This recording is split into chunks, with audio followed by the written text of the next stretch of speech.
We back, baby. All right. Get a third section of this, even though I did one yesterday and then two today. See what a little lie. See what a little lie. So, got a whole lot of fun. I'm here. I just want to get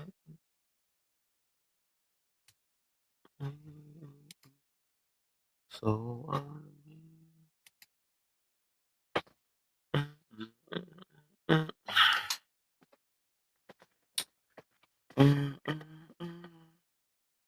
Trying to multitask, looking at this Terrence Crawford fight at the same time.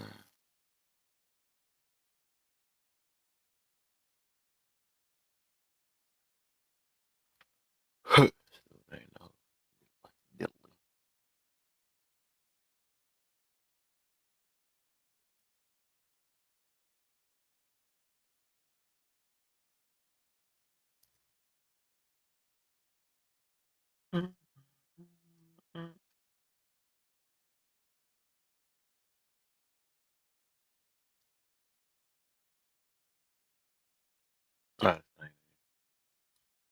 I don't even show my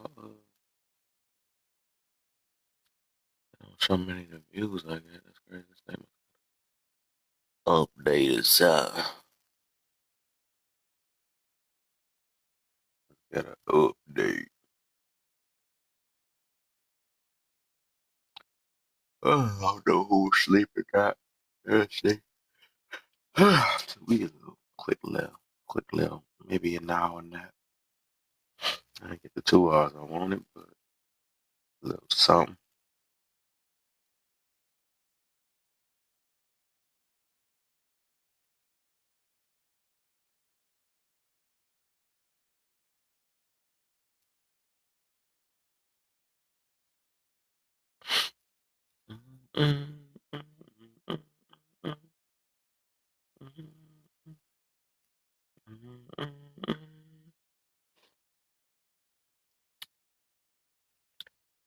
Taxes in the building. In the building. What up? What up? So you had a lot of people up here earlier. I just be standing in the chat.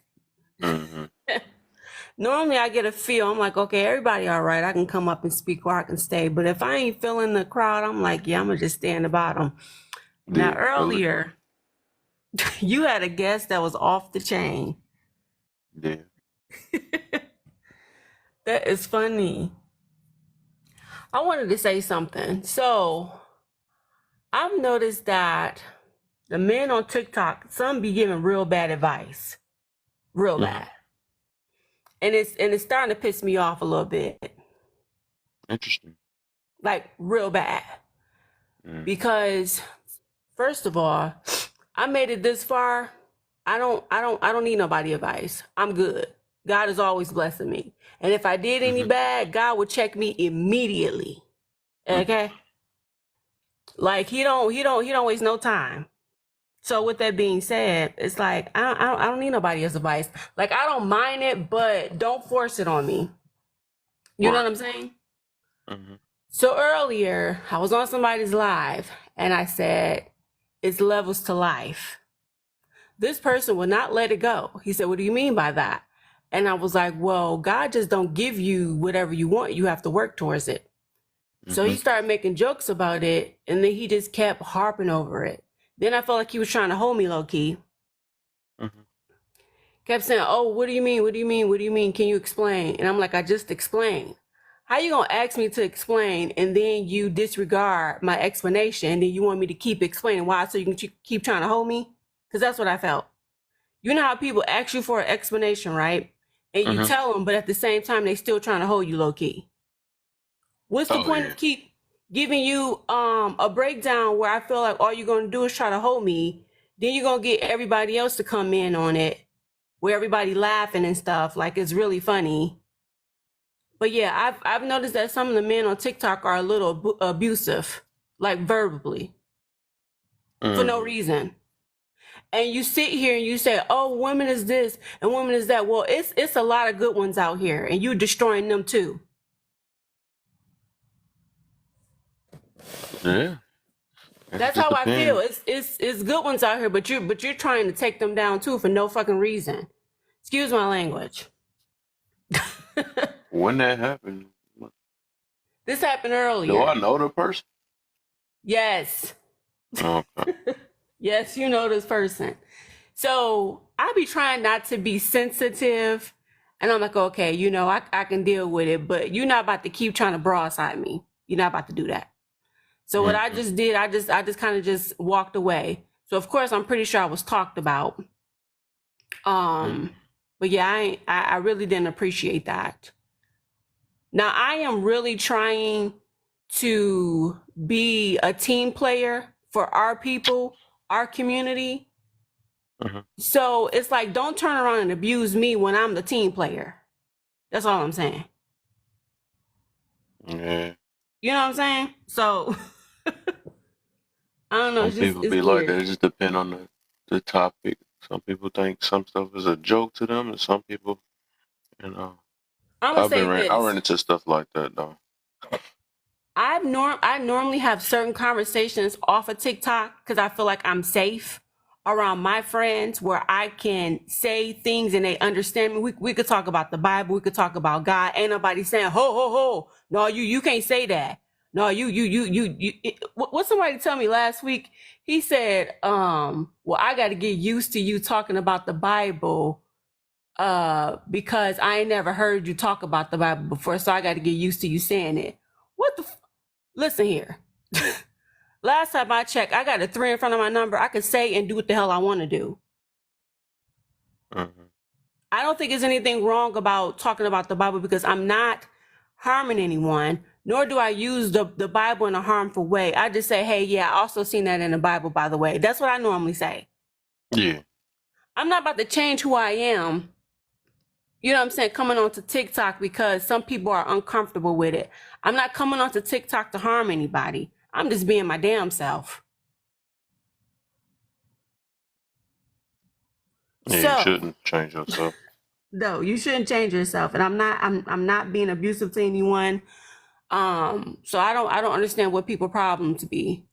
But yeah, I've peeped that out where a lot of men be giving the wrong advice and they think they be eating or cooking. What they say? Who's the advice? It was just that earlier. What did he say? Life and death is in the tongue. Oh, okay. Well, I'm careful with my words. I know exactly what I'm saying. I got this. Let me drive. Let me cook.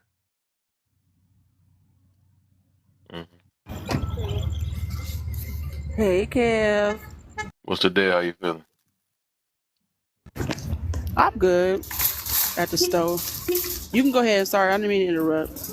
No, you fine. I just noticed that. Okay, so what I was saying was I'm trying to be a team player and be supportive, but I feel like people turn around and abuse you. But you the team player, but you the supporter. I don't get it. And Sometimes then you it's turn around days and like say, that, man. I don't think every day is gonna be a depending on I don't know who you're talking about. But every day everybody's not gonna be on the same page as you all the time though. So that's something I learned on it. Yeah. But at the same time, I'm not saying anything wrong. Why people always making it seem like I'm saying something wrong? Why? Because I think outside the box? Why? Because I'm not talking like you? Because y'all think different. Everybody should be like that. I just literally got into it with some of my peoples like last week. It was like, and it was like four of them against.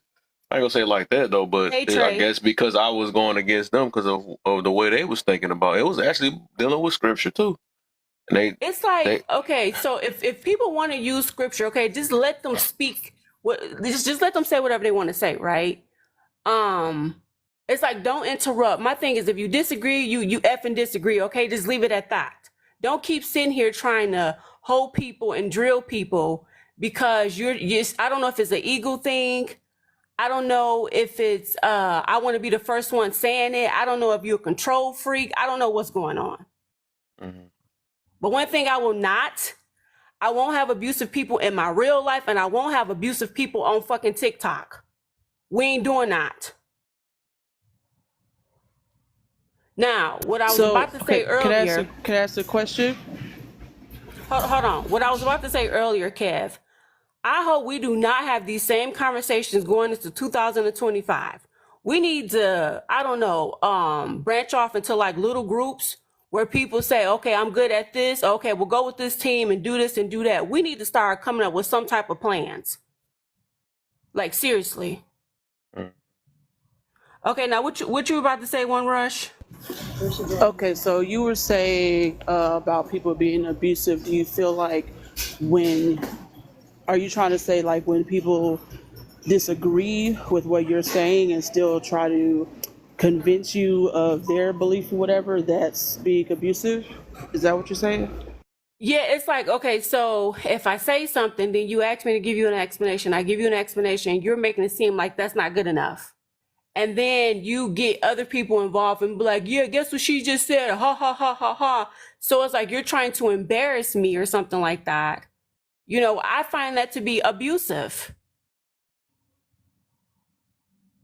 Can't be abusive unless you allow it. It can't be. I don't think nothing could be abusive on this app unless you let somebody just say what they say on here. I know, but so what I'm saying is some things happen so fast, right? Within a conversation. Wrong word. Maybe more so. I mean, even antagonistic could be a better word, but I feel like it's still not the 100% or condescending word, or something like that. Yeah.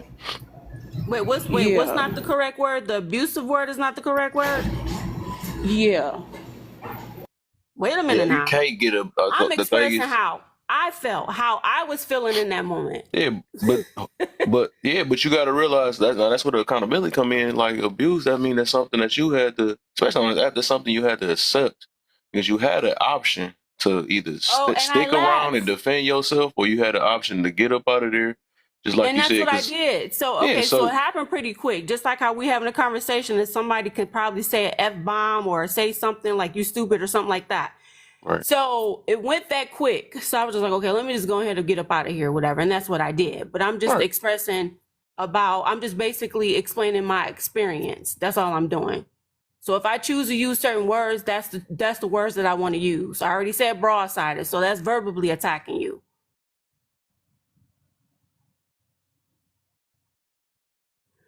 I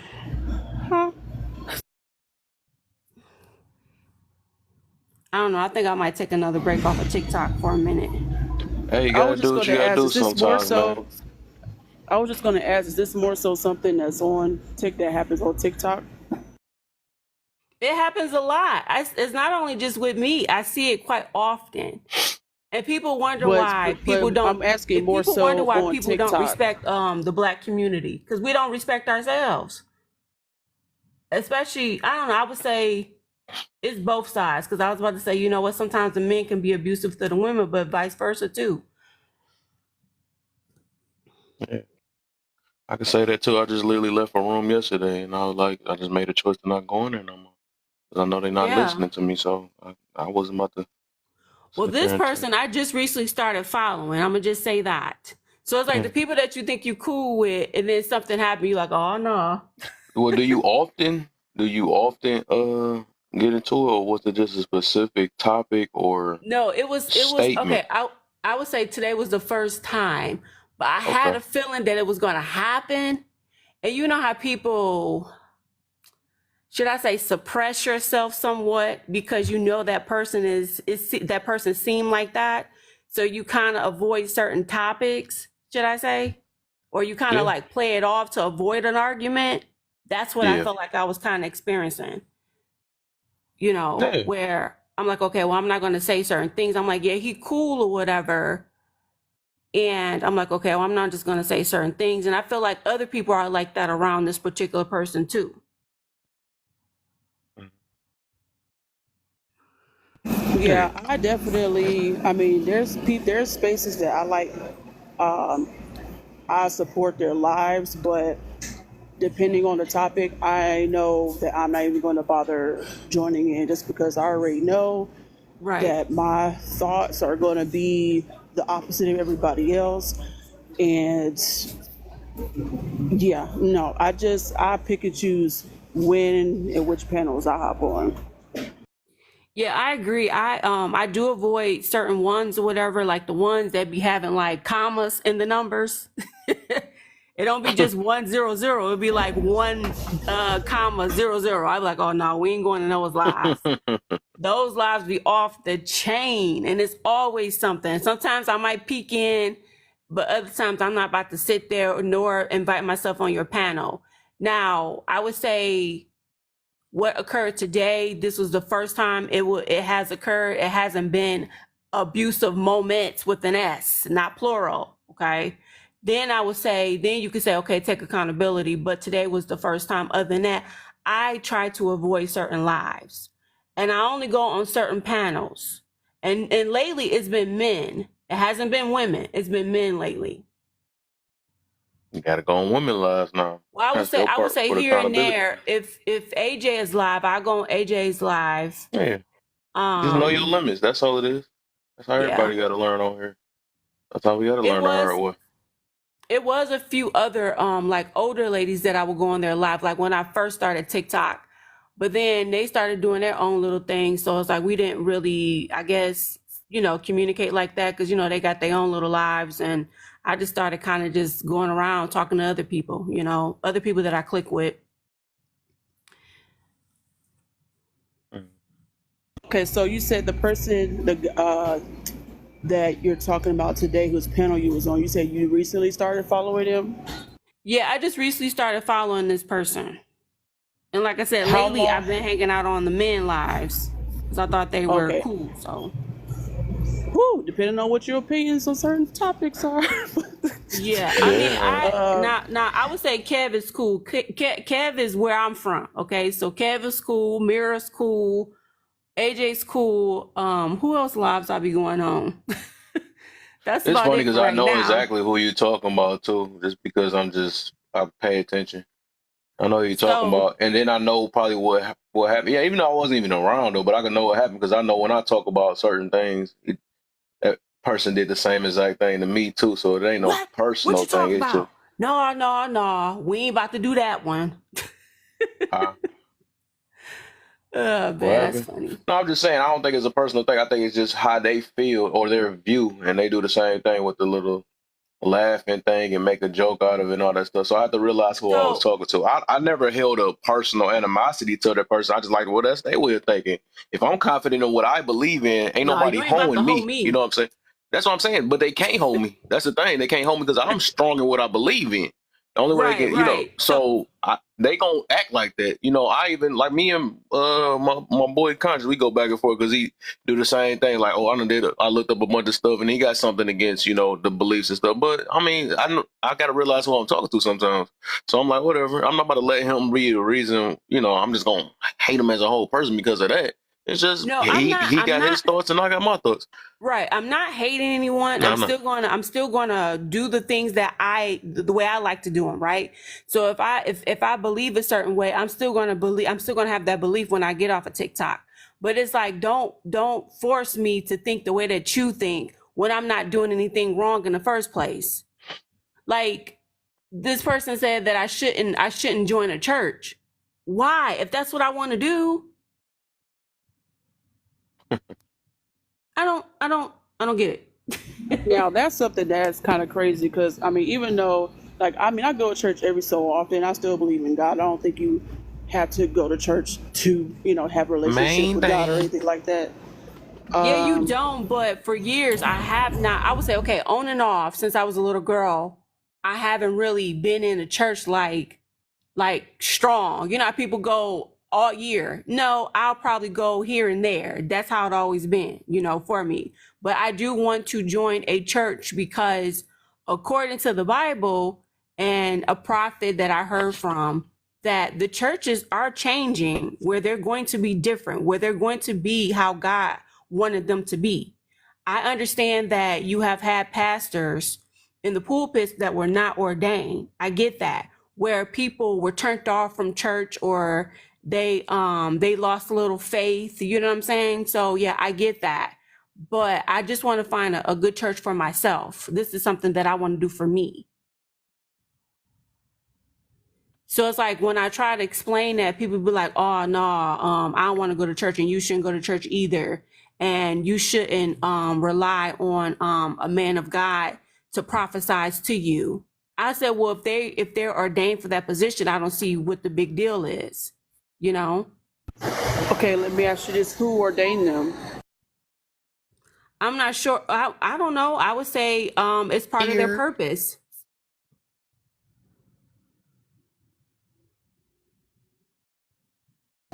So, okay, so what do you consider someone being ordained? Like, what, even if you, okay, let's I say, just said it. Their purpose. They have a purpose to be a pastor. okay, but how do you know that's their purpose? Okay, how do you not know? I don't know. That's the thing. You just have, I think it's just more of a faith thing.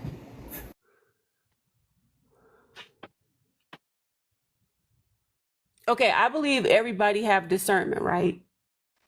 You know when you're talking to a false prophet or a person that's not being genuine. You can pretty much call that out, right? So I'm just going to disagree on that. I don't think everybody has discernment. Okay, well, I do. So I'm going to go off of my heart. I'm going to go off of my discernment. I'm going to go off of my experience, and then we're going to go that way. So Okay, so again, this is why I don't like to have conversations on TikTok, because I feel like people be trying to, I don't know, manipulate you, talk you out of it, question you. Oh, do you feel like what? that's what I'm doing? I don't know. Do you go to church? Is it the challenge? Is it somebody? Because that's what's gonna happen even on the app, right? Is it when people challenge your beliefs? Is that what the problem is, or you just It just want kind people of to ride with irritates what me you because say I only? feel like people are trying to talk you out of something that you They believe in or can't though. something But that you if want you're to strong, do. if you're stronger what you believe in, they can't talk you out of nothing. It's just people pick at what. That's overall, right? Just like I do when people be acting like they confident and all this other stuff. I'm going to really see if you're confident in what you believe in. Like it's And called I just challenging, said it. right? She said, "How do you know?" And I said, "Well, I believe that I have good discernment." Okay, but you Yeah. also said you believe everybody has discernment. Everybody should. You have Okay, experiences, don't should. you? You know right from wrong. You know when somebody is trying to deceive you. I will hope you would know. Okay, well, hold on. I'm just saying, a minute ago you said you believe everybody has discernment, and I just said I disagree. I'm not trying to make you believe It's just a belief, anything though. different. It's just my belief. Both of y'all got your own beliefs, though. That's why I said we can't force each other. Just like you can't force her and she can't force you. So that's just what it is. From that point, just Yeah, I all right. get it. That's I my get point of it. view. Yeah. Discernment is really being able to assess situations. Right. So the way that some of these chicks on this app be acting, I keep getting tricked. Is that discernment really working? It's like, no, let me stop. Oh, I'm standing on business all day. I don't give a fuck how anybody feel. If you're strong. Well, I think that's the thing. We can say it nicely. I don't give a fuck about the way anybody feels, but I also do care about people at the same time. I can speak how I want to speak. I'm grown. I can say whatever I want to say. I'm venting. I just happen to come on here and just share an experience, and then we started talking about church. Mm-hmm. Yeah. Got you, Tux. I got you, Tux. I'm not trying to hurt anybody's feelings. I'm not trying to step on toes or anything like that. No, I don't think you are. I don't think you are. I think that there's like what Kev talks about a lot about too is accountability. Is that sometimes our accountability is not for what we do to other people, but it's also for what we allow. Sometimes we have to put an armor on. Yeah, that's kind of what I mentioned earlier, though. I Yeah. mentioned that. That's the heavy part of accountability because it worries both ways. Like, dang, I did put myself in this position. I did let this person get to me, and that's how it works, though. And it's from that point, it's like, all right, what I'm gonna do with this? It's a reason why this happened. It was something I supposed to get out of it. Either something I need to maybe have to work more on, or it's something I might No. have to avoid because we got an option of fight or flight in life, anyways. I'll grow. Flight is for some stuff I probably can't control, and if I can't handle it, I will have to make flight mode. Just like if I get so triggered sometimes, I might jump out of the box sometimes. Like, all right, man, I'm not getting through to this person, and I'm getting overwhelmed and all this stuff because there's so many people on one situation and they're not hearing me. And I don't want to get too irritated because it's only so much a human can take. So that's like overall, that's still Yeah, I self. Go ahead. yeah, I've done that before. I think I've done it in your live. I think it was like last year sometime we were talking about a barbershop experience and men protecting women or something like that. And it seemed like the people on your live was getting irritated because I said I didn't want to take that particular job because I didn't feel like I was safe, you Yeah, I know? remember that. I forget. I didn't forget. Yeah, I pay attention to people though. That's the whole point of I guess you could say my discernment, right? Or look listening and hearing people to understand where everybody is at because I do. Then if I would have stayed, people would have been like, "Oh, you should have hold yourself accountable. You saw it Yeah, I think coming. that You you already saying you knew." doing one of the things. That's something I just noticed too, though. You got to start worrying about what other people think about you either too, because people gonna say something No, regardless. I'm saying like if I would have stayed in those I feel particular situations, they that's what might I'm say it or they might not. I wouldn't saying. even worry about what people say because people talk regardless. That's what it is. They just gonna do that. That's something that people gonna do. I rather people might be like, yeah, you did a good thing. I know. I think a positive or something like that. So it just depends. I just think people need to recognize like if it's a problem and if you got time to make an exit. True. You Yeah. know what I'm saying? So it won't get out of hand and you get yourself in trouble or you lose your life or you lose Yeah. something, you know? Yeah. Most definitely got to be. Well, it's not even just people recognizing. It's you recognizing yourself. True. That's what Are I'm you gonna? saying. I know myself. Mm-hmm. So with that being Mm-hmm. said, let me not hurt myself or harm someone else, So with that being said, I'm going to go ahead and exit, whether it's the exit on this TikTok or the exit in the facility, whichever one. Well, think about it. If you're gonna leave that live or whatever anybody wants to talk about, are you gonna leave that and keep that with you? Are you gonna take it with That's a good you? one. Or are you gonna move on to something else? Mm, It all depends on what it's about. I mean, normally the next day I'll be straight. I feel it. I feel it. I feel it. And if the person ain't a bad person, I might come back on your True. live. I feel it. Or I might tell you about yourself, like, hey, you made me a little uncomfortable. We good though, you know? Exactly. I might say No, that. but when you do that, right, you got to be prepared for because somebody might not answer the way you like, and it might make it even worse. so No, I know. so it's just I that's know. You like a gotta be gamble though. prepared for the So backlash. so it's like you.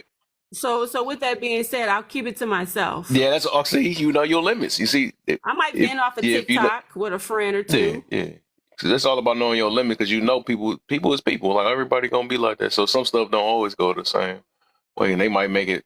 Or that's why I Yeah, be telling people like overall, like even with the eggs and all that stuff, or people would they be, saying that the only way they gonna forgive is waiting on somebody to say sorry. I'm like, man, I don't think it's a good thing to kind of wait on is somebody else's validation of your like closure. I guess they call it closure, right? But it's just like, dang, your closure yeah, shouldn't be waiting on the next person. It should be something within yourself that you got to find. Because like, if we always wait for closure for the next person, well, I just want to know why and all that stuff. You just might not get that answer that you want. That's just what that is, and it can be even worse. And then you yeah. be thinking about I this for mean, years and years and years while this other person done moved on. exactly. I've learned to accept that you're not gonna always get closure. You're not gonna always get an apology. Yeah, Um, Right, right. I've definitely experienced that in a relationship. So I was just like, whatever, I don't care no more. Yeah. Oh yeah. Yeah. Because all you're gonna do is repeat yourself, so you ain't hurt nobody but yourself. A lot of people are out here looking for apologies. Hey, but where? What? I didn't know there's a room jump to 16. Now I'm about to put y'all to work. So while y'all listen to this conversation real quick, if I don't see no orange heart near y'all name, go ahead and tap that you see that where my name is at? Hit that. It's only 1 penny. 1 penny and you will join the team. When you join the team, it'll help push me on a popular live. You feel me? And I'll see y'all start tapping out. There we go. Yeah, get the tapping. Let's try to get to I'm pretty sure we can at least get to 5K, for the moment. Because it's like my second time getting on today. Keep on tapping on. I see y'all names too. And guess what? TikTok snitch on y'all too, so I think y'all want to go to work. Because I will call y'all. I'm like, okay, all this time y'all did 2 taps? All this time? You ain't doing no work. Like, no, I'm talking to you. This is the free stuff, man. If you haven't shared, right, go ahead and hold your finger on the prompts that we about to be getting to in a minute. Hold your finger on the prompt for like 2 seconds, and then you will see a list of friends. You can just share it to all of them, man. If you're new to this live, share it to some of your new friends. Y'all might like it, y'all might not. If you're scared of the word of accountability, you might want to run right now. You feel me? It'd be so sweaty up in here. I already know. I be even telling people when I get outside this live, I'm like, man, y'all don't want to come to this live if you don't like accountability. Question. Did you guys hear that TikTok was going to be shutting down at the end of the year or what? I don't know. I just let it do what it do. It'd be so much say, this. Right. The only reason why I said that because if we got 4 more months in this year, we need to make the best of it. I still got YouTube. I got all and not arguing and wasting time. Boy, I said that when I thought after the we got so much information on this app, so much money that can be made, ideas that can be generated. It's just a lot that we can do. Well, one thing that Kev brought up earlier is that Kev is on YouTube too. So a lot of people don't understand that they can go from one platform to another. Yeah. I got that. Yeah. I don't like saying that app is called Clapper. Does that sound weird? I got that. Is that a new app? I think the issue is when people start talking about like American policies and stuff like that, like giving up a lot of intel. Like, 'cause this is a Chinese app, so we're giving up a lot of people are giving up a lot of intel about what goes on in our country. So that's a security breach. That's bad for all of us. You know what I'm saying? Because people might not notice, but there's a cyber war that people don't see, or they doing a lot of hacking and stealing people's information and bribing people. So people, you know what I'm saying, they get on here and they just start speaking carelessly, and they don't understand what type of what's actually going on outside of their backyard. Not from China, by the way. It's from Singapore. I learned that. Hey, Fred. Still, is it either way? You know what I'm saying? Like, we giving up a lot of intel. A lot. Hold on. Hey, Fred, how are you? Blocked. Yeah. Oh, okay. I was trying to be a good mod. I'm glad you soothed them a little bit before you got up out of here. China's about to be more powerful.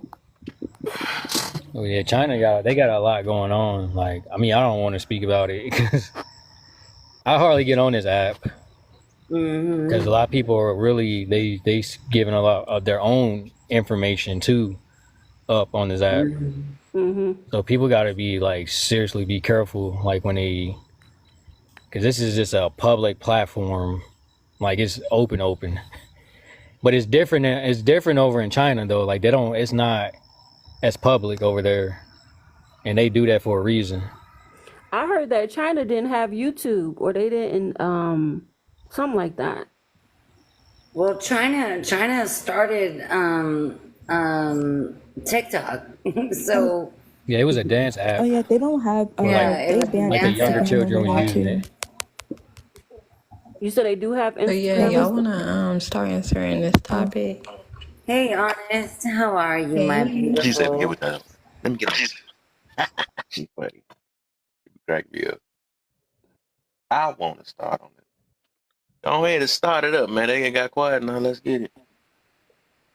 Let's go, Honest. Bring it back up. Okay. Oh, Zamora, how I'm you doing doing? good. You look pretty. I'm good. So why force people into believing they are still slaves?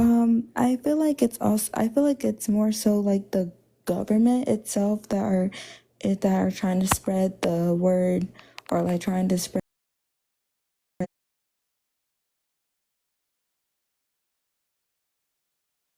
to like black people, and specifically about like, oh yeah, like you're still slaves, you're still this.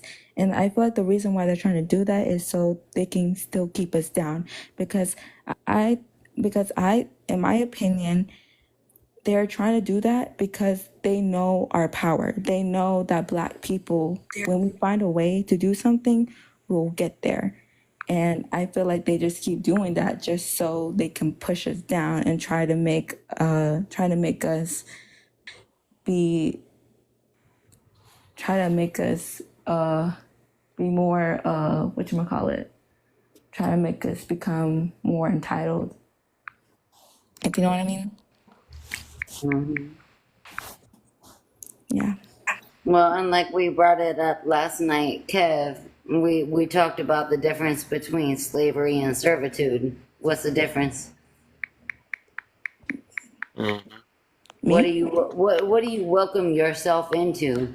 What do you walk into, or what are you forced into? Me? Yeah.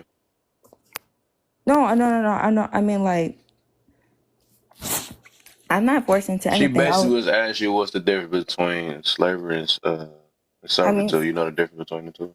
servitude is basically where like people were working on the land, but they only worked for X amount of years, and then they'll like leave and go off. And then slavery was like, you're like basically like property, basically. Mm. Wait. So how do you become property after you've dealt with slavery? So are you property when you've also done servitude? Like, give me the difference of that.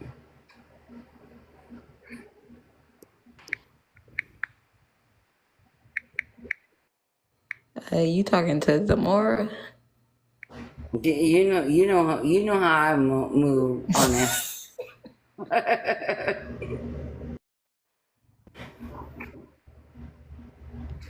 I'm not sure if she's gonna answer. Are you wanting anybody to answer or just her? But yeah, go So ahead, Charles. I mean, I don't think somebody would The go backwards explanation just too dropped. She ain't often. trying to answer nothing. You just Huh? gonna use my room to vent and not talk? Okay.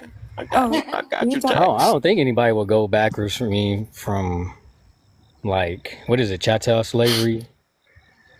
Yeah. Go from Yeah. you mean servitude to shadow? You mean yeah, shadow? Uh, Yeah, child because there's slavery. different Yeah. types of slavery, right? Yeah. no, no. Because you have like you have like prisoners of war, and then you have like That's sex labor, and then you have like work labor slavery, and then no, the other one like servitude or whatever. no. One There's thing definitely when there's I when definitely I different think forms of slavery. I'm gonna say So this. When I first okay. thought of the topic of why force people into believing they are still slaves, I think people are still slave minded nowadays. And what I mean by that is people went from wearing chains and slaves to wearing chains Yeah, it's like a slaves. mentality. Meaning y'all sitting up here, it's people out here wearing jewelry and shit. You're slave minded to wanting nice things and believing that these things is going to bring you peace. It's gonna Yeah. it makes you feel free. Truth be told, I don't think we live in a free world. That's why everything costs. True. Capitalism. So So what? the thing that I was thinking about with that, and that was a great point. But a lot of people regurgitate things that just they may have heard it and it sounds good to them because when you ask them to articulate that and they butcher it like that, then that tells me why say things that you don't know, right? So I've never been a slave a day in my life, not at all, right? Never, and you people haven't either. The problem is when folks just just they'll say things like, "Well, it sounds good," or "That sounds about right." No, no, like look up the definition of this stuff. Even indentured servitude and slavery are different because if you work the land during the times of indentured servitude, then you actually acquire the land after a certain time frame. That's what makes it different from slavery, right? That's what I'm trying to get at. We got to stop just regurgitating stuff that we heard because it sounds good. Because when I hear people explain it, it's absurd. It doesn't make sense. The definition is not even aligned with these paraphrasing statements. So okay, so you just said, and we always agree to disagree. You just said that a lot of people out here have never been slaves, but we actually have been. Huh? No, we have not. So what? Explain, and let's not make vague statements. Explain. It's not about an agree to disagree. There's a right and there's a wrong, right? There's a truth Yeah. and then there's a lie. So where have a lot of people been slaves, man? Where is that? I think I'm on the same alignment with you, Adonai. Is that a lot of people, whether they're YT, whether they're black, whether they're whatever, we've been slaves to the government though too, Yeah, and it's we've more of a also, mentality. yeah, So yeah. so So point point that's where Mark. I was going. I wasn't trying to disagree with you. I was actually trying to agree with you at the same time.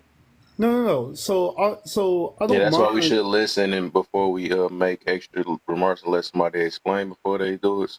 I'm pretty sure. Yeah, so I don't mind people disagreeing. There's nothing wrong. Here's the thing. Disagree with something factual backing it, right? So we're not in this constitutional republic. The problem is we're not slaves to the government, right? People don't even understand what the law is, and they are bound by the Constitution. They don't even understand that. And by the way, I was full active duty, right? And we had to take an oath. And in the contract of that active duty oath, it says that the American people are our cadre, and politicians take the same oath. It's in Article 5, which is also UCMJ. So what I'm saying is Americans, and this is true. I used to live in Germany for about almost 5 years, right? Germans know our constitution better than we do, which I think is kind of sad. Because even when I ask people the Bill of Rights, they'll say something goofy like, "Isn't that the like, man? Why are you talking like that to me?" First off, and then secondly, why is it that you don't know? You haven't even read your own state constitution? That is Hmm. absolutely asinine and derelict in one's duty. Well, and a lot That of is why people that's don't why I make the statement I make. I am not a slave to no government at all. a They lot of work people for don't me. understand, Adonai, that because you went through the military, I didn't go through the military, but I have nephews, I have nieces, I have family who goes through the military. Just because I don't know it, just because I haven't experienced it, doesn't mean that I don't appreciate it. So now we're trying to bring everybody together. That's the thing. That's the thing. We're trying to bring everybody together. So America created this idea to say, hey, we America needs to come together, and because you serve for the country, you need to come back to your country. You need to welcome your country, but everybody needs to welcome you in. So how do we welcome those people in? So hold up real quick before we do that. Should have had AJ come in here and give y'all a whooping. So I'll just try to get 5K real quick. Now we up at 16 people. Everybody just stop tapping. Actually, let me start looking. I'm gonna start calling y'all names out because y'all playing with me now. Y'all also didn't even join the team. I know y'all got 1 penny. I ain't really forcing that for real. I know y'all got 1 penny. I can tell y'all ain't joined the team because I don't see that heart near y'all name. Like what, Camille, Adonis, Toby, Pink. Who's that, Pink? I can drop Kev if you need another box. What are you talking about dropping for? It's like one extra box right there. And if Oh, you want to okay. drop, you can just drop. That's what I'm about to say. But I mean, it's a room up No, here. Ain't nobody. I was just gonna say if you need another box, like. No, you good? I wasn't even thinking about that. I was saying if you needed a drop, if you wanted to drop, you could drop. That's all I was saying. No, So I'm good. we I'm allowed to good. tap while we in the box? Uh, It's not gonna. yeah, you can tap in the box. You can tap in the box. Yeah, Yeah, 'cause I hear people Tapping. say don't do that while you in the panel. yeah, that Yeah, was like no. so much like last year now. Yeah, they changed all that. Actually, Yeah, I don't you get on can here hardly. keep tapping. Actually, when you tap now, you're okay. You're Okay, okay. yeah, 'cause I hardly get on here. I get on here like every once in a Oh yeah, while. that's cool. Yeah, that's cool. Yeah, that's for sure. Um, I think did y'all share? What else? I can't see the shares. Y'all lucky I can't see the number of shares to see who shared. But if y'all don't know how to share that way that I had, because I didn't even see nothing move when I said that. They said forget it. They said, everything I just waste my breath. Because I literally said 5K like about 30 minutes ago. That wasn't even that much for real. I even asked for. This stuff is literally free, man. It's just I feel I think people try to, they be getting like so called tuned into the yeah, I conversation. know They I be feel it. forgetting. Yeah, that's right. That's true.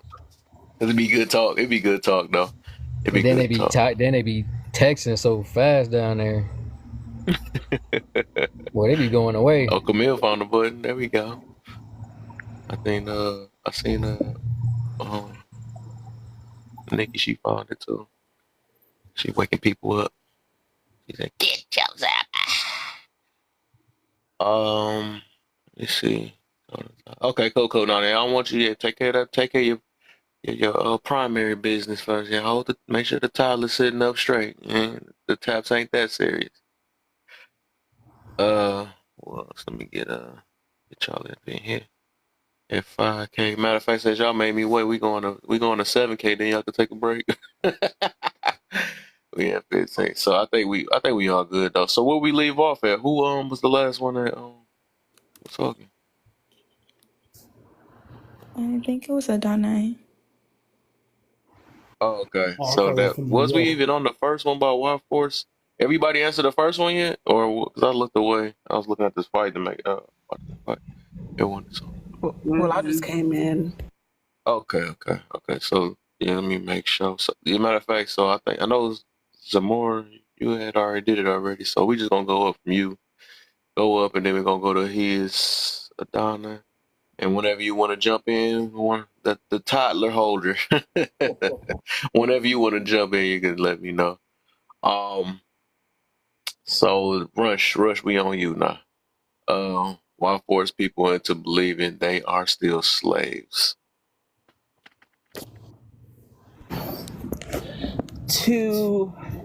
It's a good question. I feel like it's like forced non-accountability or something. Like it's I like that.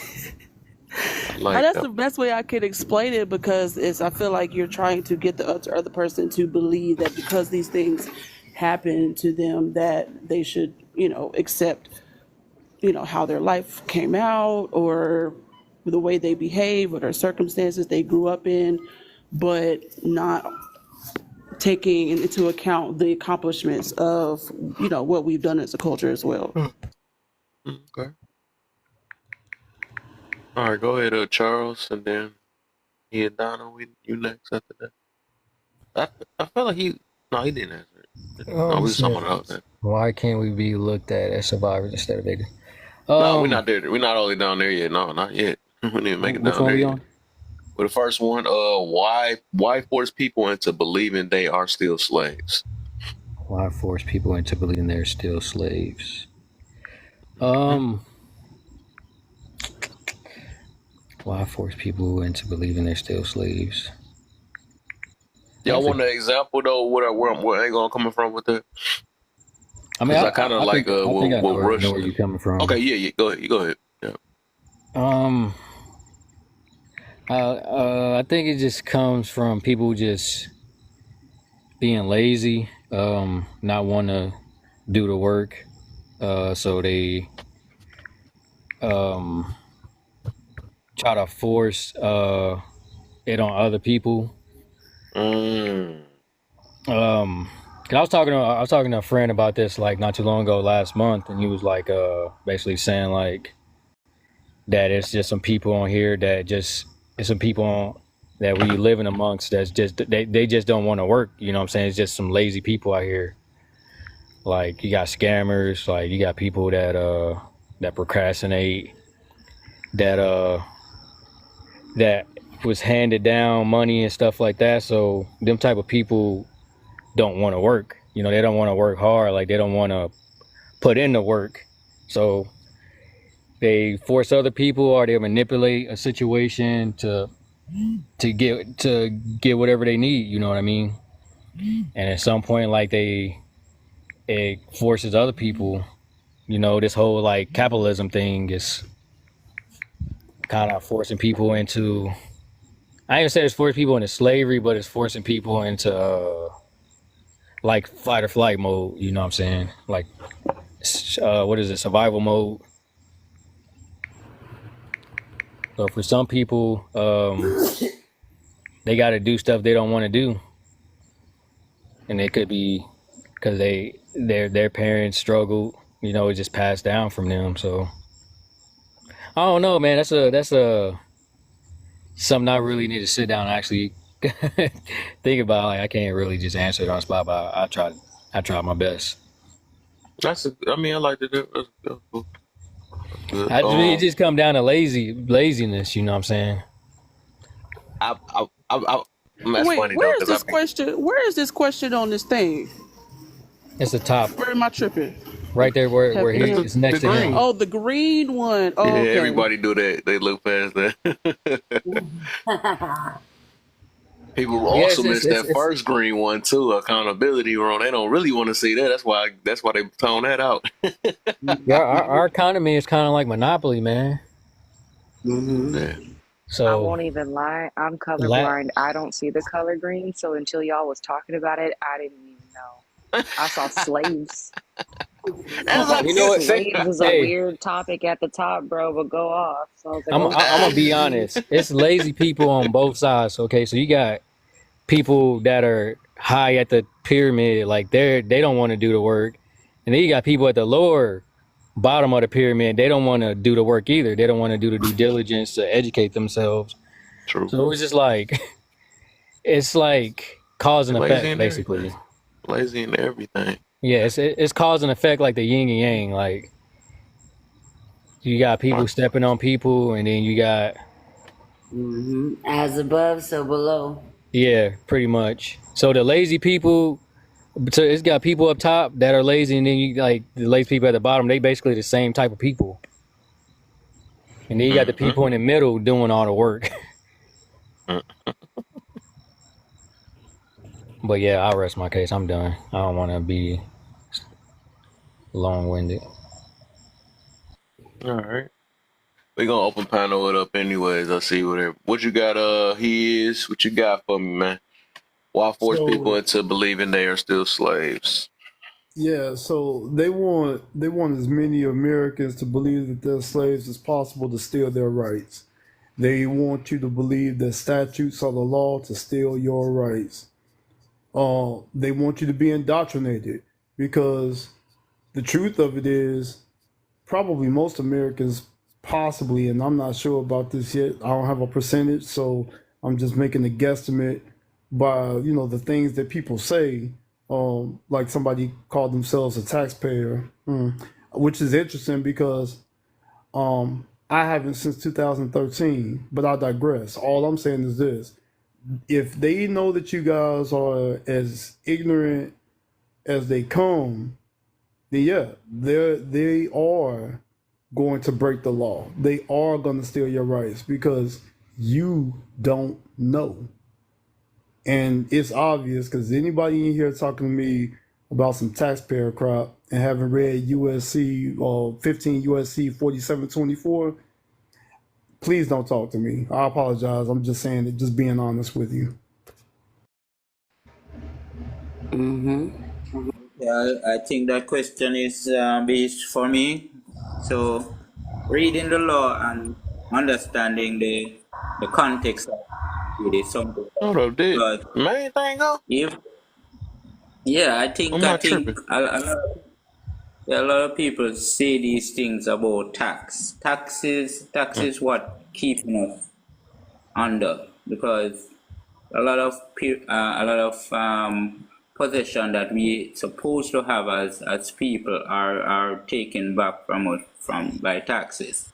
And whether we want to read the law, it's not for us. We come to a monopoly board without the money. We never get repatriation. So how you must play monopoly without money in your hand? It's a losing battle. And every time somebody try to challenge me on these things, I tell them common sense. You can read the law all you want. It's written down not for you. It's written down for the upper launch of society. It's not going to be for the person who is under the threshold of paying tax. If you can pay the tax, yeah, they will welcome you. That's how far they will welcome you. But if you can't pay, they will always keep you down. And I digress. Right. Okay, I want to actually throw in like a counter thought. So, okay, let's say for example, you're born into slavery, right? That's all you know, that's all you live. You think this is life, right? And then you meet for out of somehow some circumstance, you meet someone that's not a slave, and they tell you, you know, you're a slave, right? It's going to make you think like, am I? Because it's all you know. So like I'm just kind of playing devil's advocate here because I feel like it could be used in a sense of trying to wake people up to see the things that society, the systems that society has in place, and to wake you up to be like, don't you know that this is happening for a reason? You know, they're putting, liquor stores in the hood and, things like that. So I feel that I'm just throwing that out there. So guys, I'm just I don't really like to do a lot of these TikTok conversations on here because I don't know. It seems to be pointless. However, I do know over 20 some odd people right now. I'm one of those that have been. Do you guys even know that there's a such thing as a tax court? Do you guys know that? I don't know if you do. I'm just asking. I'm not trying to be rude or nothing. I'm just saying. Do you guys even know that? I was gonna bring that up, Adonai, because if you bring up, we talk about slavery, we talk about servitude. We brought this up earlier, before many of you got in here. And a lot of people don't know that the difference between the United States of Incorporated America is different than America, than the land. Yeah, then the So there states. are, yeah, than the states. So, understanding the business that is behind it. So a lot of people need to understand that too. And you're right. So 28 USC 3002, right? United States Corporation. But here's the thing: it's not even just understanding that you are correct. That is true because people say a United States citizen, and then when I show them the definition per the legislative intent, then that whole conversation. Well, I didn't know. It's cool that you didn't know. I'm not saying that because when I found out, I was 29, right? So then I started breaking loose from things, and I know that there's only one task court in DC. I know that there's only one, and I started there. All I'm saying is, I just it's like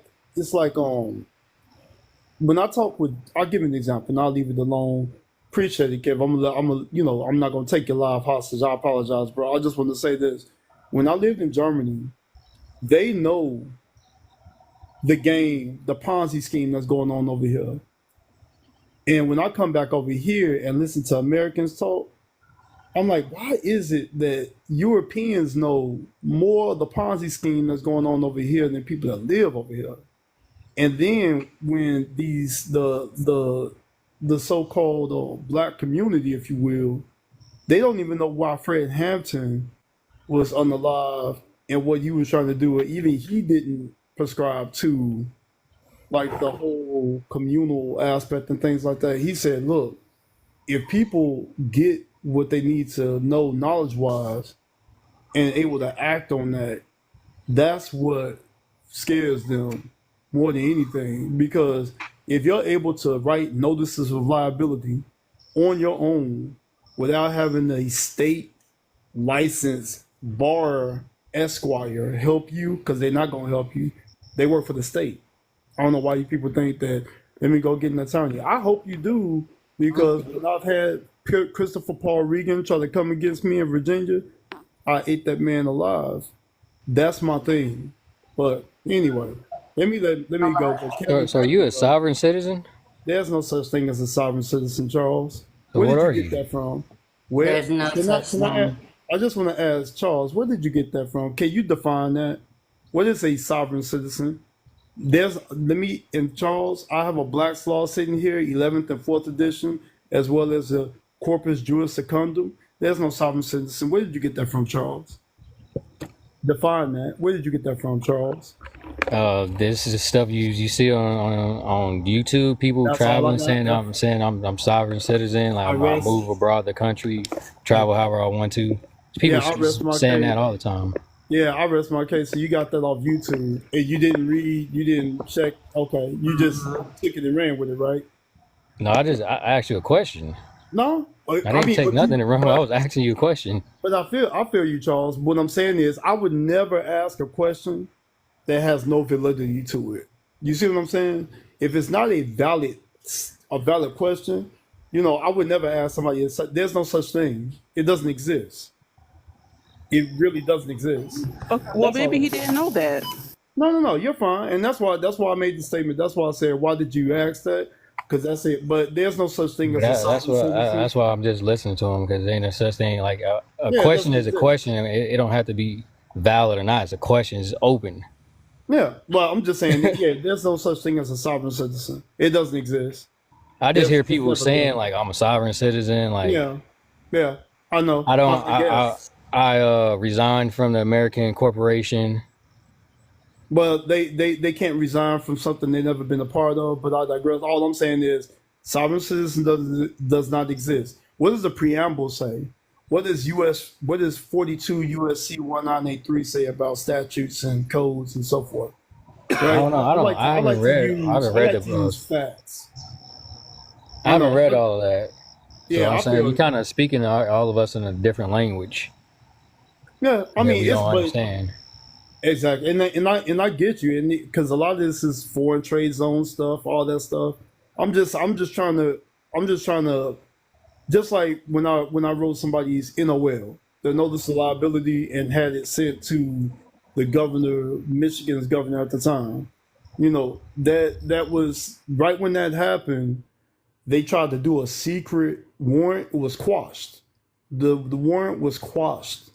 So I'm not speaking from a place of I don't know. And I apologize because I know I just when I hear these like terms and all this like stuff, I'm just like, why are we just saying this? It's like a bad nightmare over and over. You know what I mean? But Well, that's the thing, Adonai, is that a lot of times we have to hear these terms, we see these terms, we understand these terms, and sometimes we have to take them in. we have to take them in too. Yeah, that's all it is. Is this is how we learn. Yeah, that's how we were presented with everything. We're actually being presented with all this this government, these ideas, these precepts, these everything that everybody is gonna present us with. And honestly, our problem is that we don't want to accept it. It's not That's what. our problem. Well, one, no, you don't accept nothing that's a lie. That's number one, right? There's no such thing as salvation. I got you on that. I got you on that. I got you on that. I do. So you don't accept it, and here's the thing: people can't just tell me anything, Miss Lovely. People can't just tell me anything because the first thing out of my mouth is I don't want to hear anything that you have to say. You better put it in writing and you better back it with something. If you back it with nothing but your word, then Yeah, but that is as good as nobody's combating you. I think you just want to be combative towards us. I'm not being combative. Hold on. Just breathe. Before Adonai came up here, one thing that we talked about before you came on this live earlier is that a lot of times some of us need to know how to accept things that other people are coming from. Sometimes it's just from a precept or from an idea or a acknowledgement. Sometimes we just have to meet people where they're at. I got you. I see where you're coming from. So here's what I'm saying. Question everything. There's no reason that you guys should be believing this stuff. And there are some people, and there are people that I know that have forgotten more than I know. They have forgotten more than I know. And I've learned from them. Why? Because they presented in writing and show me where they got that from. Because I can't with people's subjective perspectives. Your perspective is meaningless if you have nothing to back it. But all right, guys. I'm just saying, man, if it's a teachable moment for you, like, you could do it. But to me, if you want to teach, you gotta let your ego go. You know what I'm saying? Like, I asked him a question and he kind of like got offended. Like, why are you getting offended? Did he just drop? What the heck? Yeah, because I was going to say the first thing he said was, having. I don't know what's going on tonight. Everybody it must be the moon or something. Everybody on their moon. They ain't trying to hear it. Well, Kev, I know you don't, believe me. You have different beliefs. We have some similar beliefs, but, various different beliefs, right? But I will say today officially started Mercury retrograde. But anyways, so because I was going to comment on the first thing he said. The first thing he said was, I feel like it's kind of pointless of having these panels or discussions or whoop, right? However, he doesn't know that. Hold up real quick. Let me say this. You said y'all let a guy go off. Well, that's a grown man. People gonna do what they gonna do on here. So I ain't letting nobody go off on that.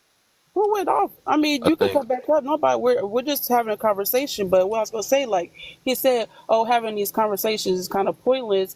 But yet, I'm pretty sure we all probably learned different nuggets from him just from what he was saying, right?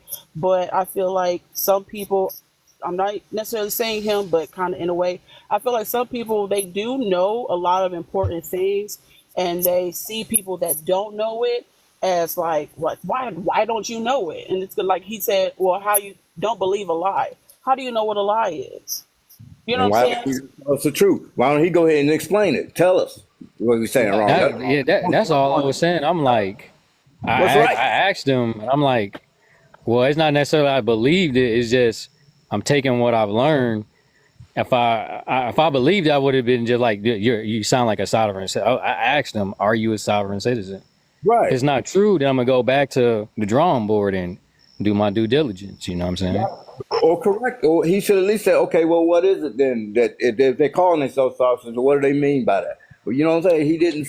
You know what I'm saying? He didn't reiterate. If he knows the correct term, why didn't he say it?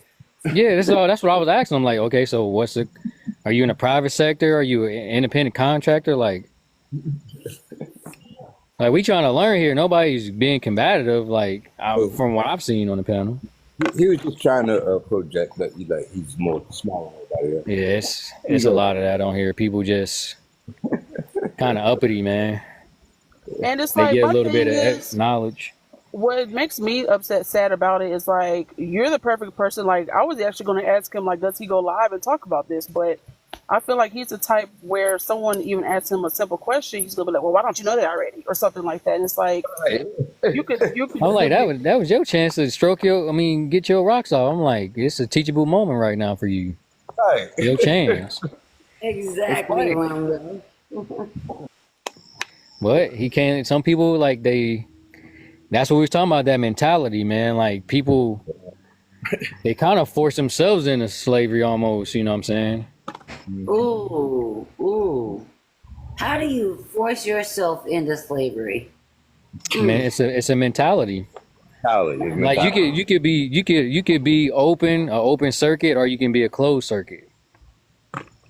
When you closed off, you basically are now enslaved to your the ego, your pride. You know what I'm saying? Oh. You're not here to tear down, not to help. That's crazy. Mm-hmm. We talked about that a lot earlier about the ego and pride. Is it we talked about ego and emotionally generated opinion? It's like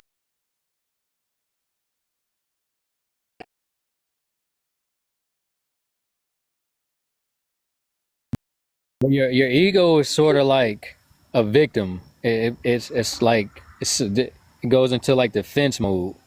So you're like trapped inside this victim role, which can basically hinder you from learning. It can hinder you from personal development. It can hinder you from just about anything in life. It can cripple you. Yep. So Kev, I don't know how many of y'all were on the panel. Were in here, what, about 30 minutes ago when the other lady was on the panel. They're related.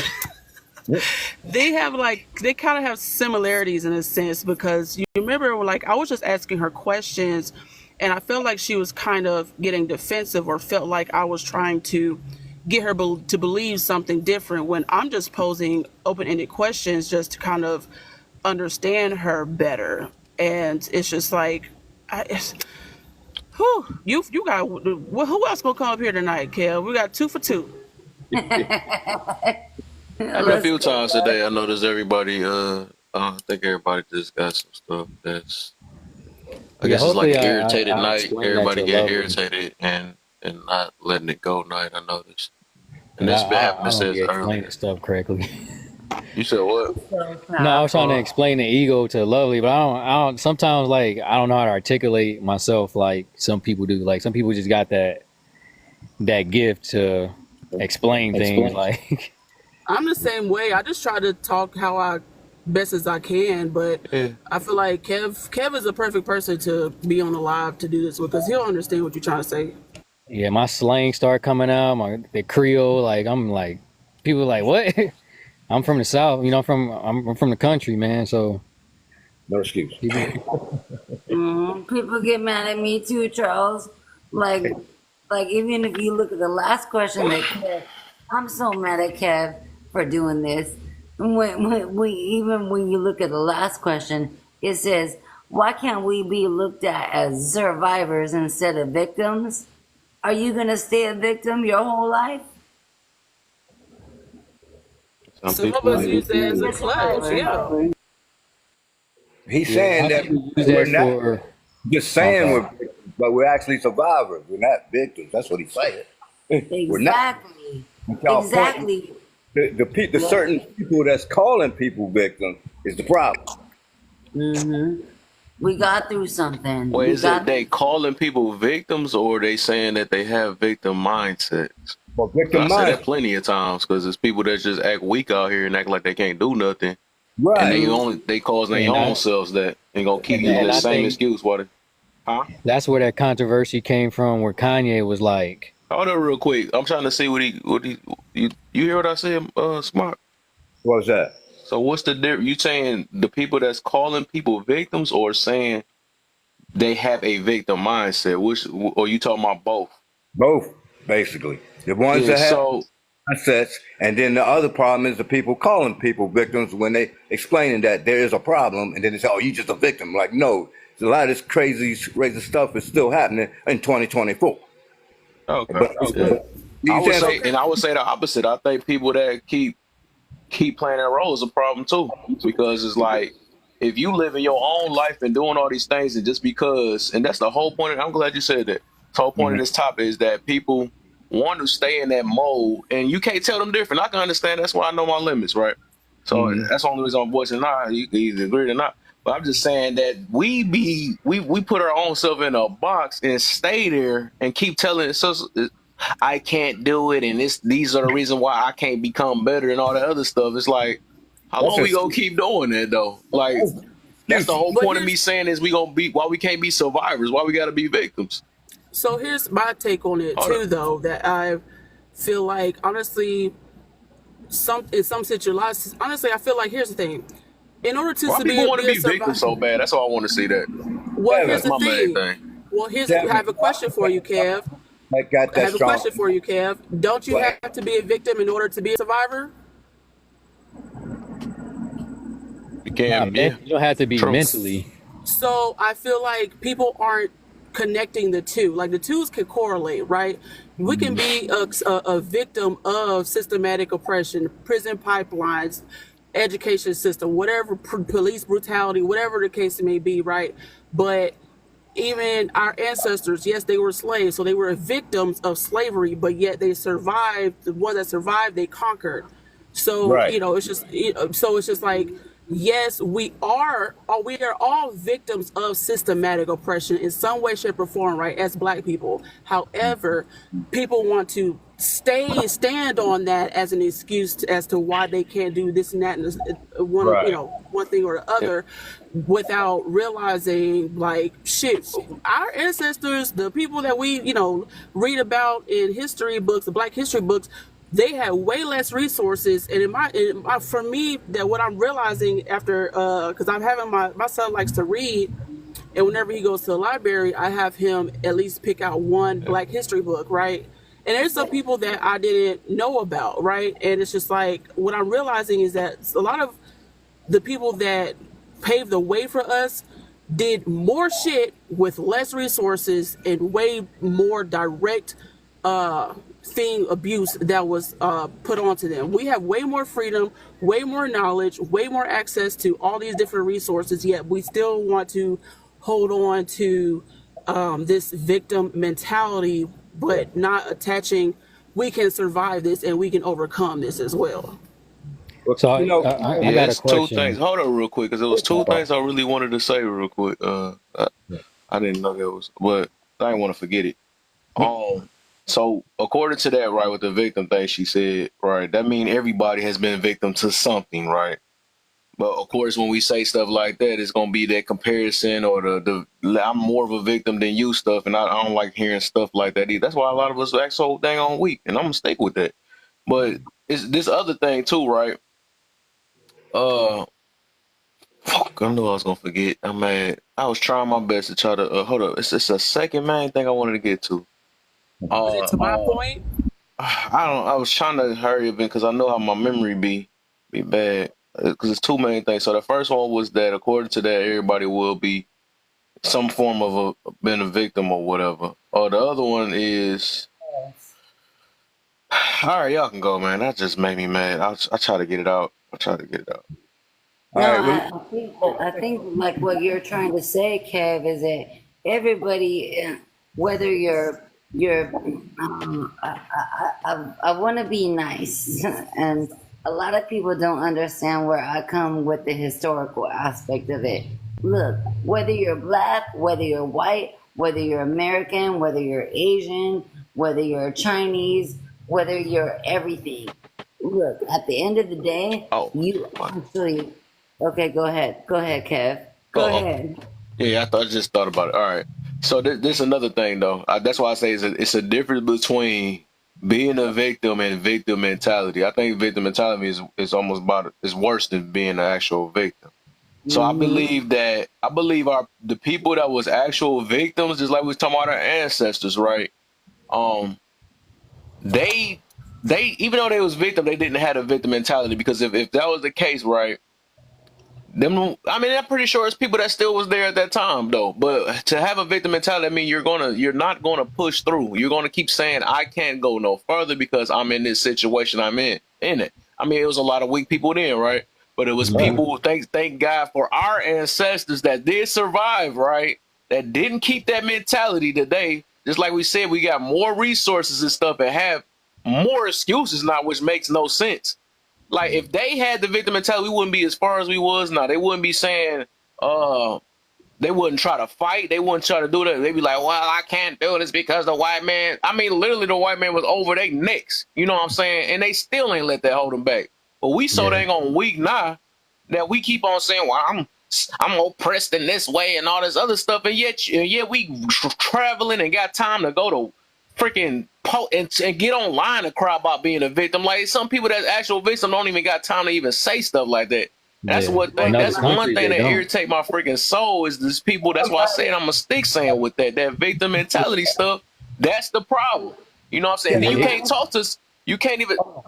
I'm gonna finish, y'all. I'm gonna finish, man. I'm gonna finish. All right.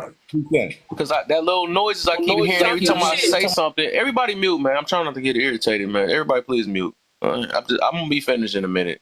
Let me finish. All I'm saying is that I think that's way more dangerous, and it's hard to kind of talk to people that's like that, because it's like they don't see the privilege that we have. We doing way better. We doing way better than what our ancestors went through, and we keep crying and acting like that we going through the worst and stuff. A lot of us way more free than anything. I even say the people that's homeless is got way more privilege than a lot of other people. I'm pretty sure that our ancestors will wish that we was the homeless people today. You know what I'm saying?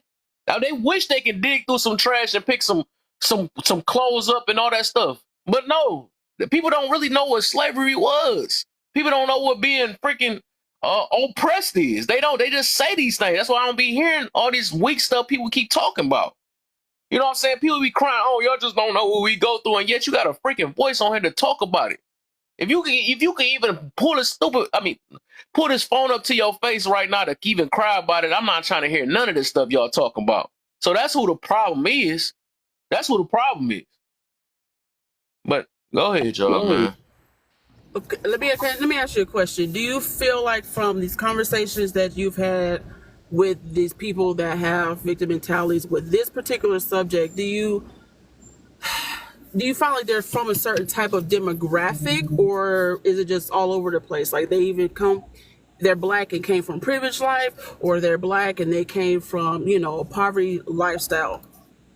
They just like the common humans that's freaking just lazy. They don't want to put in work. That's why people don't want to. They don't like accountability.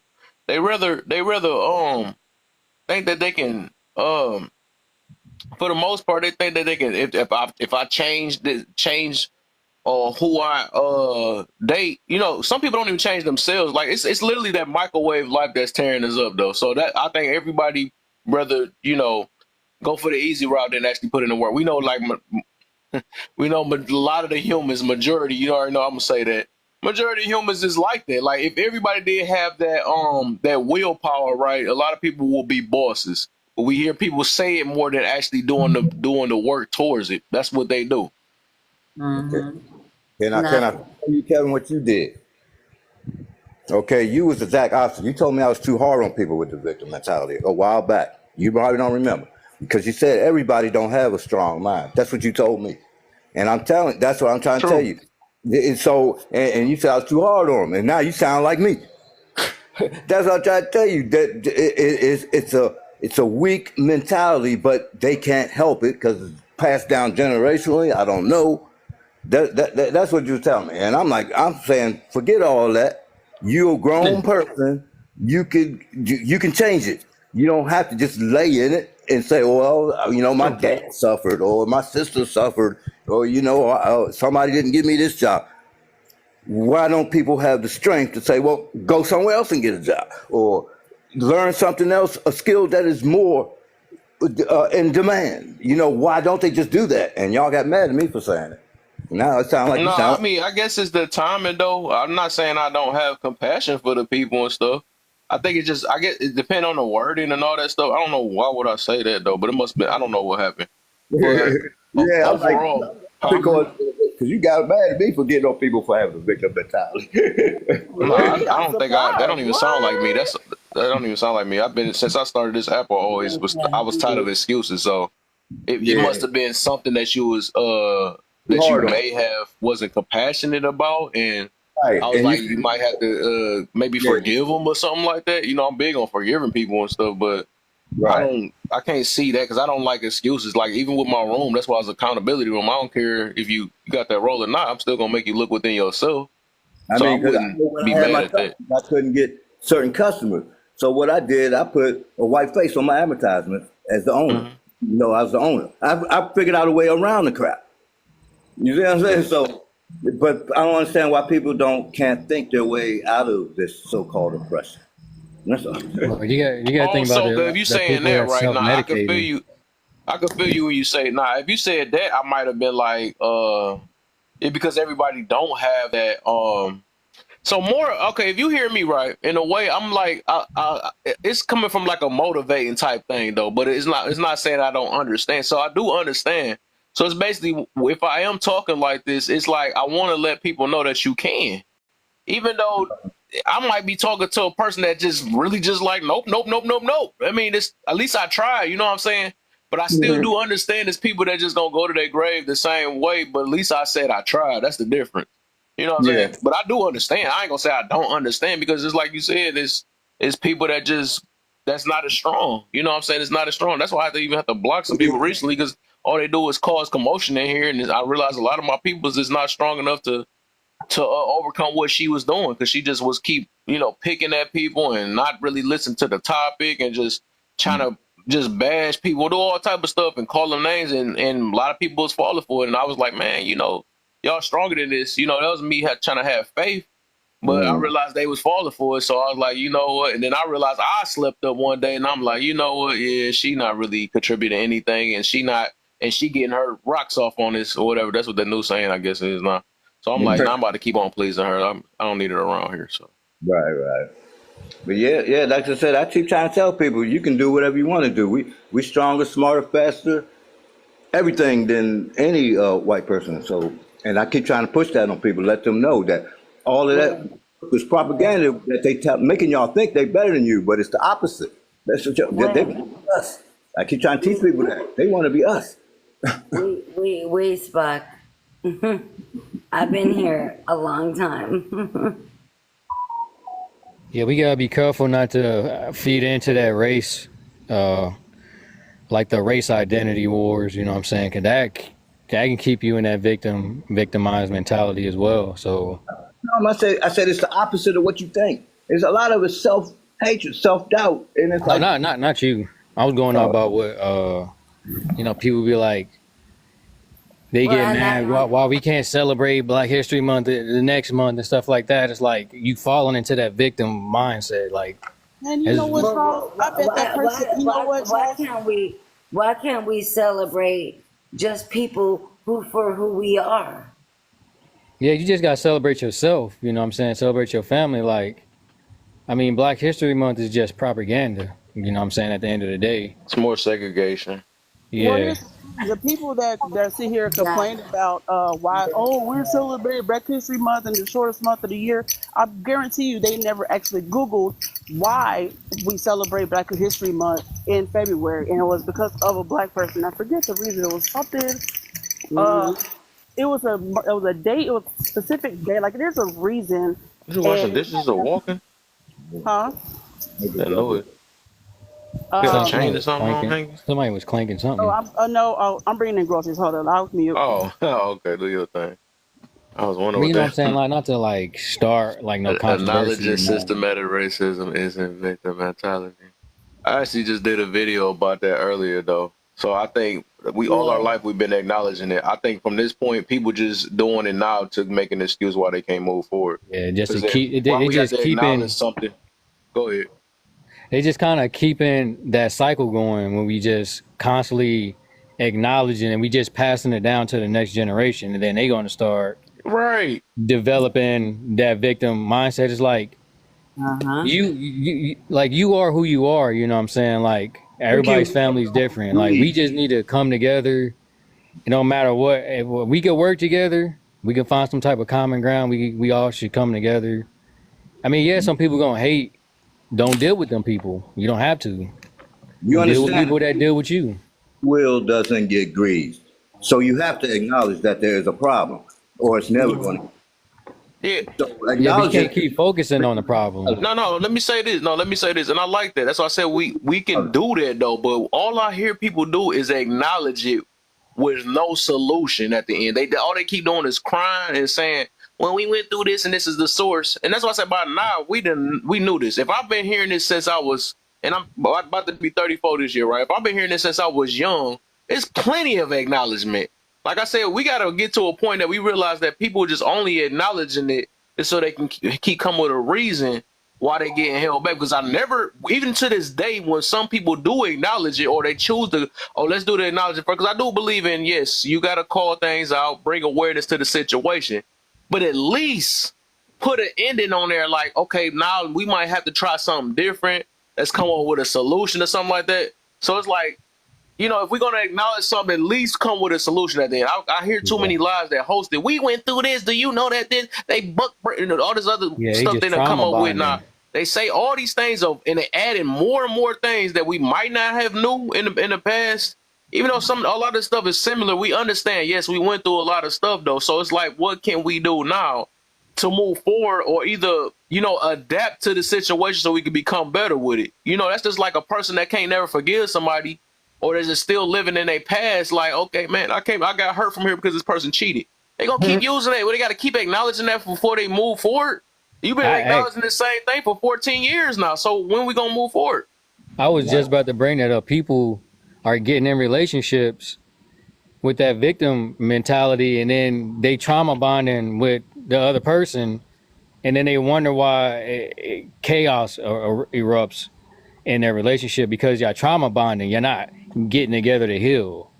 You're only focusing on the problem and not actually coming up with a solution. And that's what's happening. Like, you can't talk about a problem without trying to solve it. You know what I'm saying? Because now you creating chaos. Hey, that is funny how you said it. That is, I thought about like an analogy. That's like a person that's looking at how a puzzle is getting fixed, and you just keep reading. Okay, that's how you connect it, and that's all they keep saying is that, and never put the puzzle together. Like just like a math problem. You know what I'm saying? You ain't gonna keep looking at a math problem and not solve it. You know what I'm saying? I know like, how to do it, but I'm not gonna do it. Yeah, you just gonna keep looking at it, and ain't nothing gonna get done. People don't like my way because it's too uncomfortable. It's kind of like putting another puzzle together with another puzzle. Like it's gonna create chaos. Yeah. Chaos is the only way to win. And that's scary, man, because this government ain't gonna do it for you, and trying to work within this government is not gonna work for you because it's built against you. I wanted to ask that too. I'm glad you said that too. I don't care what anybody say. That's me. Nobody want to go with me because it's too uncomfortable. So they love their comfort. You got to get comfortable. Yes, people. That's what I'm saying. How can you beat the system using the system? I wanted to ask that earlier. I'll try to ask that earlier, but I forgot about it. I do just like all them other third world countries. Overthrow the goddamn thing. That's it. People trying to avoid pain, man. You can't avoid pain. You gotta embrace it. Pain. It ain't gonna never get fixed without some pain. I'm telling you. That's what people scared of. That goes back to humbleness. That goes back to humbleness. That's what it is. Let it get a little bit more uncomfortable. Let Trump get back in there. We might end up having that thing that everybody dreading. You talking about I don't even know what you're talking about, but I probably got a clue. Yeah, don't say too much. I don't know how TikTok is. Right. Can't handle it. Yeah. We're gonna be nice. Like false advertising. I mean, false. You know how they do. Yeah, okay, sure, it's false. Give me 1 minute. I'm gonna comment in just a minute. But yeah, like that, this identity war and these gender wars, man, like that stuff is holding us back like crazy. Hey. That's why I even say with that. That's why I'm trying to mature. I'm gonna say mature, but I grew out those too. Like Okay, now that we had our phase, and I've been saying we've been doing it for the last couple years. Okay, now we keep saying, okay, women are not accountable. Cool, right? We got that now. Men are no good. We're scared of men and bears only. Okay, now that you got that right, now what are we gonna Crazy. do now with it? You know what I'm You see saying? how Like, what? chaos just keeps coming? Like they coming up with new scenarios. Oh, man versus bear. Like, what are we doing? Hey, so what's the whole point of that? Now, okay, we admit now we see the people that's scared of men and pick bears. So cool. What's your solution? Date a bear or something like that. Go ahead and do that because I don't get what was the whole point of that.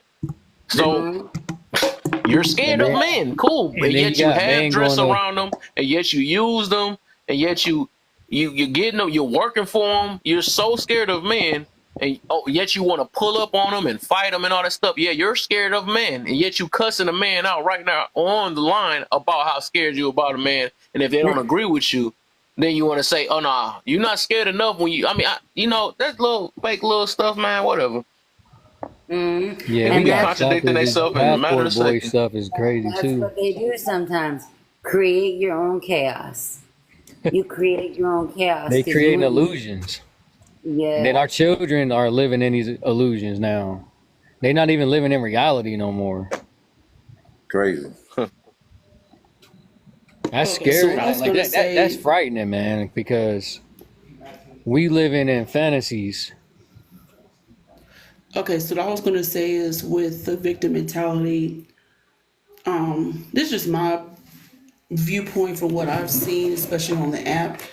I do think there is a little bit of difference with swaying someone's thought process with the whole victim mentality when it comes to quote unquote systematic oppression, slavery, blah, blah, blah, versus, you're a victim of DV or childhood trauma as of I am. And I will say this. I mean, Kev is one of the, honestly, the main live that helped me to really kind of figure out like, some of my behaviors and things is like, it's because I'm un, like kind of subconsciously thinking that, oh yeah, I behave this way because of this. And instead of being like, okay, yeah, that did happen to me, but I can be different. I do feel like you're able to reach and sway a person that has a personal, like an actual personal victimization versus this whole systematic thing. Because I feel like the people that are under this whole victim mentality under the system, they're just stuck on it. But I feel like more when it's more personal, like your mom, your dad, this to me, your uncle did that, or your ex-boyfriend, DV'd you or whatever. I do feel like because it's more personal, you're able to get to them more. But even then, sometimes it's still a fight. Well, like I said, I personally have been a victim of the systematic racism, and I've been here since the '60s, and I saw the civil rights, and we haven't advanced since. We've been going backwards ever since the past damn bill. We've been going backwards over the last 50 years. I've watched it slowly as they reverse everything. And it's accelerated the last couple of years, last probably 5 years, accelerated since Obama became president. Everything accelerated against us. And they reversing every single law that helped us. And they trying their best to get rid of every last law that helped any party of color. It's ridiculous. But the thing is, like I said, you got to figure out ways around it. But like I said, like Kevin told me, some people just don't have that brain power or intelligence to do that. Yeah, that's what it is. But the thing is, it's a problem that we cannot solve within this government. You just can't, Yeah. because it's just not possible, and that's why they have civil uprisings and wars to end stuff like this. And eventually, it's going to happen in the United States. Don't know when it's going to happen. It's got to happen. Because It's not just the construct of racism, classism, mannerisms, modernism, all the isms that yeah, everything comes to into construct. Sometimes you have to figure out who you are so you can figure out what you do for the Most High. Like, you know, Right. we've been Exactly. so Yeah. divided. We've been so divided. Right. We've been so divided. The fields that I'm in, electrical and air conditioning, the good old boy network, I had to be 10 times stronger, 10 times smarter, 10 times more papers just to get the same job as an uneducated white boy for the same job. I'm telling you, I had to have that much more paperwork, that much more schooling to get the same freaking job as a guy that said, well, you know, I got my white cousin over here. He don't know nothing, but we'll hire him before we hire this black dude. Yeah, but Exactly. Way more that's You experience. don't think we actually, do that to our own self sometimes too? but that's not No, good Like for. like like favoritism and all that stuff, and then or so many one of your boys. I think disqualified. it's so many angles, but we just stop at like skin color because like some people only just protect their own kind. That's like gangs and all that other stuff, right? What is Yeah, the And what's the sometimes what's the That's so word true. for I don't like even know if I high even risk? got all what I wanted to get out. That was crazy. Oh, sorry. Go ahead, go That's ahead, go ahead. that's so true, Kev. Because I'm married to a black man who will tell me, "You don't understand where I come from," and I have to understand where he comes from too. I mean, So, you're not gonna fully understand. We ain't gonna. Yeah, right, because I'm We're not like, gonna understand where each other come from. I don't get why people Exactly. say that Yeah. though. Yeah. All of exactly. us are different. It don't matter if we got the same skin color or not, because I can say the same thing, but I think we only use things like that to invalidate others' experience, or we try to just Like have a act like we victim. got that one up, like we've been through the worst or something like that. Everybody been through something. Some people either cry about it, some people get strong about it. So I mean, it just depends. So I never got why people be like, "Well, you don't understand my problems."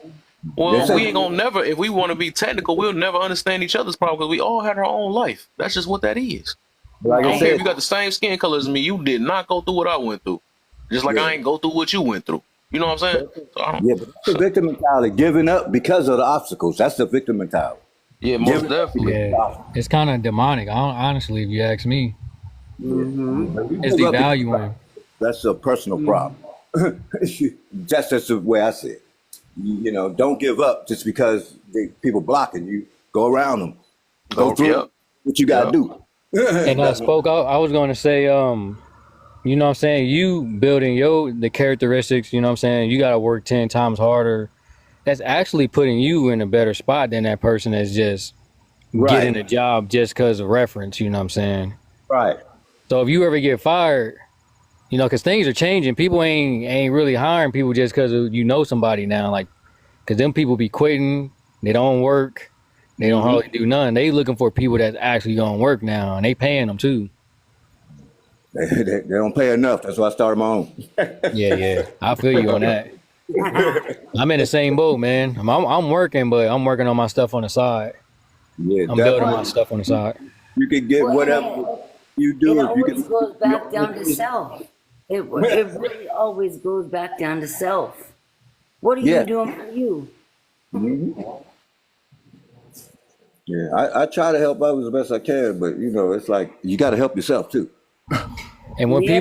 when people realize that that's about you, you gotta learn how to love yourself first, and then manifest however you feel inside to the next person. Right. That's how it works. That's how energy works. It's not about you. I mean, you you can connect with a community, but you got to know yourself first Right. If But I because you you got think to don't be able that to bring whole something to the table. I if think you that don't first give step is the hardest part. Yeah. Too many people got. I think so too. I think so too. If you don't give back to yourself everything that everybody took away from you, and you give it back to yourself, just like the same way that we talk about biblically, when we talk about what we desire God, we desire the Most High. Like sometimes you got to give back to yourself before you can give to anyone else. Yeah, it's like marrying yourself. Yes, yes. I always say this: if you don't give back to yourself everything that everybody else has robbed you of, what are you gonna give back to yourself? Identifying what people robbed you of is also an obstacle too. You know what I mean? Because sometimes you don't realize, the subconscious negative talk that you have with yourself is because of this until you get to a space. I feel like one you got to get to a space where you want better for yourself. You know what I'm saying? You kind of get to this space where it's like, okay, this is not, I really want to think positive, but I'm not. Why am I drinking so much, or why am I doing this or that so much? But I feel like some people just, I don't know. It's like I feel like some people just want to stay in that like negative space because I don't know if it's because it's what they've seen in their environment, but then it's also the same. But you can make the counter argument. There's people that grew up in the hood and this and that and the third, and they're like, nope, this is not what I wanted for myself. So I made sure I made A's and B's in school, and made a change for themselves. So Because they get comfortable. They get Yeah. comfortable. They want to be comfortable in the chaos. They want to be comfortable in the uncomfortability, and they don't know how to maneuver. Yeah, if you this is why I feel like it's important for people to heal from their traumas, because if not, you can start displaying the behavior of, like, say if somebody calls you trauma, you're going to start displaying the same behaviors that person of the person that caused you trauma. You start like becoming that person almost, because they at that point they have control over you, over your ego. You know what I'm saying? Exactly. Believe in the propaganda. Believe in the crap that they put in your head that you're less than. That's And exactly. and you basically gonna start acting just like the Right. oppressor. Exactly. Right. And that's the thing. The oppressor, you will talk to yourself like the oppressor talked to you. So you need to change your inner dialogue. You need to change the way you talk to yourself based upon the way that somebody else talked to you. Yeah, you gotta realize that I separate my spirit from my ego, because your ego can be either, you're gonna know. I mean, a lot of people, when you set yourself inside of who you supposed to be, you're able to reflect, and you're able to meditate, and you're able to go into your head and go into your life and see the things play it out in your head, you know what I'm saying, or replay it, and you're able to pick it out, like, and you're like, well, this is kind of like where I need to, this is what caused me trauma, you know what I'm saying, like, so I need to Fix it. yeah, you need to fix it, because you're gonna keep reliving it. You're gonna think you're actually going through it. You're not going through it physically, but in your mind you thinking you still going through it at the time, you know what I'm saying. That's why people freeze up, because they're thinking they still going through the same trauma. Like, it just keep looping. It's insanity, basically. Yeah. You said A the lot of word. people don't know how to separate their ego and Yeah, from their separate spirit. from yeah, exactly. But he said the word though. Meditation.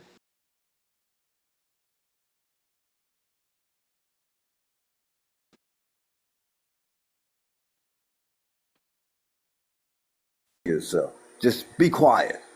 You know what I'm saying? That meditation works. You just got to be quiet and listen to yourself. Your own mind tell you what to do. Yeah, Well, you'll know if it's your what does the spirit Bible talking. say? Yeah, The you'll know Bible if says, "Be still, yep. be still, and know that I am God." When you healing, this is how you know you're on the right path. If you constantly, like, because some people don't realize, like, your thoughts are kind of like, they don't really exist. They only exist when you act. Like, if you got a thought in your mind, like harming somebody or something, or, you know what I'm saying, like, you thinking about punching a punching bag, it don't exist until you exercise that thought. You know what I'm saying? Until you actually, boom, you hit the bag, then you will be judged. But you gotta realize, like, some people think, oh, well, I got this negative thought in my head, I'm going crazy. It's not that you're going crazy. You're only going to think about what you taking in through the subconscious. You Well, know I what I'm think saying? So if you're around a negative environment and you're taking that through your subconscious, when you go home, you might get a negative thought in your head. Don't mean that you're crazy. It's just that's what your eyes are seeing. That's your it's really environment. about your intentions. Your intentions. Yeah. What are your intentions? You got to know that it's just a thought. Like, don't act on the negative thoughts. Let it roll off. They're going to disappear. But remove yourself out of that negative environment. Because you can't Yes. have a positive heart and a positive mind in a negative environment. Exactly. And I think it really goes back down to your heart Yep. and your mind and your spirit and how are you maneuvering? Like how are you actually as a person really maneuvering? A lot of people don't even think about themselves. They think about everybody else and how they think about how other people think about themselves. It's so crazy. I feel like some of those people that think about how others think about them, I think that's part of their trauma, but they're not taking the time to That's true. realize that and That's identify true. You it. preach. Because I mean, I'm preaching. I mean, I'm talking from AJ. myself, and AJ. not. I mean, not to like.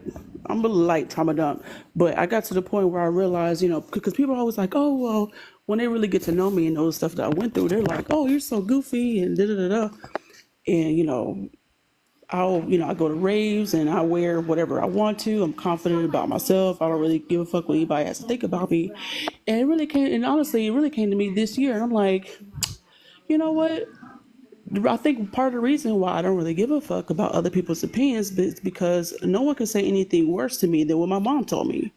However, there are people that could have gone through the same childhood that I went through and be on the streets doing drugs right now. But I feel like I just had I honestly feel like God placed the right friends and their parents in my circle growing up that kind of was like, no, don't think that about yourself and da da da. It kind of helped boost my self esteem, but it's still, I mean, I just turned 35 this year and I still fight those negative thoughts, but it's a constant fight, and I think that's part of it that people don't realize. It's like you can't just be like, "Oh, I went to therapy for a year, I'm healed." No, you're never healed. It's you're healing. You're Yep. healing, So and I'm just say this last thing, and I definitely realized it more deeper once I had a child because going through what I went through with my mom, my whole goal was to like not be anything like her. But there are some learned behaviors that I still to this day, struggle with and that I work on.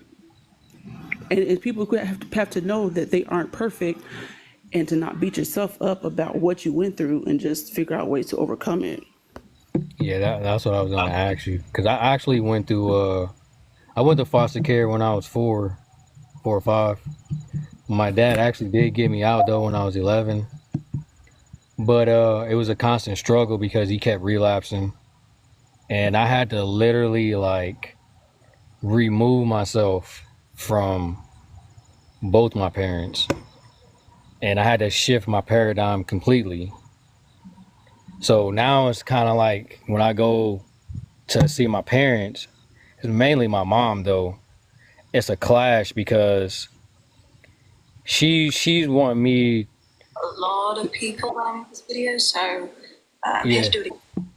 She's wanting me to like my mom is like really religious, so she kind of uses that against her children, and she can't do that with me, like, cause she uses it as like kind of like black magic, and she can't use it against me, cause like I said, I shifted my paradigm completely. Like I don't do anything my parents did. Period. Like I don't do nothing. Like I'm completely just the total opposite.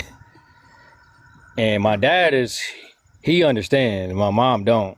She think that I'm being rebellious, you know what I'm saying? But it's not. I tell her, hey, I'm my own person, I'm my own man. I'm just completely different. Like I probably accomplished more things than both my parents combined. Not to like throw that in their face or nothing like that, but I was in the military for like 10 years. I'm a business owner. So my parents don't understand, like, I'm a man, like, I'm an adult. They still carry themselves like children. Still doing the same things, still talking the same way, acting the Preach. same. Preach.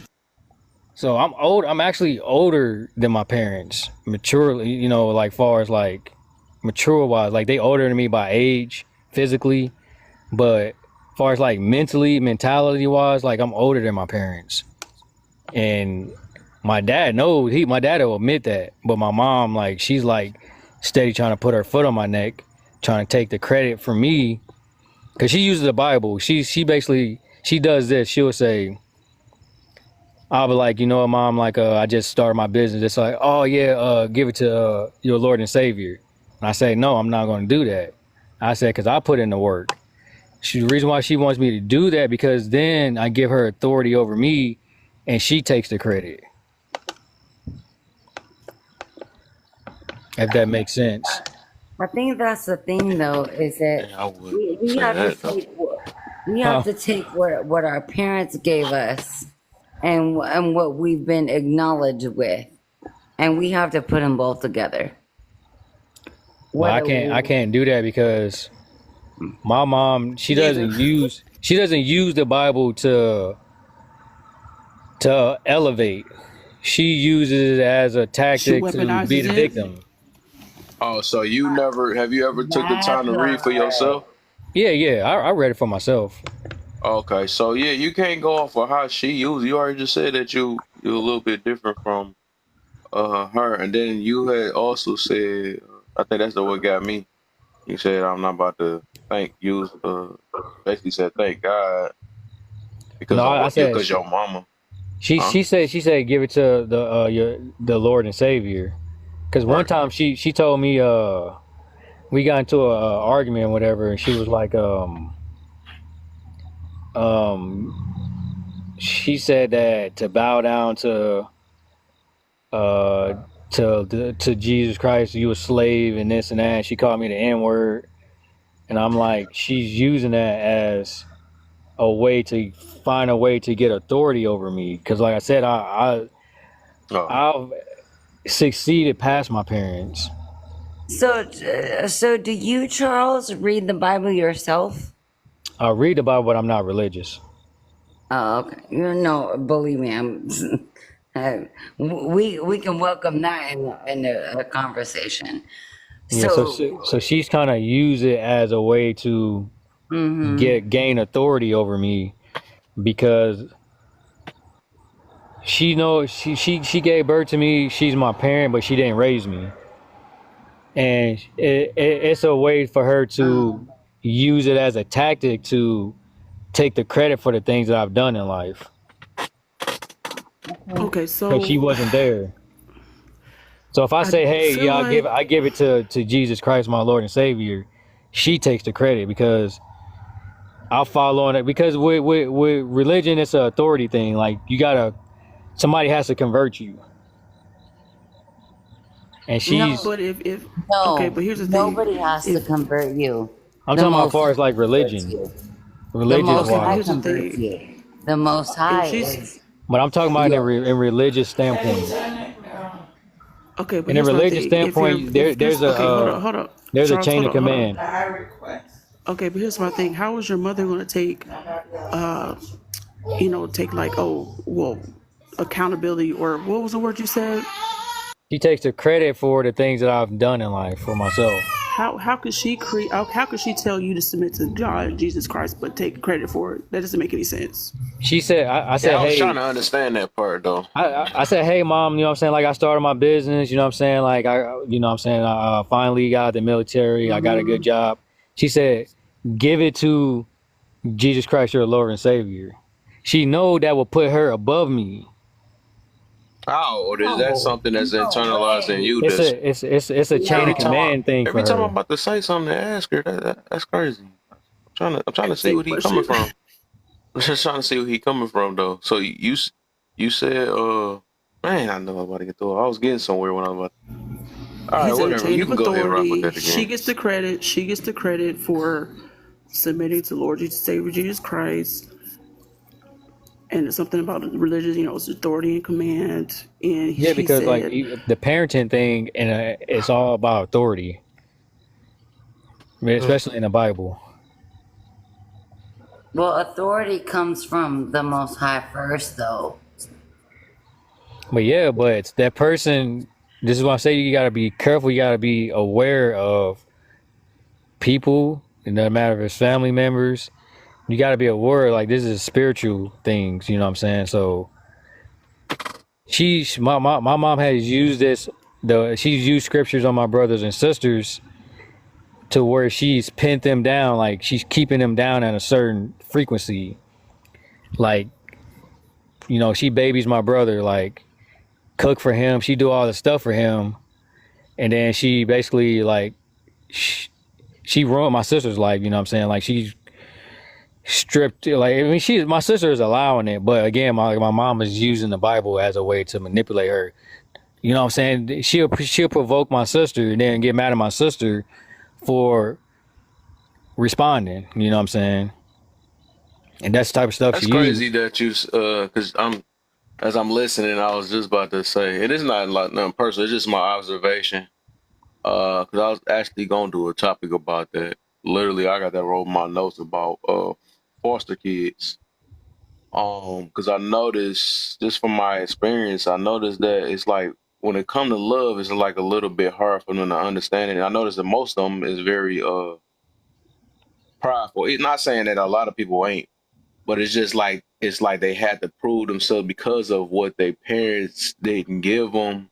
And I understand even toxic homes get the same thing, you know. But I noticed like the just even when they become an adult and stuff, I notice it's more of like, and then as I'm listening, even to you, right? Yeah. It's like the fact that you was like you you feel like because the way she used it, even though I still was trying to tie that in, that you saying because you giving it to God or Jesus, something beyond just self, it's like that you feel like that it's gonna go back to her. But like I said, that's more of an internal thing. And I know that you just want to live with, I did this and then I get it. That's what most of I forget it. Whatever. I don't know what I was I about to feel get to like it. it's I the don't know. right. Yep. It But could be. basically, It could be for the right person. It could be the right message, wrong messenger. yeah, Yeah, but she says I things like was. she always say things like I raised you, this and that. It's like she's trying to put these lies in my head, these illusions in my head that she raised me. My dad got me out of foster care. My mom never got her rights back. You know what I'm saying? Like she's trying to, and she got my brothers and sisters to believe that. I don't know how. I think she just used she used scriptures. You know what I'm saying? Like Well, my bro. a lot of people don't understand that foster care. First of all, a lot of people don't understand that foster care actually goes. Who do they seek first? Your first of your kin, like your grandparents, your aunts, your uncles, and all that stuff. That's what they seek first. That's what Well, they seek Or they first. may seek self first because, like what I was getting to is that majority. It's like I gotta prove myself because of, or like order, because I got people in my, yeah, but basically they have to be like, you know what? Since because it's even like a thing when because they go first off they compare themselves to other families, like why it had to be me, why couldn't I have this type of father, why I couldn't have to have this type of mother. Then they look at other people or how they got loved and all that stuff, and it becomes a me myself and I type situation from that point, right? Even with the love, right? They never got show how to right really love, especially when it because that's something you really count on is your parents. You Well, know, Henry, you you have to you yeah, s- understand. that is true. You 'Cause have to I went through that understand I though phase. just that when it comes to foster care, everybody, like the way the government works, they're gonna look first at who is connected to you. But right, none of that yes. matters Let because me finish though real quick because okay. every time I try to get deep into it, I swear I'm gonna be finished. I don't I'll be even back. talk that much on here for real. I just don't. I just was trying to explain to my observation of the foster thing. Is that why this thing on here fly keep on? But no, I'm just saying that's what I noticed though. It's more of I have to prove myself to myself because I had nobody else to help me type situation or whatever. So that's that's the main thing I had noticed in my observation of that. And what the heck? Uh, dang, did I even get anything? I think I got it. But yeah, that's what I noticed though. So Yeah, that's true. That's definitely a phase you go through, especially like I went in when I was 4, so that wasn't the initial phase I went through. The initial phase I went through was like fear. You know what I'm saying? Like it was more like, am I gonna ever see my parents again? You know what I'm saying? Like my mom and dad. Like I was thinking I wasn't gonna never see them again. yeah, Then when I was in foster care for a little bit, then I started having that type of mindset that I would start going through that phase like, why me, God? You know what I'm saying? Why me this and that? But after I got in there for a while and I started observing things, then it become like it don't matter if they contact anybody in your family. At that point, you gotta look out for yourself. No matter what age you are, you know what I'm saying? Because they could put you like they put me back in. My dad got me out when I was 11. It didn't matter because he kept relapsing. So I was in and out of school my whole life till I graduated. So it didn't make a difference. I like no matter where I go, where I went, I like it was gonna come down to me regardless. That's where I got the mentality like I have to do better than my parents. You know what I'm saying? Like I had to break this cycle because I don't know how far back this type of this suffering that my family is going through. How many generations back ago. So I had to start being aware of my surroundings at an early age. I had to start being aware of who to trust and who not to trust. And it's ugly work, bro, because you're going to look at family members like, I can't trust this person. And it could be your mom, it could be your dad, it could be anybody. But at the end of the day, you got to survive. And that's what I was trying to tell her. Like, they can contact anybody in your family member in your family tree or whatever and try to put you there. But it don't matter if they not right. If they not going to do right. You know what I'm saying?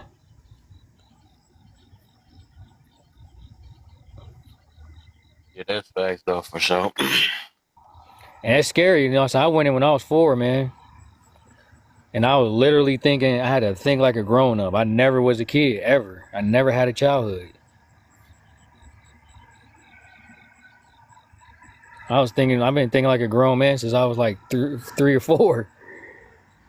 I had to, man, because I had to survive. That's why I can look at my mom and I can see exactly what she's trying to do.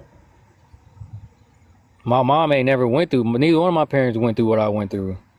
They didn't have to go through foster care.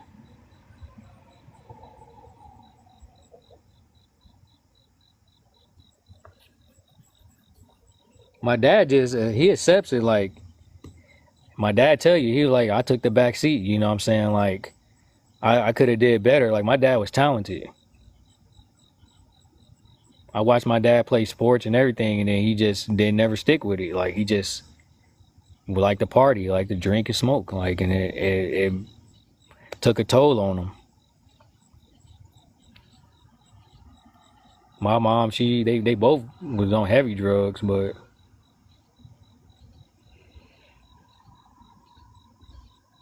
my mom, like, man, she know how to, like, some people know how to use voodoo and some people know how to use black magic. Like, we hate, you know what I'm saying? We got that Haitian blood and Native American, like, so people know how to use that type of stuff on people. I ain't gonna say it's real, but it's real to somebody that believe in it.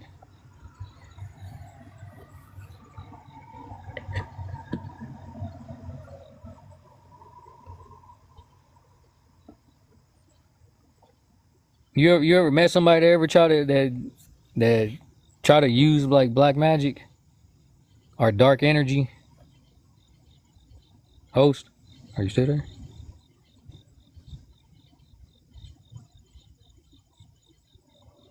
I think you muted. Yeah, to handle this. Nah, I haven't. That'd be some scary stuff. I haven't experienced that yet.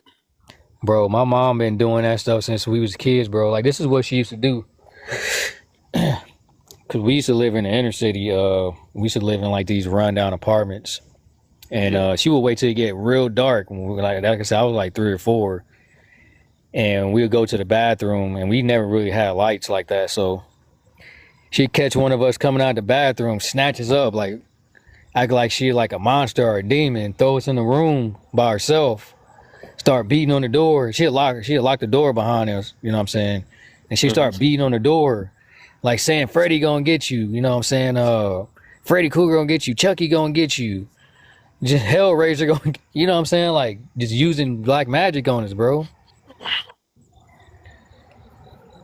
And they, you know, like my mom and them from the South, they from Texas, so they grew up in church, like really religious, you know what I'm saying? Like, and I know. Like she just know how to use them dark tactics like that. She still do it to this day. I be hearing the demons come. I ain't gonna say demons, but I hear the pain coming out of her. Like she just never healed from her childhood.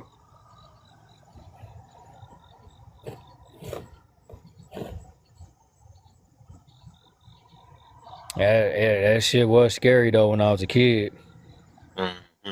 But now that I'm older, I can protect myself. I tell my mom, like, I tell her no, like, give it to your Lord and Savior. You dumb N-word, you know what I'm saying?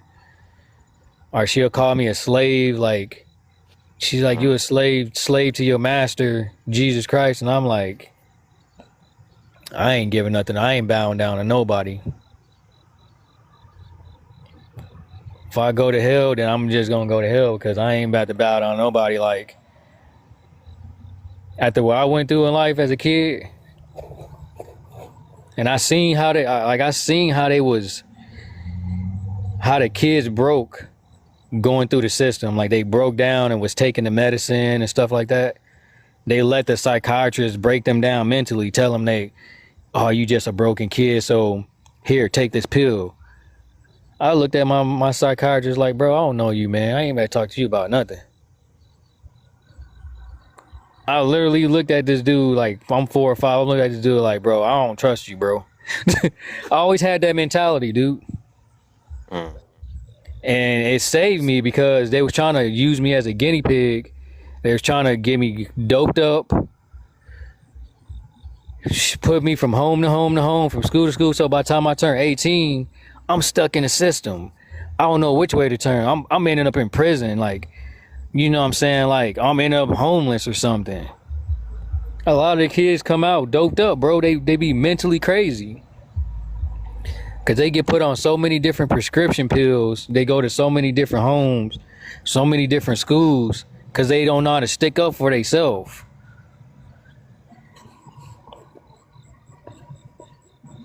I stood up for myself. I started talking. I started using my mouth, bro. I was like, no, I ain't taking nothing. I used to spit the medicine out. Coming in now. Okay, I see you. Facts. Bro, I used to spit that medicine out, bro. Like, and I told my brother to stop taking it. Cause they used to give us Ritalin for I think it was ADHD. Back then it was called ADD. It wasn't called ADHD. They got so many different diagnoses, bro. It's ridiculous.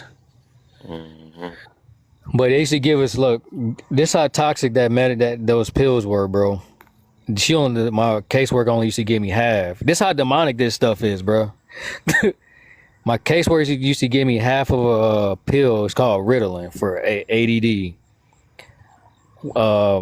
I was taking it at first, and then I didn't like the way how it made me feel, so I stopped taking it. And she used to stay and watch me take it. But one time I just hit it like under my tongue. Bro, I kid you not, bro. I kid you not, bro. Like it literally almost burned a hole in my tongue. That's how toxic that medicine was. Mm. And the caseworker would sit there and watch you take it just to make sure you took it. Bro, that shit is demonic, bro. There's nothing a kid can say, like, you fighting against a whole beast. You got a psychiatrist, you got a counselor, you got a therapist, you got a caseworker, and a mentor. I'm sorry, Charles. I missed, the beginning of what you were saying. So are you saying that you was in foster care? Yeah, I went to foster care I went in when I was 4. I didn't get out till I was 11. That's But tough. they were trying to basically like systematically manipulate you, basically. Like just kind of like trap you in this illusion of they telling you they trying to help you, but really they just making you more sick. Because a lot of the kids I know, like by the time they turn 18, the ones that stayed in when they was 18, they got out and it's like they didn't know what to do. Like they were so mentally disturbed that because they went to so many different homes and so many different schools and was on so many different prescription pills and antidepressants and stuff like that. Like they was confused by the time they got out of the foster care, because they release you when you're 18 into the world. Yeah, I heard about that. My little brother actually, had behavioral issues, but my mom didn't, put him in anything. And she took him to the doctor, and they were trying to prescribe him Ritalin, and she said absolutely not. That shit is toxic. I can't explain what it does to you. Like I know, like when like I said, I held it because I started spitting it out because I didn't like the way it made me feel. Like, and I held it under my tongue one time, and until my caseworker left, and it literally like burned my tongue.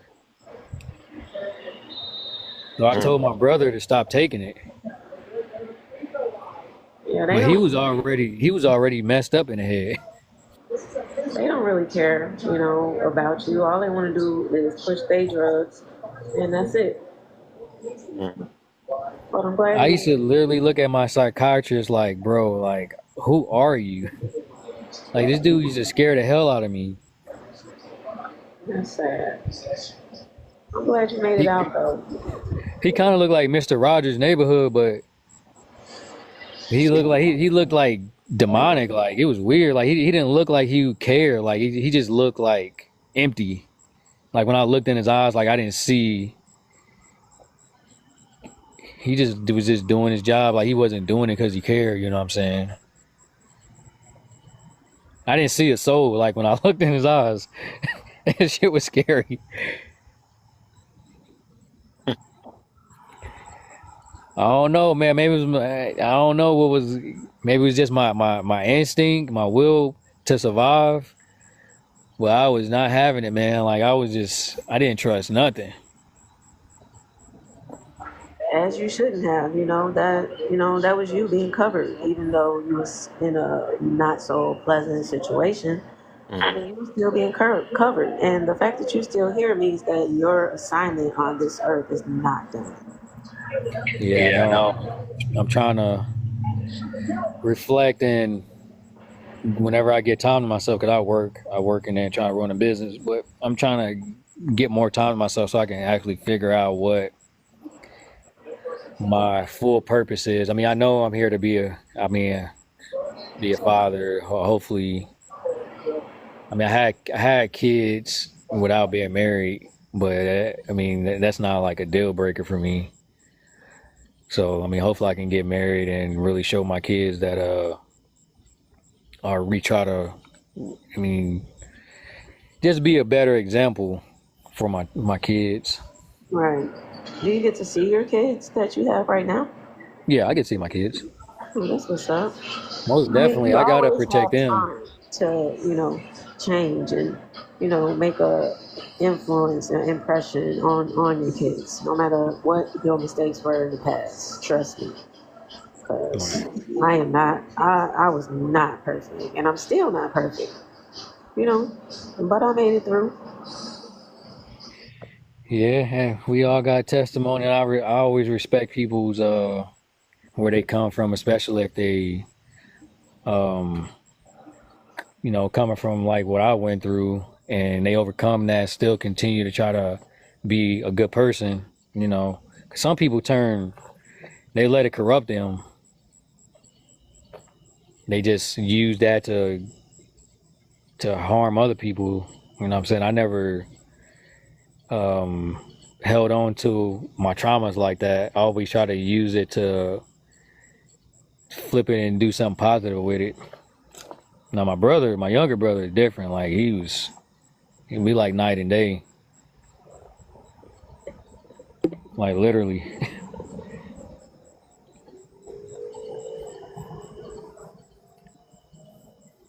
But I talk to him, but it's hard because my mom is in his ear. Like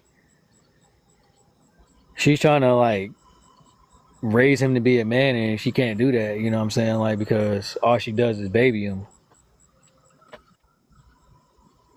So when I call and talk to him, she conflicts with me because I'm not a little boy. You know what I'm saying? And I feel like she just got to respect that I'm a man now. Like I've never been a boy.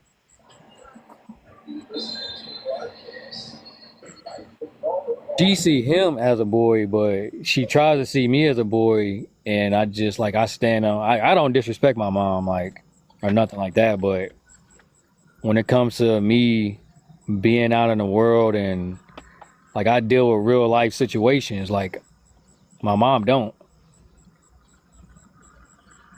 She don't go out into the world like me. I go out, I fellowship. I'm trying to solve Have you learned problems to in the forgive your world. parents yet? Yeah, I forgave my parents. Yeah, because one thing I learned, because even though I hear you and I hear the comparison you're using and all that, you got to realize that just like you said, your parents went through a lot of things or whatever, but that was, I mean, some people, we don't never know what their parents did to them. We don't know the choices that they had to make as they got older and stuff. Some of them Right. might not have got taught how to love. Um, but I think it's like always best for us to try to be better than what, and I think that's what our parents usually are. The goal is supposed to be with them. But it's just like kind of giving grace because all they can do is teach you what they knew. They don't. It's obvious that a lot of our parents didn't know everything, even to this day. Just like you said, I think you was one of the ones that mentioned that too, and I can agree. I feel like I've Yeah, matured in many ways that I didn't see my parents did it because some of them still been the same way since I was younger and stuff. And I mean, it's a lot of people in my family that's like that. So it's just like instead of like comparing what they did versus what I did and all that stuff, I just look at it like, I was about to say thank God, but I say thank God because I believe in God. I say thank God that that He had the patience and He taught me because I could have been a person that's did worse than my parents and took the worst part. Right. And I yeah, mean, that's good that you actually learned a Uh, lesson, and drag on to your you changed it. yeah. Okay, so when it come to my parents, I always show my parents grace. It's just that my parents took the back seat on themselves. So for me, I'm happy with the things that I've accomplished because of what I overcame.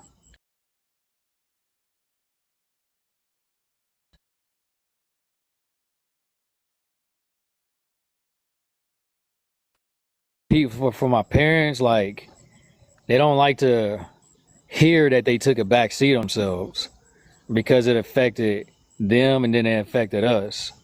So they still at some point they still struggling with accountability.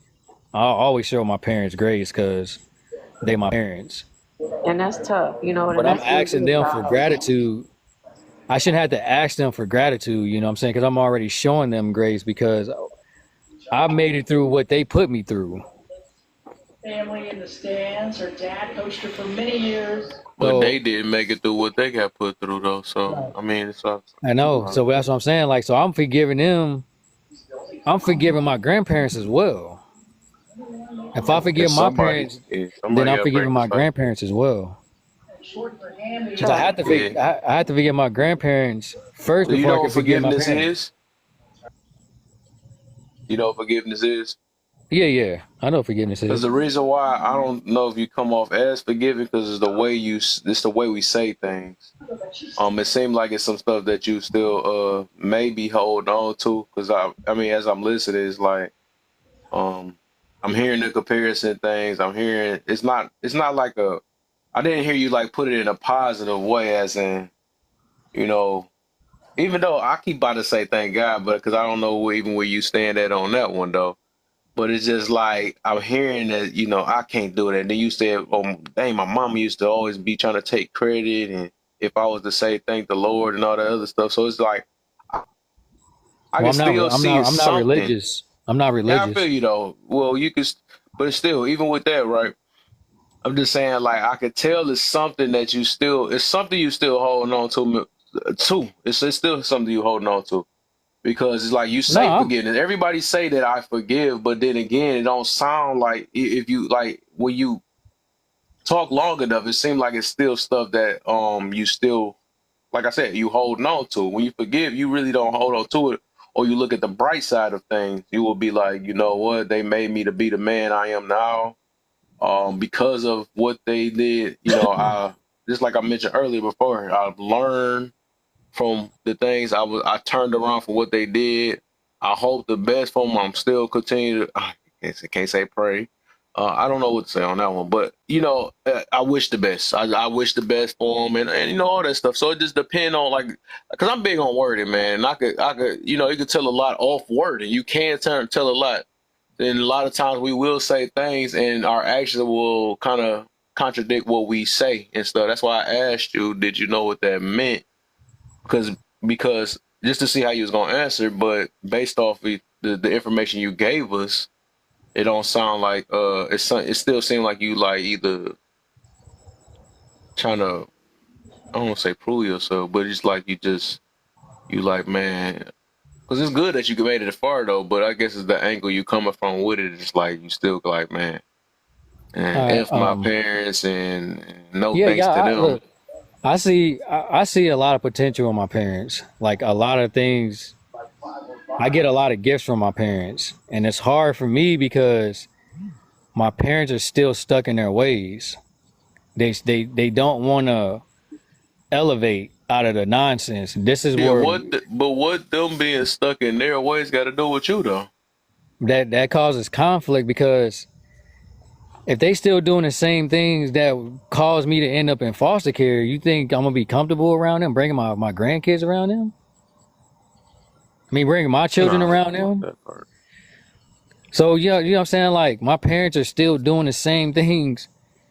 There's still some things that they're doing, like, that they were doing when I was a kid. Charles, can I say something to you? Yeah, go ahead. Um, Who am I I feel talking to? like this charisma.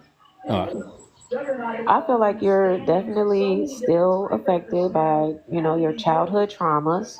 And you have to understand that you cannot make your parents see what you see in them. Maybe when you have, you know, the baby, you know, maybe that will, you know, trigger them to have to do different. But you can't make anybody, you know, see what you see in them. Because what's gonna happen is you're going to lose yourself in trying to, you know, save them essentially. no. I just created boundaries with my parents because you're not going to smoke around. For one, you're not going to smoke around my children. You're not going to be doing all I these think you certain just proved the point right there. But what? she just got done. And I'm glad Charisma kind of just did that. So, and I tried too first, but you don't realize you're doing the same thing that you claim your parents Yes, doing. You're doing that right now. yes. Well, So setting Charles, boundaries. Because you we have telling to you things and then you will shift off and be like, you talk about something else, but we kind of focusing more on you, not your right, parents. That's what right. it's most, if you notice that. You have to heal yourself first, Charles. Even though you done set your boundaries up and everything, it's still, a trigger for you. So you need to get that resolved, move forward, get to know yourself What do y'all feel more. like is a trigger? It What is is. setting boundaries got to do with being triggered? It's because you're not healed completely from your childhood traumas. So I'm supposed to just let my parents do anything in Sir, front of my no. children? Sir, no, no. I am speaking about you. I'm good. I don't go like if they smoke in front of me, I'm cool. I don't want them smoking in front of my children. Can I say something? Okay. Go They ahead. can smoke in front of me all day. I don't care about that. But you're not gonna smoke in front of my children, like smoke weed, bud in front of your I feel that. grandkids. I feel it. I feel it. I feel it. Yeah, so But I'm probably me, I can I'm a go around my older family. They can be drinking and smoking. I know I'm not gonna do it. so I'm probably, a little older than most of y'all up in here. And I got to say, you never completely heal from what your parents or whoever, if you were brought up and you were hurt in some way or another, you never fully heal from it. Right, The right, best right. thing you can do is not continue the cycles. Yeah, keep responding. You know what I'm saying? It's your response to, because you might get a memory that pop up. It's how you respond to it. For me, it don't affect me like it would my brothers and sisters. You know what I'm saying? Like they still affected by it. Like I can go into my life and interact and do things and something to pop up and I'm like, I'll just brush it off and go back to doing my work. But as far as my brothers and sisters, they freeze up. Yeah, but Charles, brushing it off is not healing. There's a difference between brushing it off and healing. But the main thing is just you make sure you don't do the same thing to your children that your parents did to you that harmed you. Which it Yeah, seems like you're doing that, I right? have my things that I do that are therapeutic. Like I go running, like I go to the gym, fishing. I do something therapeutic to heal myself. Okay. I ain't just brushing it. Like if I'm at work, I can't stop at work and be having a panic attack. You know what I'm saying? So I gotta brush it off and keep working because I'm dealing with operating machines and stuff. Like you gotta be able to deal with, put it in the back of your head to where you can get time to reflect on it and actually do something therapeutic to combat it. You know what I'm saying? Yeah, But okay. All right. like I said, like I got to teach my brothers and sisters, my brother and sister, how to not keep letting it hinder you. You know what I'm saying?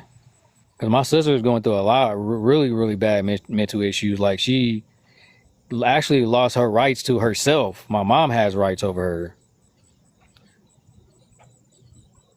Like they see her as disabled now.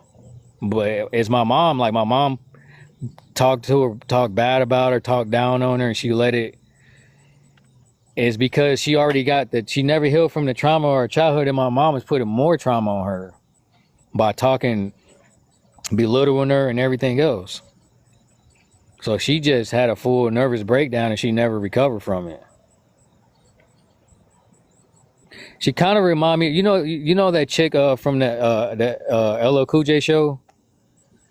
What's her name? The beautiful black female. Yeah, I forgot her name, but she out here real bad now. Yeah, that's how exactly how my sisters were very. She's still beautiful to me, but like you could tell, like it's whatever's happening to her internally, is taking a toll of her.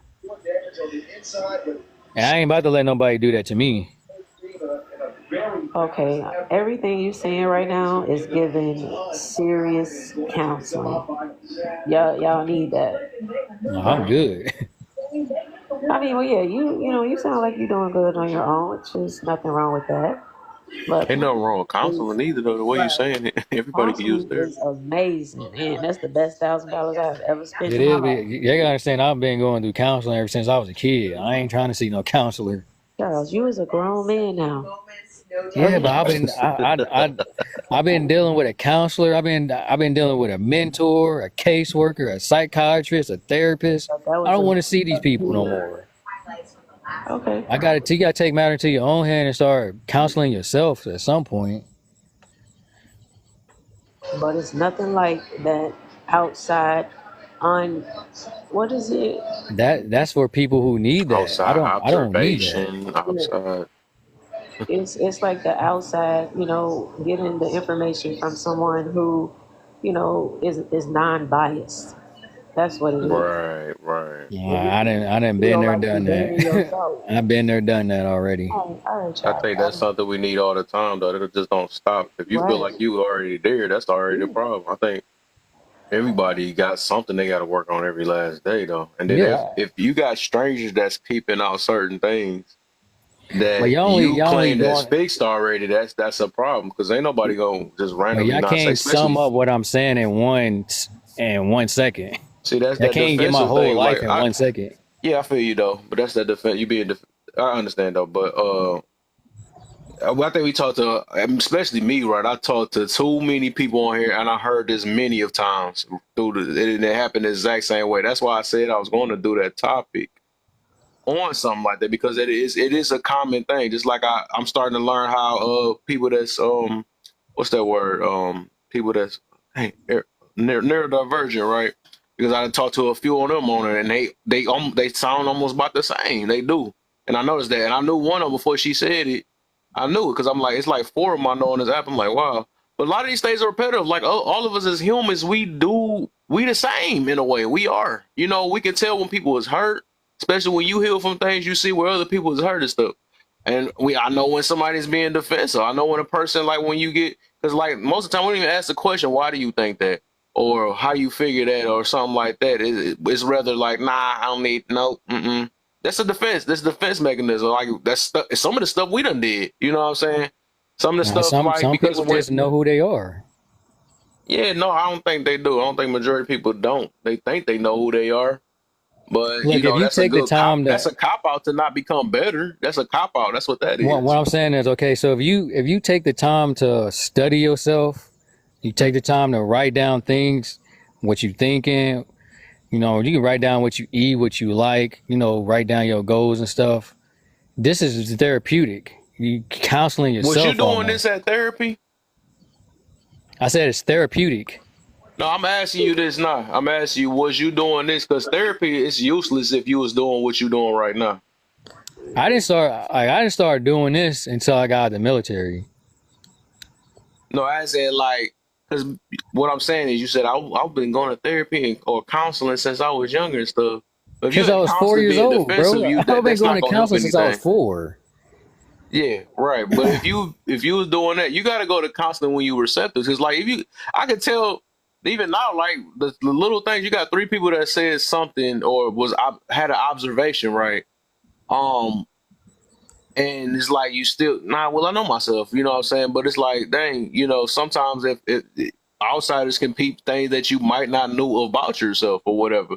But if you are going to counseling, just to defend your current character, you're not really. That's useless. That's useless money. That's like actually almost a waste of money though. Like, because it's like the whole point is for a counselor is to tell you something about you, so you can look within you. Like maybe this can't be true, and maybe I have to change this. You know what I'm saying? Or Well, that's what I'm ask why saying. why do people But that's for people who got you? can't observe themselves. Got you. I got you. Like if you have that skill if you meditate and yeah, so you can have somebody that mentors you or something like that. You don't got to necessarily go to a counselor. You got to think about that costs money too. You know what I'm saying? And it's like that's a toss up. You don't know if it's gonna work or not. So it's like at some point people got to sit down and actually learn about who they are. Like when I turned 4, I had to turn my energy towards myself. I had to look at myself because I was in danger. Like I was in survival mode. So I turned my energy inward very, very early. I was consciously aware. I wasn't consciously aware of what was going on, but I knew I was in danger. So I had to start learning about myself very early. That's why I said, like, mentally I'm older than my parents. because that was just a choice for me. Like my will to survive just kicked in. I wanted to live. I didn't want to, you know what I'm saying? I could have, you know what I'm saying? Like we could have, because there wasn't nobody there with us. We was there by ourselves. My parents wasn't there. Wait. So was the therapy like state sponsored therapy or state enforced? Yeah, pretty Okay. much. They pretty much assign like when you come from a broken home and they put you in the system, like they automatically assign you a therapist, a mentor, psychiatrist, caseworker, and what was Yeah, but they don't genuinely care about you. You're just a number. You're just a case file to them.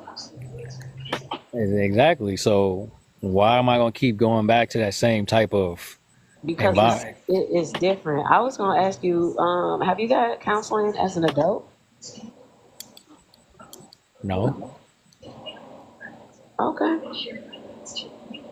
I don't feel the That's need to. because I understand that. You know, I did my self journey on my own these last 2 years, but I am actually currently in counseling again because you can't do it all on your own. You really I, cannot. I I have mentors. Okay. I just don't feel the need to go see a counselor. Like, you know what I'm saying? Like, if my family want to sit down and talk, we don't need a counselor for that. We can all be adults. We can all sit down. If it don't, I mean, you can't force it though. You know what I'm saying? Like, people gotta want to do it. I talked to my dad really just fine. That's my mom. Like, she's the only one that's trying to be controlling. Where did y'all grow up? I'm from Kansas City, Missouri. Okay. Yeah, it's kind of. I love my city, but certain parts is where I grew up at. Like, yeah, it was bad. It's a little rough, huh? It's all Yeah. it's rough neighborhoods everywhere, for real, for real. Yeah. Well, yeah, you don't. I mean, nobody's here trying to, force counseling on you at all. You just, you can do what you want to do. Yeah. It's just Yeah. throwing it in the air, man.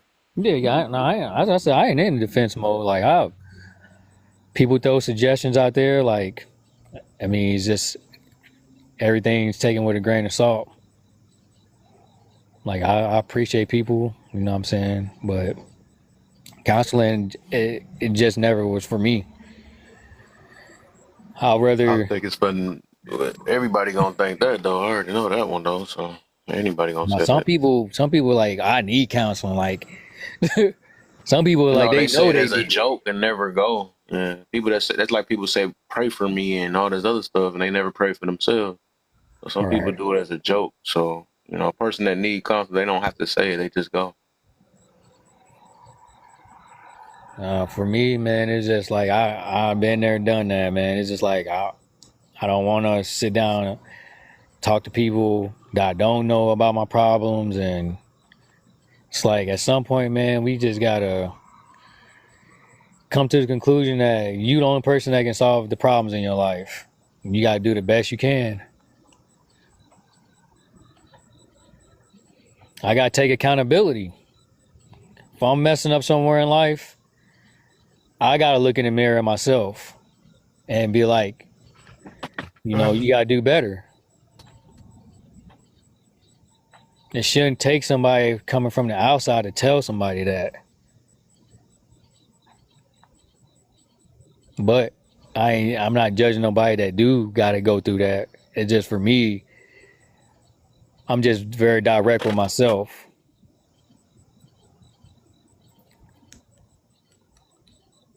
And I mean, it took a while for me to get this way, but because I was in denial about some stuff.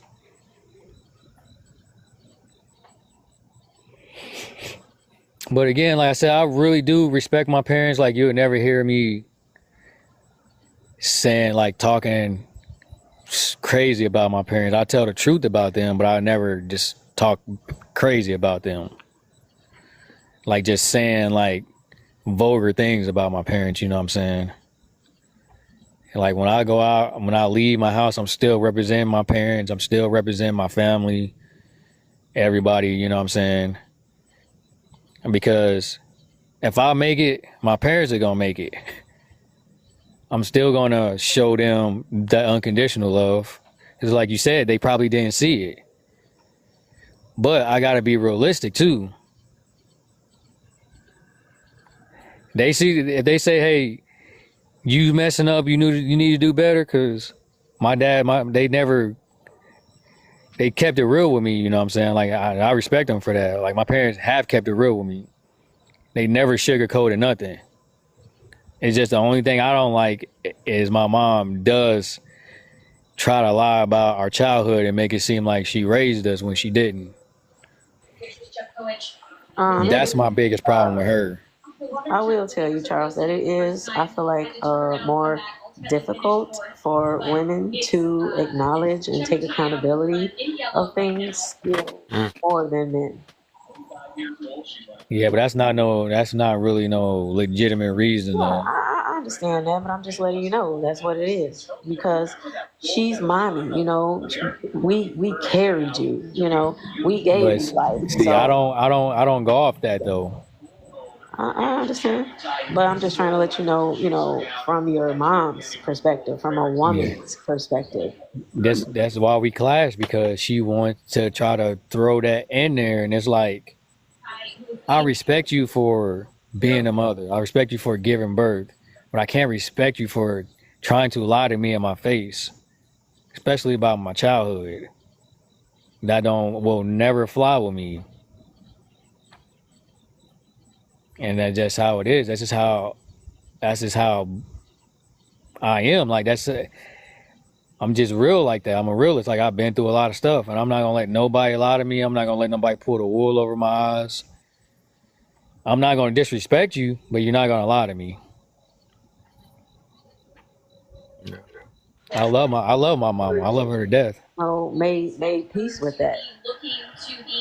That's why she's still lying. She haven't. Lying to herself, really, to make Yeah. herself feel better. She haven't, and I try not to throw that. I try not to throw that in her Yeah, that's face, a but I common have to thing. That's mirror what a it. lot of people do. They lie to themselves and make themselves feel better. Yeah, you know what I'm saying? Like, I even try to shield her from mirroring how she is, because I don't want to hurt her. But I'm an adult and she's an adult. She's got to act like an adult. Like, she's not in her mind. She probably thinks she's, younger, can still lie. And like, no, like, you're elder woman now, like, with grandkids. She's just in denial, And for some But that's my people, they mama. I love will, her unconditional. take accountability, and then some people won't, and that's just period. Especially the elders. They See? are, man, they are so set in their ways, and Yep. you can't tell them nothing. Exactly. And that's all it is she's set in her ways. She feel like she's the elder, which she is. But you have to be able to carry that title and be responsible. You know what I'm saying? Because that's I mean, I can say it's a power, but it's a gift to grow older. But why you should want to be a wise elder person? You know what I'm saying? But are you the only one of your siblings that has talked to your mom about this? I don't know if she had it talk with my older brother. My older brother is kind of like, he don't really. I'm the only one that really care. You know what I'm saying? Like, that's passionate about it. Yeah, your older brother, seeing what He's it a was. hustler. Like, all he does is just got out hustle. the matrix, took himself out. Yeah, he was hustling. My older brother was a hustler since he was like 14. So he just did whatever to make money. And then, like, I never really, like, I seen him, but he wasn't there, like, tripping about, like, the thing. Like, he wasn't there going through the things I'm going through with my mom. Like, they never had that deep conversation like that. That's because he, him being the oldest, he done been there, done that with your mom. She probably had him young, you know, Yep. so he, Exactly. you know, he was growing up with him. I'm sure he's seen a lot of, inappropriate things. Yep. So, he sounds to me like he made peace with that and he just got out the matrix. Interesting. Like I made peace with it, but you know what I'm saying? Like when I bring my children around, my parents, I don't really have like super high expectations, but I'm like my dad like to smoke and drink, and I'm like I try to ask him not to do that around when I bring my children there. I can't stop him, but I just ask him out of respect. You know what I'm saying? Like At least be respectful of the baby. yeah. Well, my dad he like to get high. Like my dad just because he's still dealing with his stuff, and then my mom she's very she's very moody. And she say some crazy stuff when she get mad. Like she talk bad about you. That's terrible. Yeah, it is. And I mean, that's why my parents are still doing the same things they were doing when I was a kid. For you, Charles, all I can say is, you said you had your boundaries. So, if they're not, following that, then you got to hold them accountable. You basically have to just leave. That's it. Yeah, that's what I said. Like my boundaries are not even strict. Like I mean, people think, oh, you can't have no boundaries with your parents. Like yes, you can. Strict for them. It's strict for them. Because as your parents, they feel like you cannot tell them what to Nothing.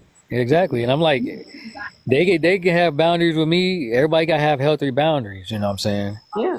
But if they, don't respect your boundaries, when you show up, just leave. You gotta stand on what you. Yeah, stand on your business. Yeah, you gotta stand on what you putting out.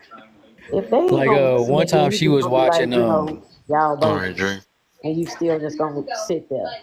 You is allowing them to disrespect you directly while you're awake. Okay. One time my mom was I came over her house. She had the blind shut, and she was watching these them solved cases, murder cases and stuff like that. Yes, she was watching stuff like that, and I'm like, and she started talking about death in front of my son, and I'm like, can you not do that while we're here? She was like, this is my house. Like, if you don't like it, you can get out. She was like, he needs to learn about death anyway. I'm like, he's 4 years old. I'm like, he don't need to be learning about that right now. And I'm like, why are y'all like this? And she was like, oh, this is my house. You can get out or whatever. And I'm like, really? Okay, as soon as she said that, just step. All right. Yeah, I got about it. I was like, boy, I felt that dark energy. Like, you got the blind shut and you looking at it like, I'm like, this is some. But after I said that, she stopped watching that stuff. She was like, I don't watch that type of stuff no more. Cause I was like, yeah, like, are you close to death or something? Like, why are you looking at this? I watch it, but I mean, it's interesting to me. Nah, me. It is interesting to me just how far people will go, for insurance money or whatever. And then, yeah, she do get it. She get money for disability, but how far she went to get it is the sad part. Okay, she had like at least 10 or 20 surgeries. On blast right now, Charles. Cause my mom she just I don't know, man. I do care about her, but it's like it's nothing you can do about it.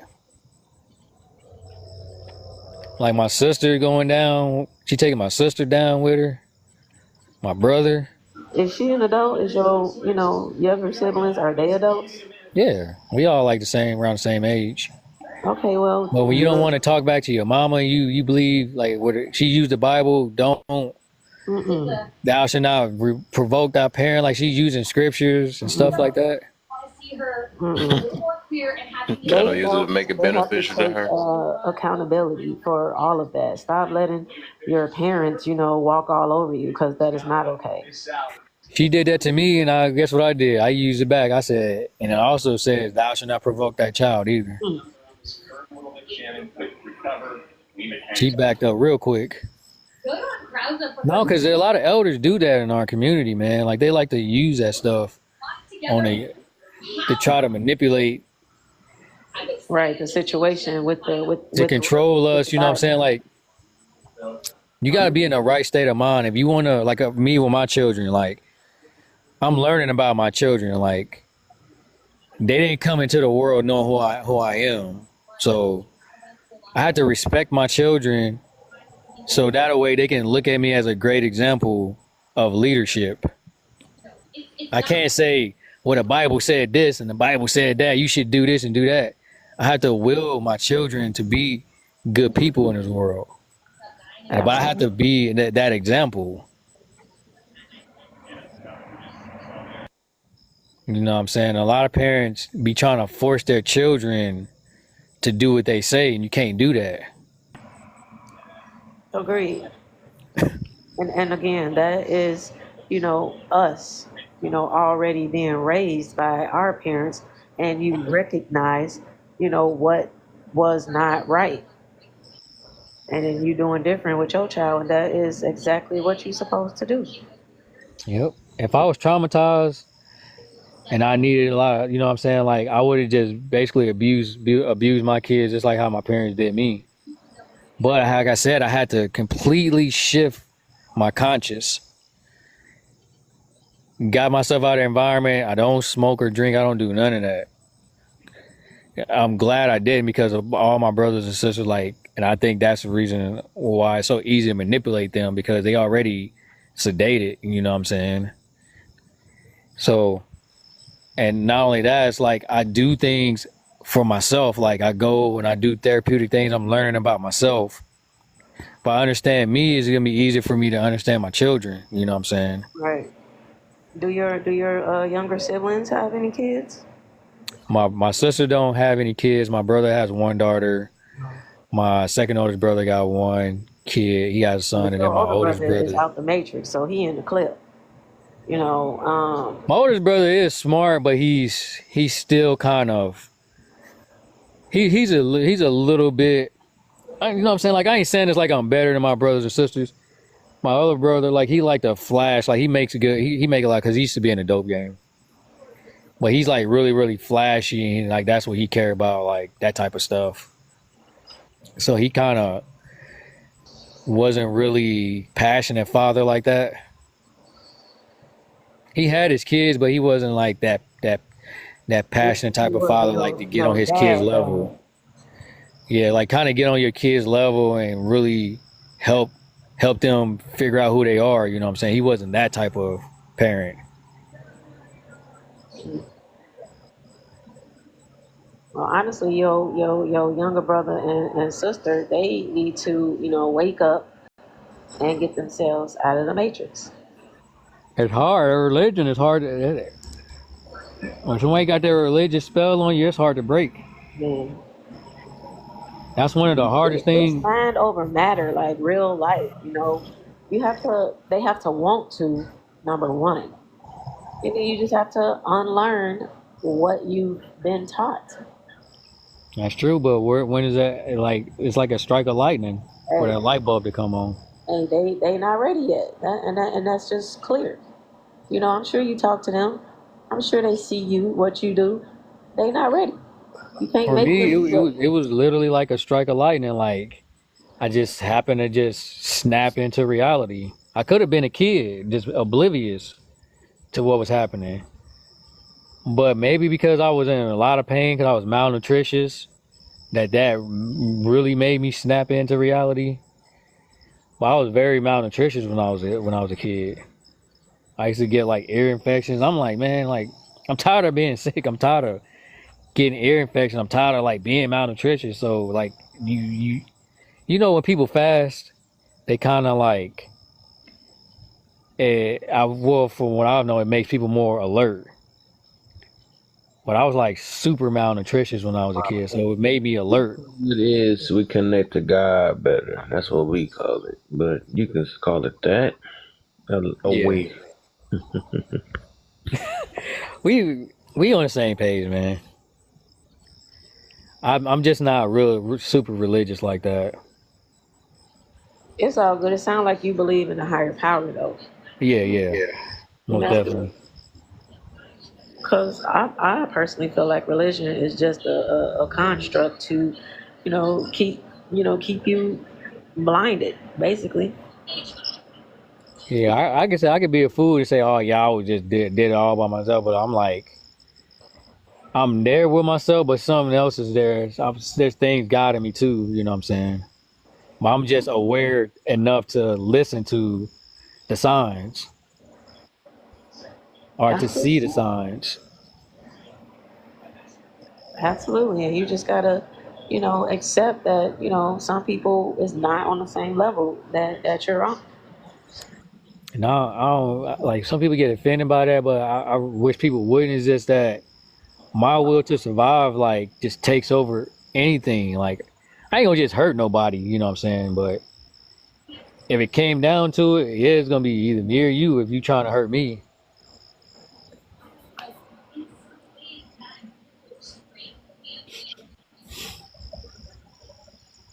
And I think people's will to survive should always be their first instinct, no matter what. Because if it's not, if you got any other instinct besides survival, like this is how you get stuck in the matrix. Like survival should be your first instinct.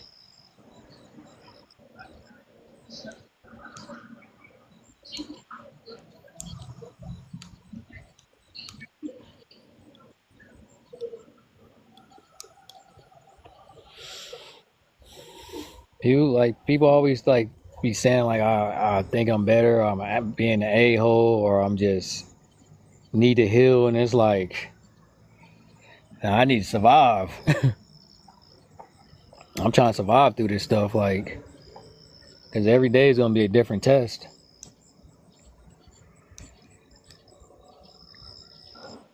Absolutely. But, healing is a part of you surviving. True. But it's hard to heal when you constantly get tested. You know what I'm saying? We dealing with inflation, we dealing with capitalism, Hey, we dealing with all type of stuff right now. it's a lesson in every single thing. Understand that you are not the only one, going through the inflation and all of that extra other stuff. Like, it's all worldly.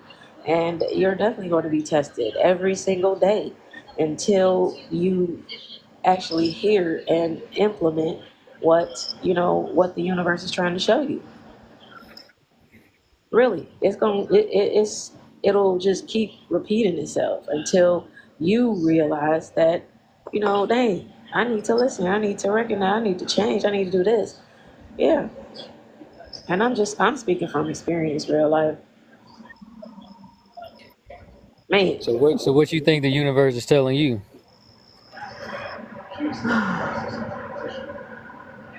I believe that the universe has led me to this page to speak to you. I actually, have ignored, the signs from the universe for a really, really long time because I felt like what I was being led to did not align with what I wanted in my head, you know. And so once I did that, I'm good. I'm happy, you know, and I'm glad I Yeah, did. so hold on, can you elaborate a little bit? You said, yeah, the universe led you to speak to me. Yeah, What you mean by that? I'm talking to you. I mean, I clicked on my boy Kev's live, and I myself requested to come up, and I asked you, what were you speaking of because I didn't hear what you was talking about from the beginning, and I'm still here. Okay. So yeah, Yeah, I didn't mean to hijack his panel or nothing. oh, no, you good? You was good, Kevin. We good. Most definitely. Yeah, I No, mean, he down there at the bottom. Yeah, I'm on my other page. I wanted to stretch out a little bit. Oh, okay. hey, he got a lot of options. I ain't even gonna cap with you, Charisma. The universe been telling me for a long time. Tell me I've been need to get rich. Nah, I highly doubt that. No, I don't believe that. I'm about to say I Why highly you doubt say? that. Why you say that? Because there's no easy way. You got to put in the work. Yeah, he It's wants you to required, need or him. you That's will the whole not point. see change. No, I'm being dead serious. Like the universe has been telling me to become rich and wealthy. Well, I will say that the month of August is a month of abundance, you know, financial blessings. Yes, sir. Yeah. My birthday is in August. Okay. Happy So, birthday. if you said that right,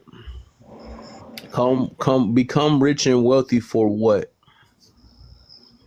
Well, rich is for my own So, personal Gemini, reasons. come on up here, brother. Being rich is for my own personal reasons. Because I want to be. I just want to have things. I want to be able to provide service for people, and I want to be not just rich in money, but rich in people, rich in education. You know what I'm saying? The wealthy part is so that I can pass it. Whatever I have, I can pass it down to the next generation, so they don't have to.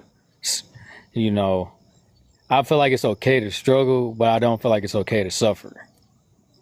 So we need money to survive. You need money for medicine. You need money for just about everything. So there's nothing wrong with having money. And there's nothing wrong with being rich. For a long time, like people in my community made it a bad thing to have money. You know what I'm saying? Oh, money is the root of all evil and this and that. Like just saying The stuff. love of money. The love of money. Yeah. They is not lying.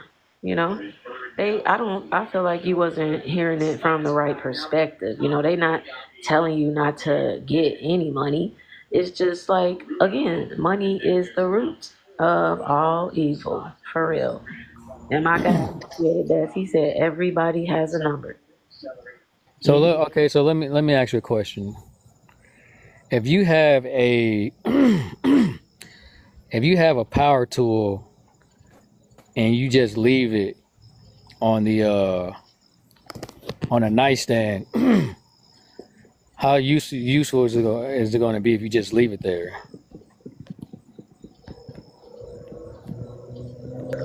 It's not, self functioning.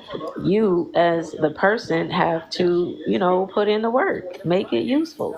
And I was going to ask you, you saying you want to be rich. Do you have a plan to get there, or are you Yeah, just of course. expecting a money tree? Oh no! Like I mean, first of all, like you have to manifest things before you can take action towards it. So of course, you got to visualize yourself being rich. Second step is to take action. You know what I'm saying? Right. I'm asking you, what's the plan? What's my plan? Yeah, to get rich. I have multiple income streams. Okay, that is very blanketed. You haven't like written down a business plan. Of You know. course I did. Okay, well, you got your plan, and now you have to work the plan. Yeah, now my To plan is already in the play. Okay, that's good. That's great. But you know what I'm saying? Like, but people when they hear people talk like this, they think, oh well, he's just boasting, he just this and this and that. I'm not talking about get rich quick scheme. Oh, I understand. So to I mean, me, money is a source. It's not the root of all evil to me, because people, it's a choice. Like, people can use it to do evil things, and people can use it to do good things. So money can never be the root of all evil. It's just people right. It's the lusting for it. you right. You right. You right. You definitely right. It's Like I the said, lust and love is two different things. Love is something that's actually genuine. But when yeah. you lusting after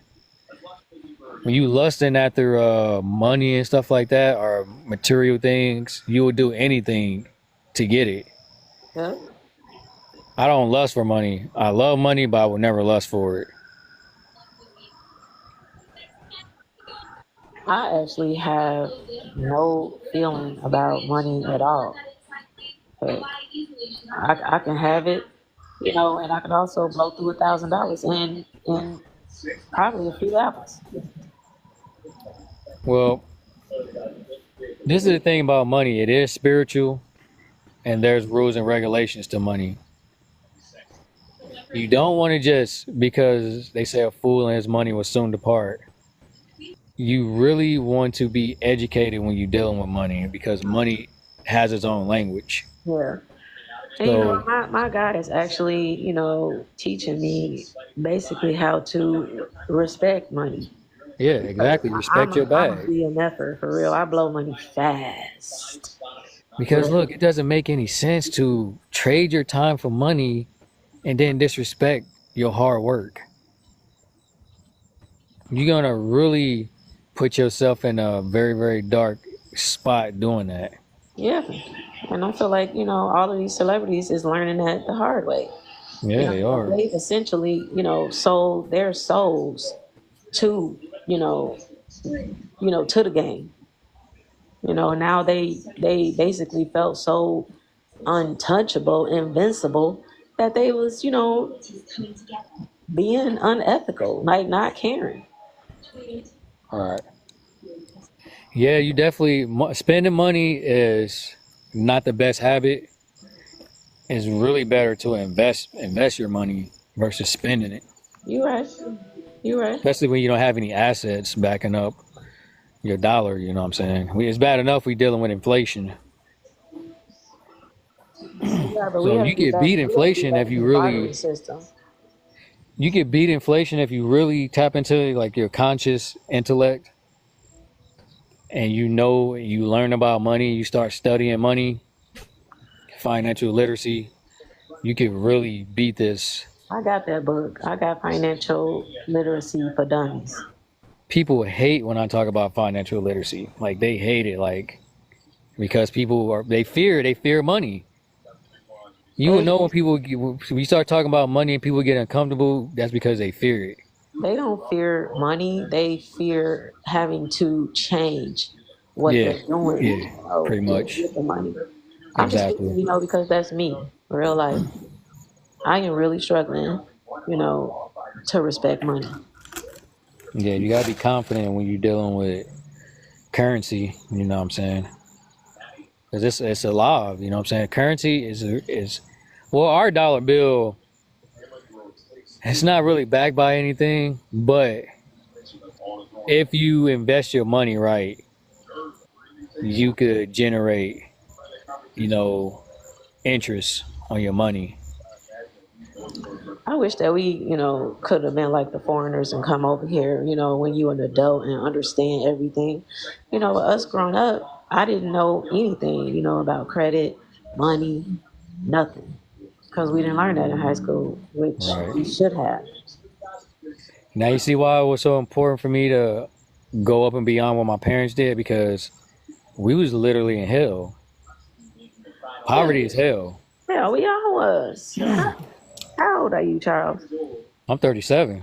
Yeah, you in my category. It's like poverty is that's what hell is.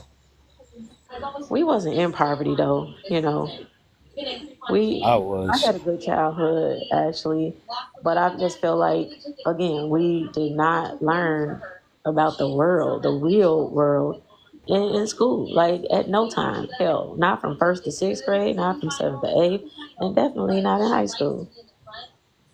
They should just teach money and because you gotta realize money has everything is revolved around money. All history, no matter if it's every subject is revolved around money. Math, science, the whole damn stock market is. You can learn about American history. You can learn about European history, African history. If you just learn about the stock market and forex, you can learn economics just learning stocks.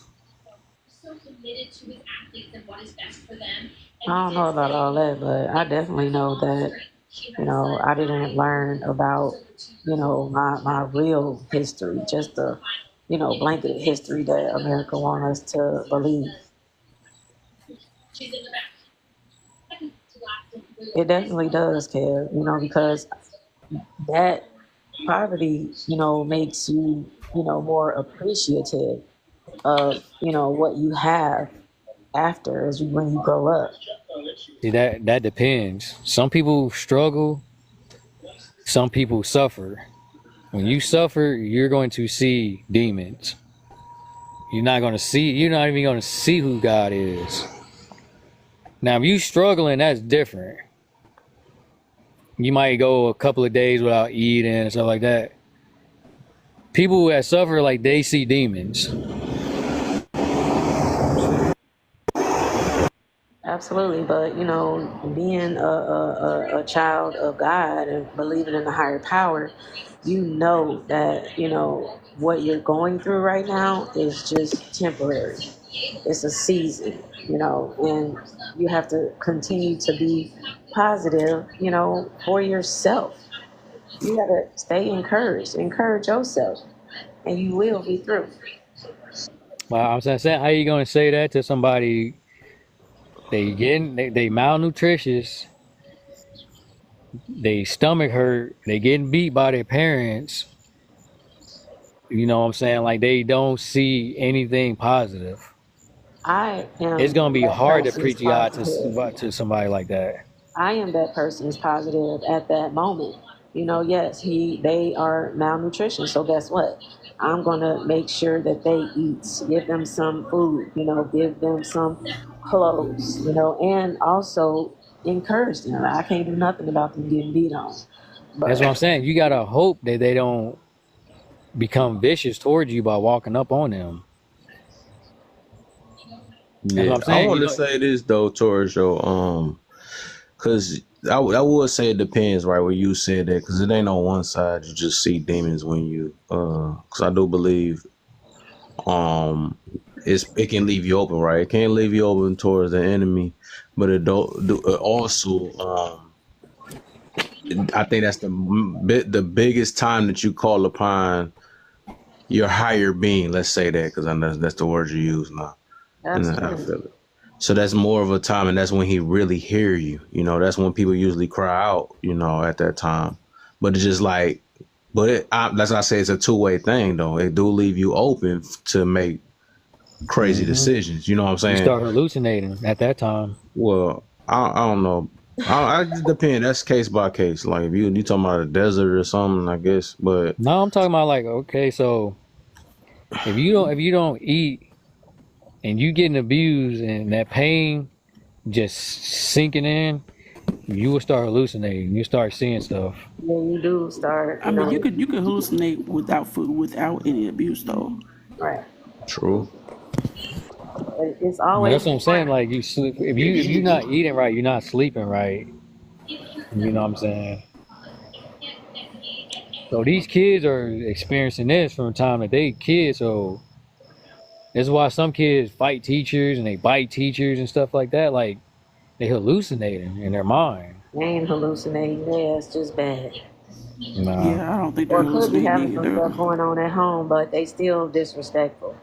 Main thing that I was taught as a kid is to always respect your elders. I'm saying, have any of y'all ever not ate a whole day and been malnutritious? You was not gonna be malnutrition for not eating in a day. Some of these kids go weeks without. My parents wasn't even at home for weeks. Yeah, I understand that. This is what I'm But saying. yeah, This is the kids that I was going to when I first went in the system. All those kids went through the same thing as me, yeah, but that's worse. sad. That's sad. I'm sorry to hear that. And people don't know that stuff is even going on. We always looking at all the kids in Africa are starving. We got kids here starving, like Oh, getting we know. beat to smithereens. You know what I'm saying? Oh, we definitely know. So then when they go into the system and then they get put on that medicine, that make them hallucinate even more. That's what I'm saying. Okay, so So like I feel like you. Okay, well, I mean, hopefully you're not saying all, but a I. majority of those kids. How do you know though? How do you know majority I was that in they're a boys' seeing home with demons or they're? like 8 other kids. Like these kids was waking up, night terrors, all type of stuff, thinking demons attacking them.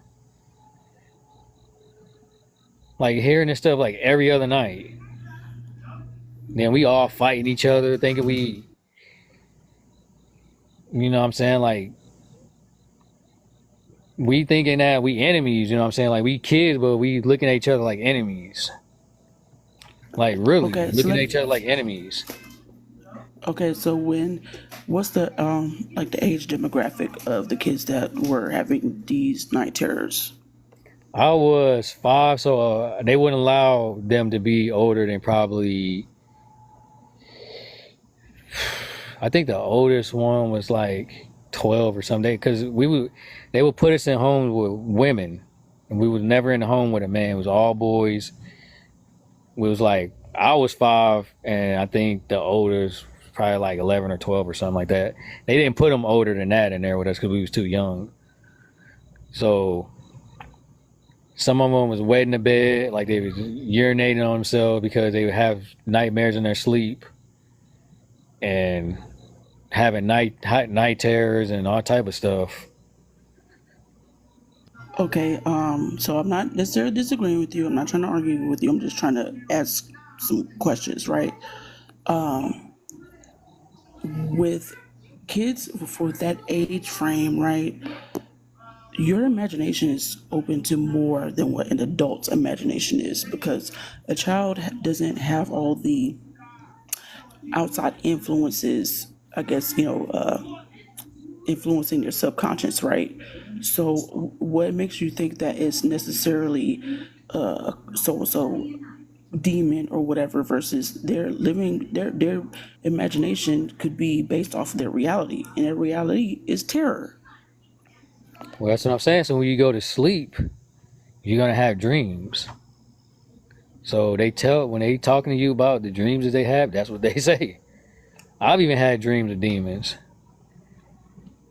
but it wasn't because I was seeing demons, because I was in pain. Like my body is responding to the pain in that type of way. So when I go to sleep, that's just my body still being in pain while I'm asleep.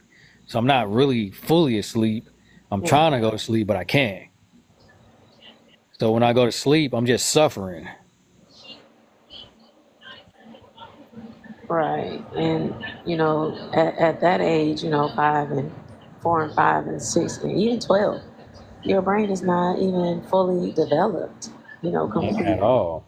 So I can see, that you all are going into that um, dark mode because it's scary. You're scared. And what do kids think about when they're scared? Monsters. Yep. Monsters are scary. They start looking at the humans like that, like the older people. They start looking at them like they really seeing they looking at the human, but when they go to sleep, the monster that they seeing is really that human that's terrorizing them. But they don't know that because their brain can't process. Like she said, their brain is undeveloped. Are you saying this in a different form, in a spiritual form? Yeah, it's in a spiritual form because they too scared to address the adult. So when they go to sleep, it's kind of like they free from reality, but they not because they carrying that. They in pain. They can't escape pain. You know what I'm saying? So but they can kind of address the monster better in their dream than they can the adult in reality. For me, I didn't care. Like I was like I spoke up for myself because I In was gonna dreams survive or regardless. in dreams, in your dreams or in real life? I stuck up for myself in real life. You know what I'm saying? Because I got tired of being abused. See, I didn't do I that got with tired your of taking parents or your medicine. foster.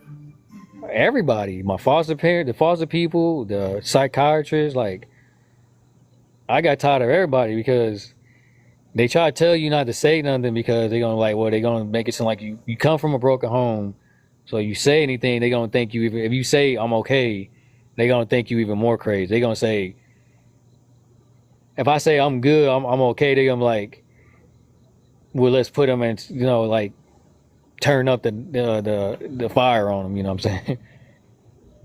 If you a kid coming from a broken home and you say I'm okay, I don't need medicine, they gonna look at you like you even more crazy. Because they just trying to push their narrative. Yeah, They don't really care about you. They have an agenda. yeah. That's why I said it's scary. Yeah. But that's actually also in the real world. It is.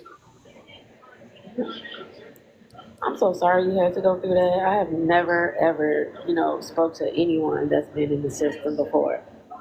And it sounds very traumatic. I'm sorry. Yeah, because a lot of kids don't. When they get out, they so doped up that they can't even talk about it. They gonna they gonna find a way to keep self medicating, whether they turn to street drugs or they just continue to stay with the antidepressants or whatever they got them hooked on. And that's why I know it's not. I don't feel like it's a woman's responsibility to have children because I feel like, especially in our society these days, it's enough kids in the foster system where women that, or even couples that don't want permanent children, can foster children. And I hate that they don't. The foster system is so broken and so under employed. I feel like that so many cases get swept under the rug, or when the caseworker comes by, they have you clean up your room and make everything look nice. You say yes, ma'am, yes, sir, da da da, and things get overlooked. Yeah, But I mean, I was only in the foster care system for about one semester of high school. I was blessed enough to be with a really good older lady. She was the grandmother, but one of the girls that was there at her house with me, when I say she had major ADHD, she had major ADHD, right? And she didn't want to take her medicine because she said that she would just sit. She's like, whenever I take my medicine, I would just sit down and just stare at the wall and just drool. Like it yeah, brought that me mess is down too horrible, much. and it's all systematic because, like I said, they will put 5, 6 boys in the home with these were black women. Like these women were exhausted trying to raise boys. We was fighting and having night terrors, urinating in the bed and everything. Like these women was just breaking, and that's why they just continue to put us in different homes. A woman every time, But a because I feel single like mother. women, well, I feel like I can't. Well, I don't want to necessarily speak on a single woman part aspect of it, but I feel like women in general are more so open to fostering because they feel they have that natural nurturing spirit, right? But some of these older I'm women, saying trying to especially, raise 6 boys. yes, I understand you, but I feel like there's more women. If you line up 10 men and 10 women and ask them both, who would you be willing to foster? More women would say yes than men. Maybe it could be different nowadays. However, especially I don't know how old you are. Just turned 35. Definitely an older generation. The men would be like, nope, and the more women would be like, yes. But that don't mean that it's just because they open to it. Don't mean that it's a good thing. I totally agree. Because I totally boys need to agree. be in a home, especially that many boys need to be in a home with a male. Absolutely. And not I agree. all of them. Again, I feel like, a lot of people that foster children are just doing it for the check. Yeah. I hate to say it, like that's that's exactly what it was. Like it's all just broken. Like it's them women was cracking like left and right, man. They was just breaking down.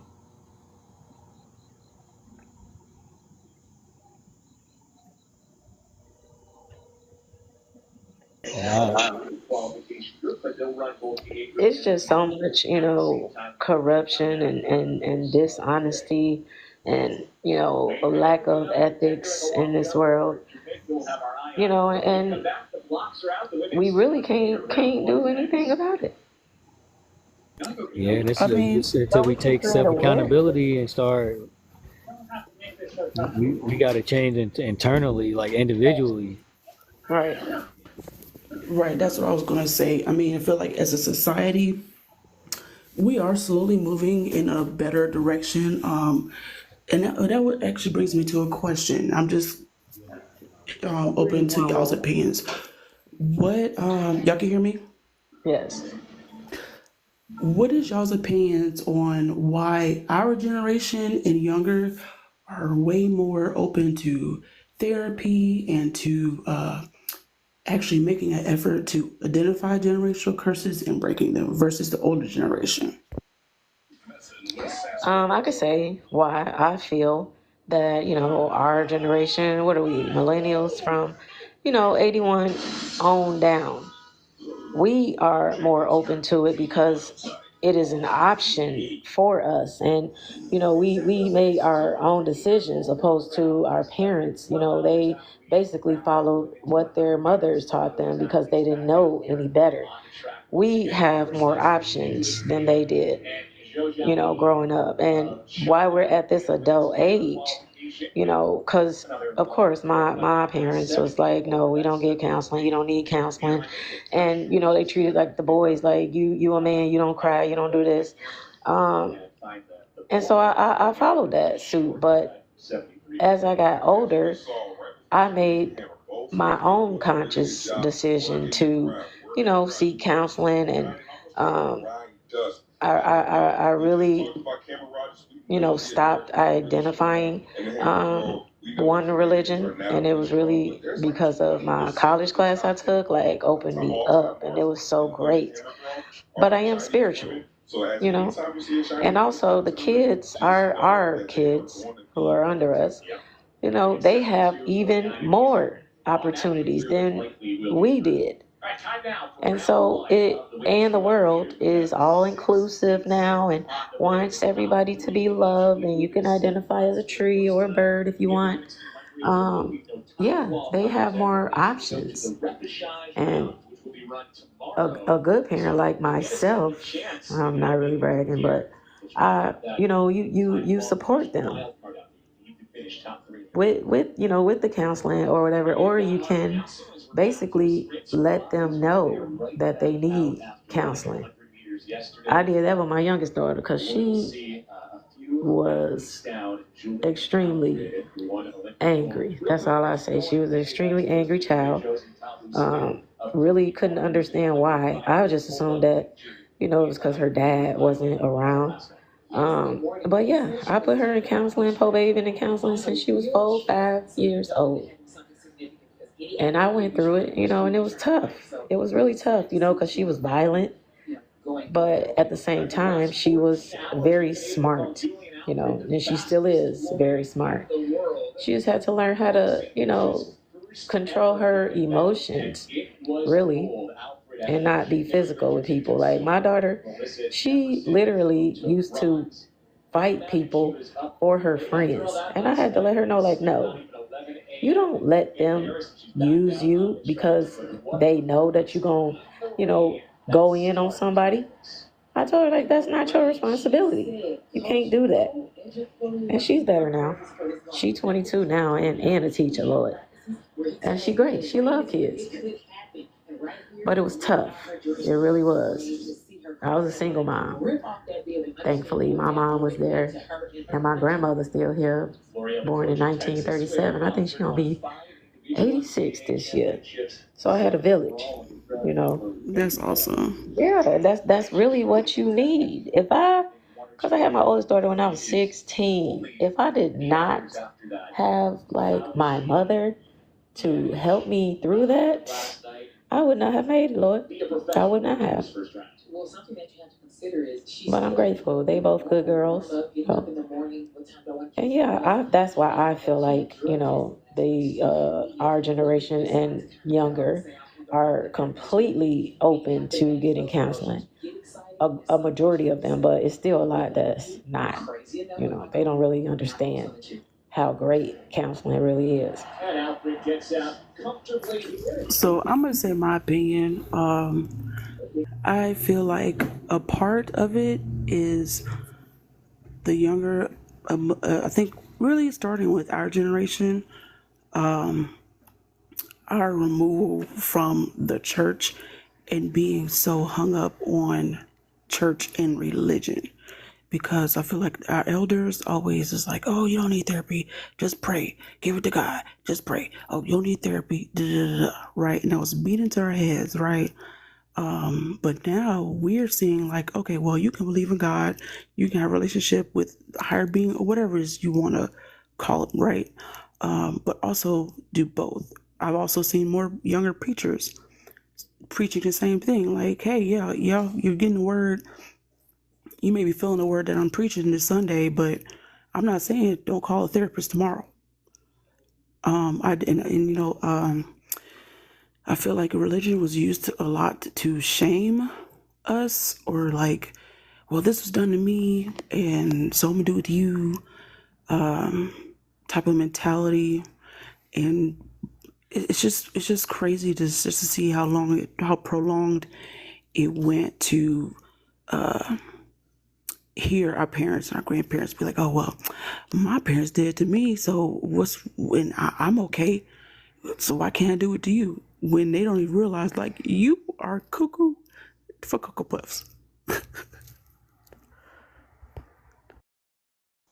I say people be thinking I'm crazy, and I'm like, my mom tried to use that stuff as a way to gain authority over us. She tried to use religion and the Bible. Okay, I'm still trying to figure out the relationship between her using the Bible and the authority over y'all. Because of the chain of command. But if God is number one, how is she? And like, you know what I'm saying? Like, that's where through conversion. So if she convert her children, she has authority over us. It's just like if somebody converts you, they now have authority over you. Because if you go to the church or whatever, they basically like, well, you convert this person, so when you come to church, you interact with this person, because this is a person that like brought you in, introduced you to the church, converted you. It's the same thing they do in Islam. It's all like a authority chain of command type of thing. So, okay. Because I kind of posed a question within my next statement, because I feel like what you're saying is cult mentality. However, some people have a cult mentality when it comes to religion. So it's like, it's kind of hard to separate the two, because my childhood, trauma came from my mom. She verbally and physically abused me, right? But during the summer times, when I was in elementary school, I lived with my grandmother, and she was a churchgoer. We went to church every single Sunday. We went to revival. I had to be in the kitchen when it was making potato salad for all that stuff, right? However, even though my mom is one of the people that, like, she wants to go to church when shit's getting really bad for her. but my grandmother was like every Sunday. I feel like my grandmother was, kind of a prude, not in like a bad way. However, she was very positive about it. She put a positive spin on it. I would tell her, I would come to her house every summer and be like, I don't want to live with my mom. She's doing A, B, C, D, E, F, G. And she would always be like, I know, like, I wish you could come stay with me, but because my older brother, he's 10 years older than me, and my grandmother raised him. So my mom was like, no, I'm raising my daughter because you raised my son, basically. And she would just be like, well, she would kind of use her siblings as an example because, it says, like, honor thy father and thy mother, and their life should be long upon the land or something like that, right? It was still used as encouragement and not as like a put down. And if I did something wrong, there was a conversation had, and then I got what I call a whooping. And I think there's a difference between a whooping and a spanking. That's up for debate.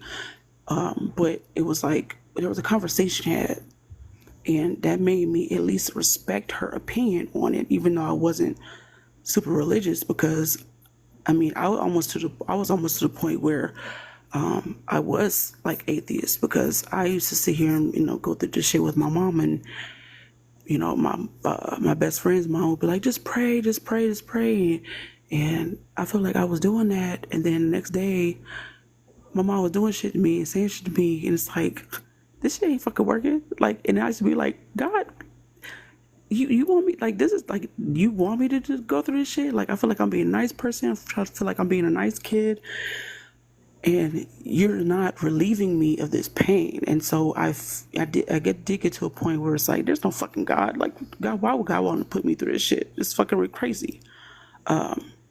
But I feel like there's two differences between people that use the Bible for encouragement and use the Bible to weaponize. I land my plane. Yeah. My mom is from Texas. My mom is from the South. They from Alabama. They from Arkansas. So we got the end of the slavery, you know what I'm saying? And the slave masters was beating them into religion. My mom told me, bow down to your Lord and Savior. That's your master. And she called me the N-word. So I know what I'm doing. If I fall into the authority of her, this is how that spell works. She already used it on my brothers and sisters. Like, this is stuff passed down from slavery. I'm not following into it. Okay, my mom called me the N-word, not nigga. She called me a stupid N-word.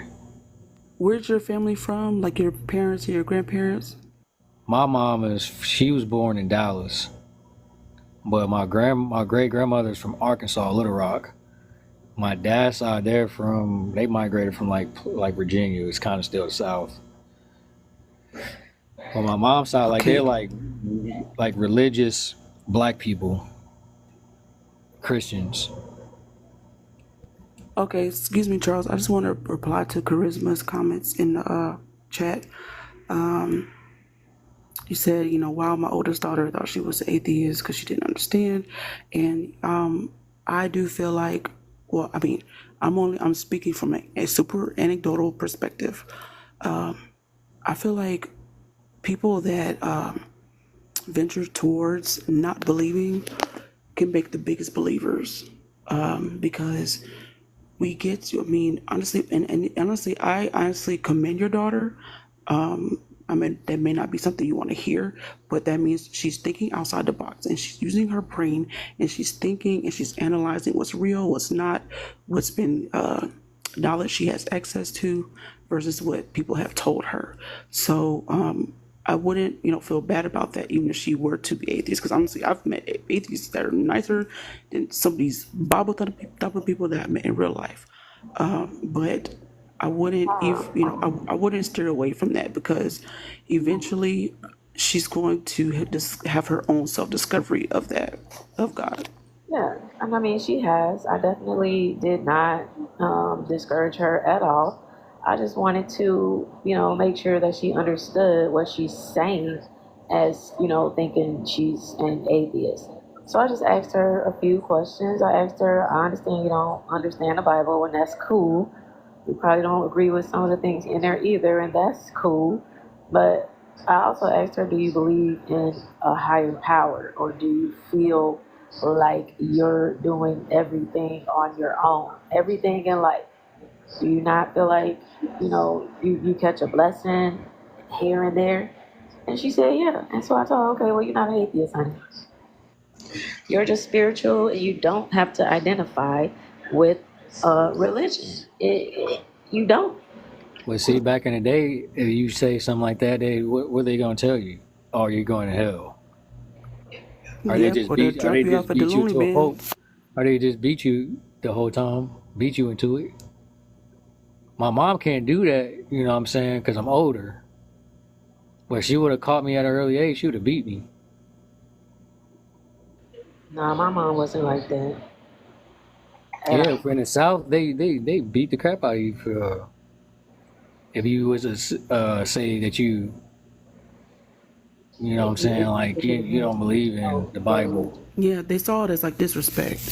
Yeah. Yeah, they beat the and you. Where does beating come from? That comes from slavery. Like you said, there's a difference between spanking a kid and beating a kid. Like beating is like slave mentality. You leaving whelps and marks on children, like that's slavery.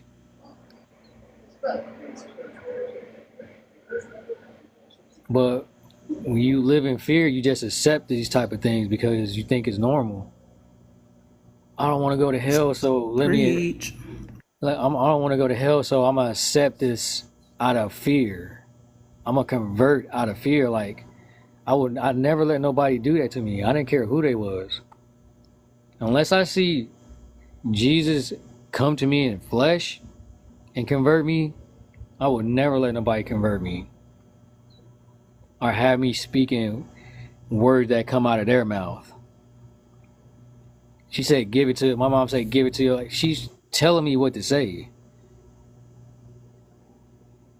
Like you I don't feel do like that. everybody should have their own journey with their own. Here's my thing.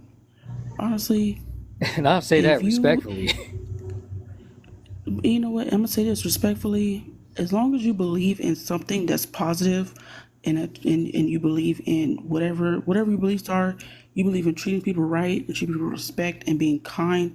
I don't care who it is that you believe in, because at the end of the day, more than likely we're all believing the same thing. If you're believing in a higher power or being consciousness, whatever you want to call it, right?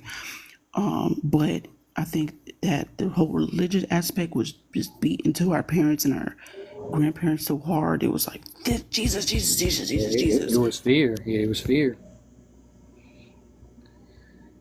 Fear is something that consumes you. It's not even real. We fear the unknown. You know what I'm saying? Like our parents thinking they about to go to hell because they thinking outside the box. Like that's wild. I'll be damn, man. I don't care who nobody wants to do. Well, nobody gonna put me in no mental box. That's the worst. I was claustrophobic as a kid too, so I'm fighting against everybody. You can't put me in no physical box, and you ain't put me in no mental box. I'm fighting everybody. Okay, so what are your spiritual beliefs, if you have any? Um, I believe in energy. I can't call the creator by a name. I just believe that there's energy working in our favor. I believe we can tap in. I mean, we already connected to it. Like if you breathe in air and stuff like that, that's the connection. You know what I'm saying? Life is already going through you, so you're not connected to the source. But as far as like religion, they're like basically saying like you have to connect to the source, and I feel like we was born connected to it. So there's no middleman, you know what I'm saying? I feel whatever you manifest in your brain and it's right and it benefits you, it makes you happy and it heals you, then do it. You're gonna know if it's right or wrong because you're gonna either have a negative effect or a positive effect. It's no in between. And I'm not gonna sit here and say I have all the answers. I can't tell you who the creator is because I'm still seeking. You know what I'm saying? I'm still figuring out who I am. I don't think people can say they know who the creator is if they don't barely even know themselves. That doesn't make sense.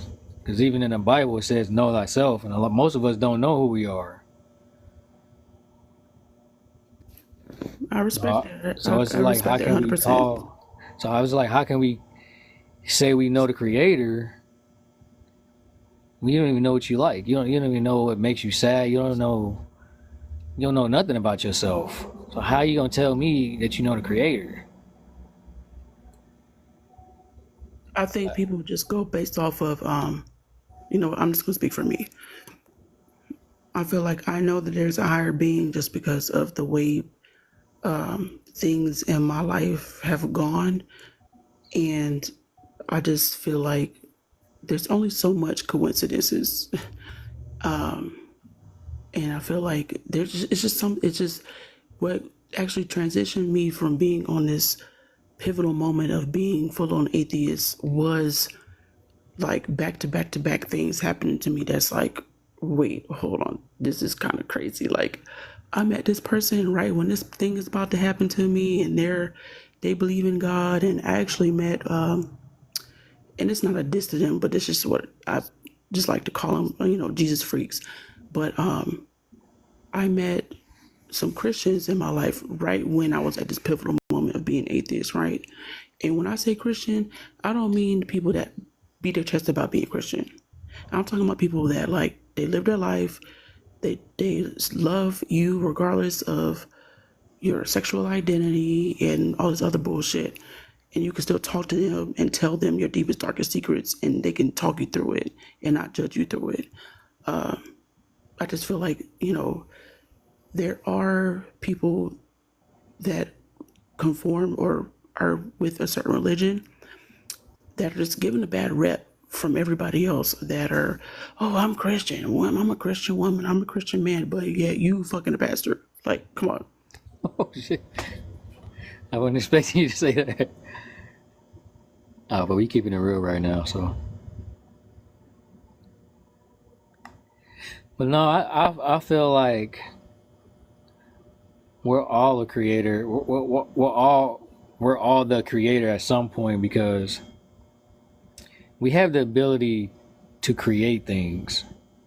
You know what I'm saying? Like we got the ability to change the narrative, change the story from suffering to healing. You know what I'm saying? Like I think that's very powerful.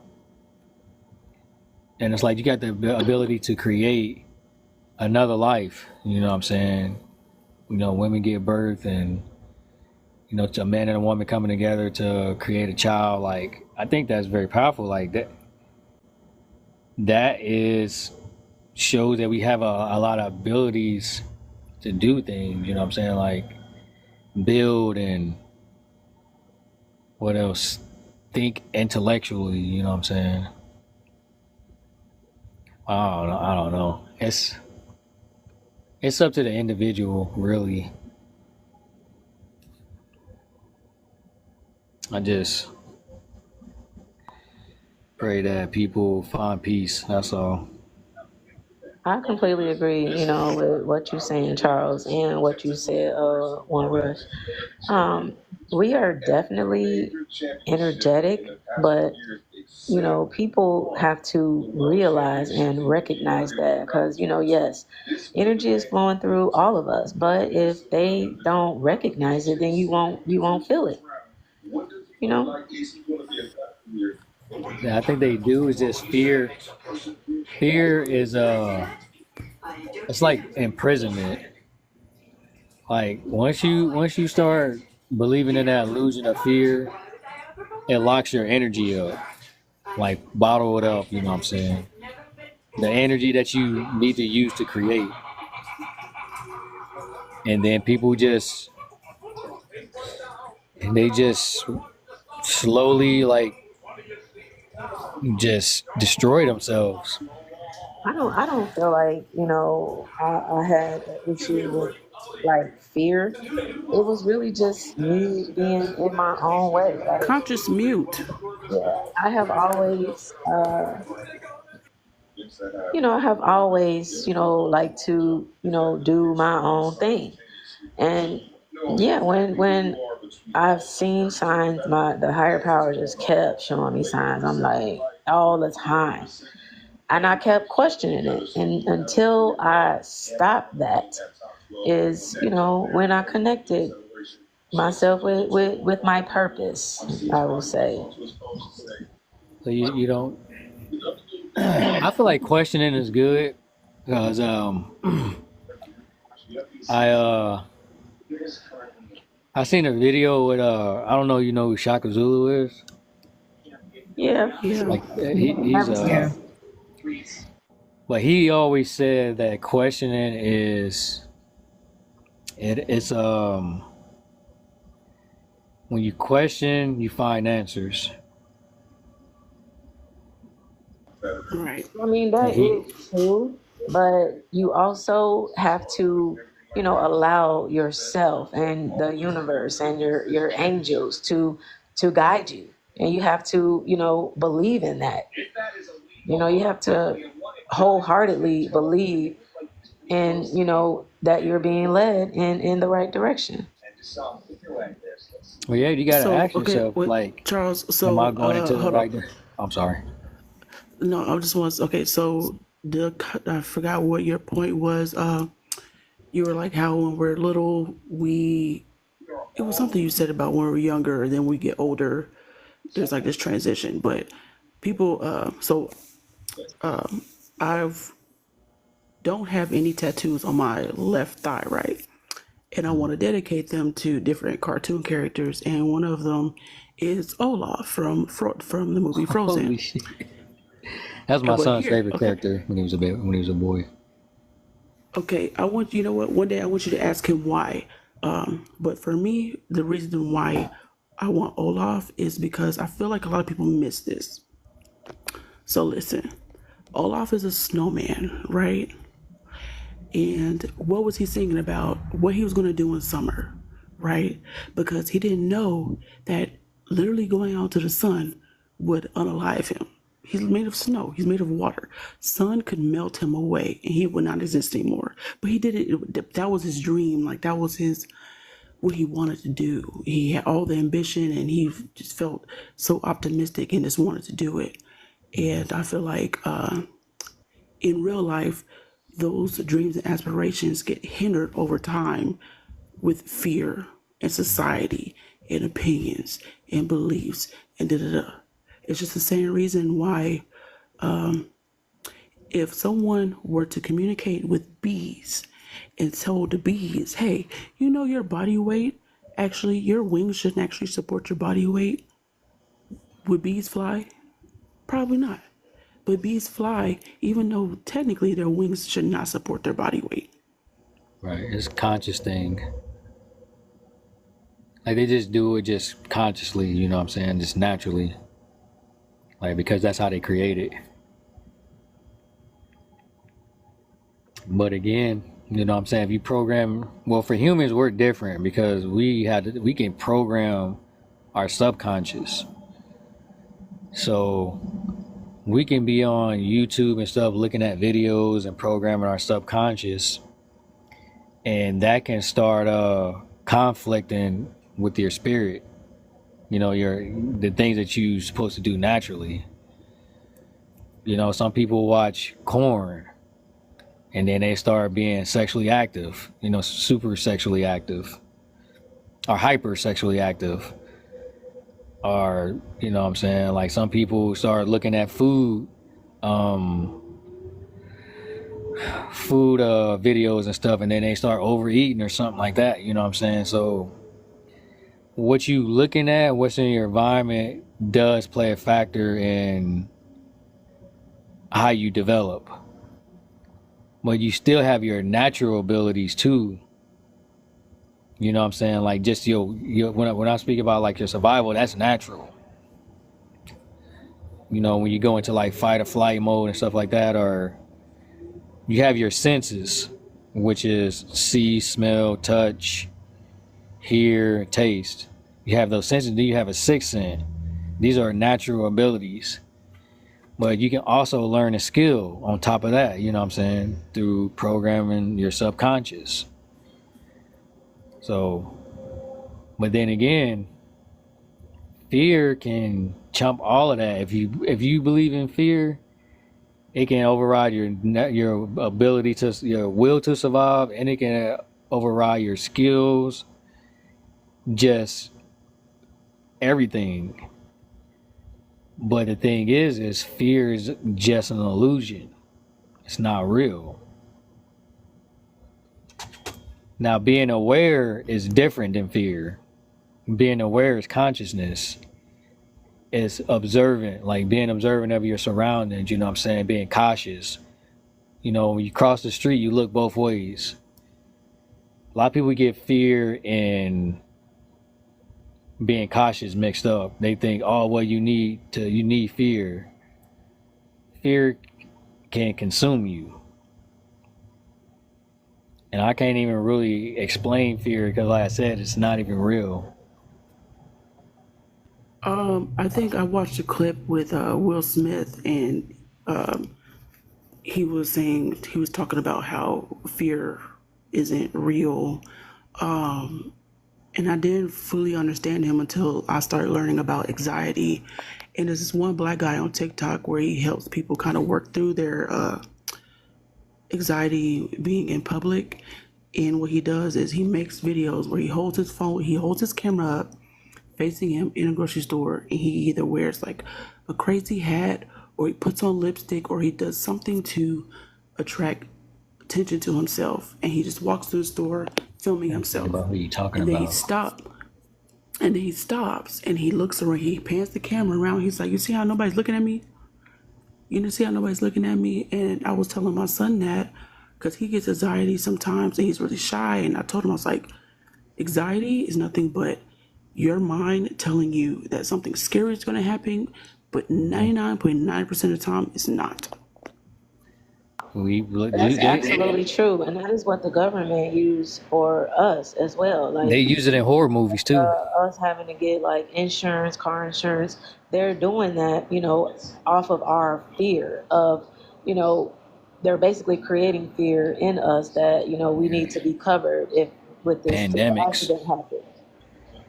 And they create pandemics and stuff. Like not even used their car insurance like ever. They just making money off our fear. Yep. And that's how, like, fear is another thing that starts war. It starts wars.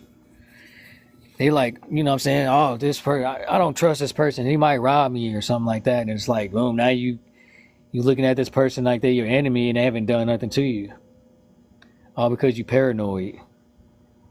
That's why I don't smoke. No offense to people that smoke, but it's a lot. I mean, people I hang around that smoke, they be super paranoid, and I never feel comfortable around them. No, you just need to do indica. You said what? You just need to do indica and only smoke around people that you have the same type of vibe with. I will say that.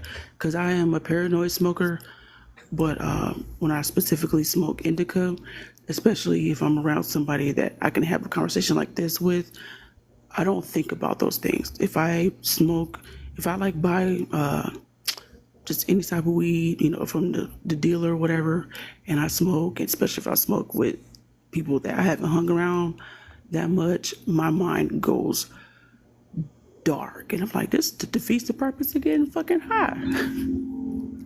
Yeah, fear is crazy. Like, there's never a reason to go to war. It's really not. Like, we literally just going to war based off fear. What about slavery? It's all based off. Slavery is because of war. You got to think about it. Like right now, there's a war happening in Palestine. There's a war in Ukraine. There's wars all around us, and it's creating economic issues. It's creating like this fear bubble around everything. Laura, are you going to speak, or can you mute? Please? Yeah, I was going to speak, but Okay, I no, don't think go ahead. fear. Okay, I don't think that war is based off fear. War is based off power and money. That's what all these governments want. That's what they base their whole nation off of, is power and money. So what is power? Okay, that's what is power. Yeah. To see who's most popular. If you ask me, that's my opinion on what power is. Who's most popular? So is that realistic? Is that a realistic way of thinking? I mean, whatever. What else can you think? I mean, how else can you think of it? I mean, because like me just coming up and punching you because I want power, that's not realistic. But it's been done a bunch of times, though. That's been right. Absolutely, it's been So done again, many times. but what am I trying to gain power over you for? Popularity. Land, resources, popularity, that too. notoriety. Yep. Something we can land. share? No. But you don't want to share. That's the whole thing. They don't want to share. Exactly. This is why I said it's fear, because they scared that somebody's going to take their land or invade on their land that they think is theirs. And when we all can, it's off. The land is for everybody. Right.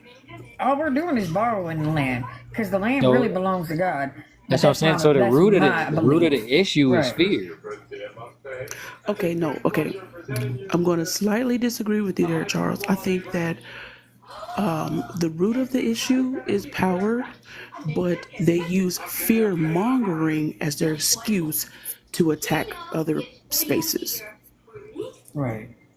Well, I'm saying power is not necessary. If everybody's supposed to share, we're supposed to be sharing anyway. Right. But who Power is wants to not share? necessary. I mean, So that's the the root whole of the thing. issue is fear. But we were taught to share as children, but even then, children didn't want to share. It's like when your mom and dad buy you a toy. Did you want to share that toy with your other brothers and sisters? Absolutely not. You wanted to keep Somebody it said, to "Could you turn your yourself." TV down, Laura?" Oh yeah, hold on. She blasting that much. I know it's Well, my. I don't know if my earbuds or my phone, but it will amplify the sound of that TV because I can barely hear it.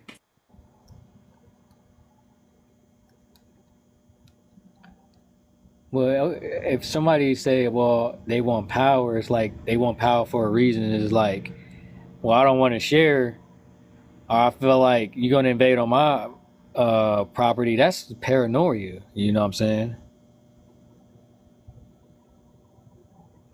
Do you think being that I wouldn't paranoid. say that's paranoia.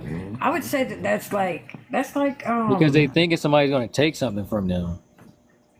that's their ego? I mean, yeah, that's what it is right there. The ego. Yeah, but that's what I'm The saying. pride Ego and the ego. is basically fear. It's a trauma No, that's not response. fear. It is too. How is ego fear? Ego is a defense mechanism. No. Ego is a personal People, thing. you where gotta it think about comes people build up egos to protect them from something that happened to them traumatically. No, that's not what an ego is. Ego's That's more like exactly what it being. is. It's about What power do we used to call and that? control. Yeah, that's it. Yeah, it's about power and control. And they are not willing to negotiate. They just want to do what they do and But take. well, why do they? You gotta think about it. Why do they feel like they need power and control? Like there's a trauma, there's a response of Because why they. that's where the ego Obviously, comes in. there is something on this land that they're fighting for, that is, an asset for, But again, whoever. Because they're fighting, conceited. going to war is a trauma response. People, you got to think about Oh, people don't just go to war. You have to learn that. That's learned behavior. So no. They've been so it going was to war past. since the Okay, so beginning of time. we lived in a peaceful world. Who gonna just throw a punch and punch somebody? Well, I mean, And we just look at had Cain peace and all Abel. around What us. happened with Cain and Abel? Okay, was that a fear thing? No, that was an ego thing. That But was a jealousy thing. but they wasn't the only people on Earth. There was other No, they people weren't. around them Okay, Right? wait. So what's your point, Charles? that they seen something. That's what I'm saying. Like it's No, gonna be they depending were on jealous. whatever He you was see through jealous your of Abel. He jealousy was is jealous of something. Abel. Jealousy is something that has to be taught to somebody. You're not born jealous. Okay. Okay. That's basically saying like a baby can be I disagree jealous. with that. It's an I I act. disagree. disagree with that too. Honestly, because I mean, how many times have you heard of like a mother having a 8-year-old and then having a 1-year-old, and an 8-year-old is jealous of the 1-year-old because now the baby is getting more attention. And where did they learn the jealousy from? I don't think That's what that's I'm saying. jealousy. That is It jealousy. definitely Because is. because I'm It saying like how definitely does is. how first of all 8-year-olds has an underdeveloped mind. Right. How They is it? don't have to know. How are they gonna come up with the thought process to be jealous of another child? They don't have Okay, that I was. guys. I'm I just was. saying At that the age of 5, I was jealous of my baby sister. When yeah, she was How did you born, how did you know what being jealous it's a was? you natural don't have to emotion. know. They don't You don't you have have to don't to know have, what it's a put it it in natural is. words. instinct. It's Look, just It's a most people, okay, natural most instinct. adults know what jealous is, so they have ill intentions behind what they're doing. Like they will So literally. do children. How does a child So know? do children. How does a child know? My Oh, let me take son, this person out okay, because I know what jealousy is. Yes, they'll throw a when tantrum my if the one if baby, That's go not ahead. jealousy. Okay, yes then it tell me this. is. Tell me if this is jealousy or not. My Jealousy is a baby form of boy, hatred. when I was pregnant with him, my 2.5-year-old tried to bounce on my belly because he wanted to unalive the baby because he didn't want me to have the baby because I was his mama. But the And baby then when the doesn't baby know was what the born, and baby we doesn't brought him know to what the it's hospital to doing. see his baby. Hold on, when the baby was born, and his daddy brought the 2.5-year-old to the hospital to meet his new baby brother, he slaps the baby and said, "That's my mama." Is that jealousy? No, that's not. Then what is What it? is it then? That's not jealousy. Then what The are you baby Wrong calling probably it? answer. seen somebody else get slapped somebody and they thought it was right. No, No, no, that baby never saw no. anybody slap anybody else. So how's a baby just gonna know to just start hitting people and know that it's being jealous? They don't listen. Okay, here's Charles. I want you to understand this. I need you to take the child knowing what they're doing and what the word is that they're feeling out of it. Right, They don't know what it is. They're just expressing it. It's just like right, when I was younger, I knew I like to look at women's bodies. I didn't know that that was being gay.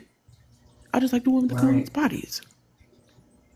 We just do it. It's just natural instinct. So you basically, that's what I'm saying. So how can you say that you're not being gay, but a child is being jealous? It's the same That thing. she It's just like, didn't okay, let's say, know okay, that she So you was. saying that you were being gay? She said she didn't know. She didn't know what it She didn't know was. what it was, but she knows right. what it That's felt. curiosity. It was a feeling. Oh Lord. Okay, so okay, let's break it down to I need dogs, right? a child, Lord. Let's I say need a let's say child. let's say you have a grown dog, right? And then you get a new puppy. And then you playing with the puppy all the time. You're training the puppy, you're taking the puppy out. What's that grown dog a lot of times doing? They're always in your lap. They're putting their paw on your hand. They even may push the little dog out of the way, right? Even though the dog doesn't know what jealousy is, that they're expressing that feeling. It's just like okay, so you're telling me that a child knows they're hungry, knows what hunger means and what the word Right. is to feel hunger? Well, being hungry is natural. Being jealous ain't natural. It I is kind of though. disagree. Being hungry is like a natural surviving tactic. Like when you get hungry, you need to eat to give your body nutrients. Being jealous is not something that's natural. It is natural. That's a Okay, learned And it behavior. comes naturally. no, That's, okay. It's So that's, not a on that's the not learned a Maslow, natural behavior. behavior. here's the thing. On the Maslow's It is hierarchy though. of needs, love and affection and attention is a big portion of the Maslow's hierarchy. So even though they may not know what jealousy is, the child will know how to get attention from the other child to get attention on them. Right.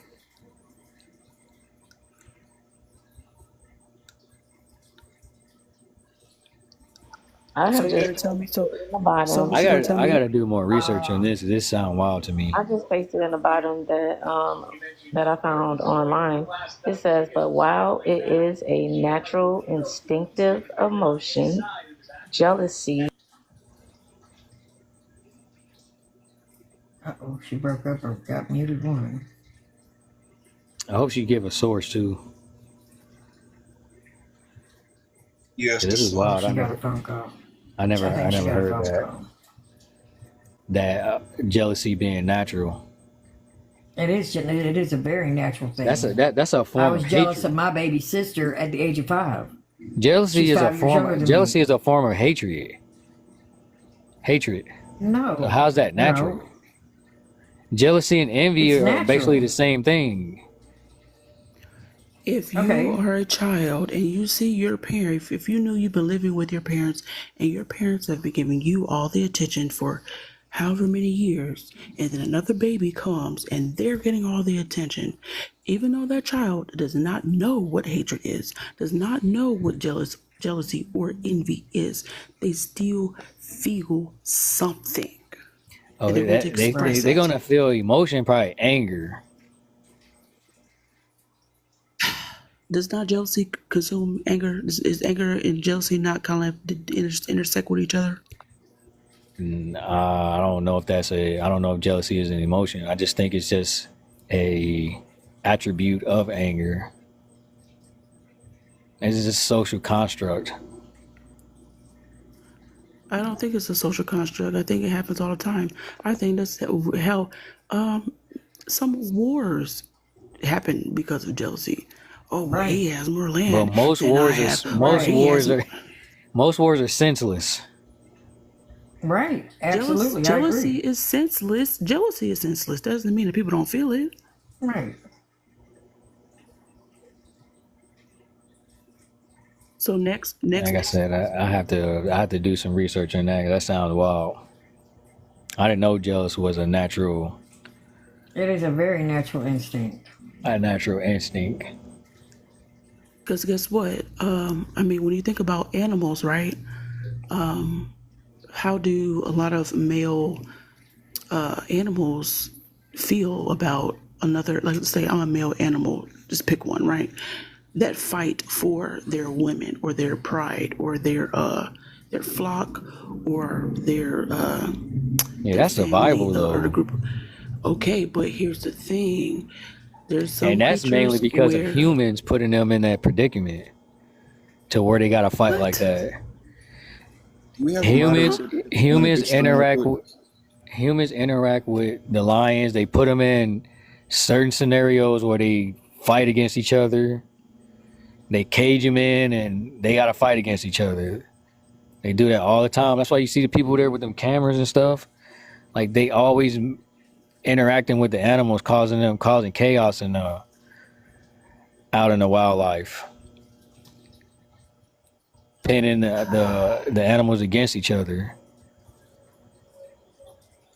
Because how are they always in a right place at the right time where these animals are coming across that shouldn't even be in the same area together, and then they wind up Okay, unaliving each other. I understand what you're saying, and I do agree with that, but I feel like that's not necessarily proving a point. Well, somebody put up something conscious.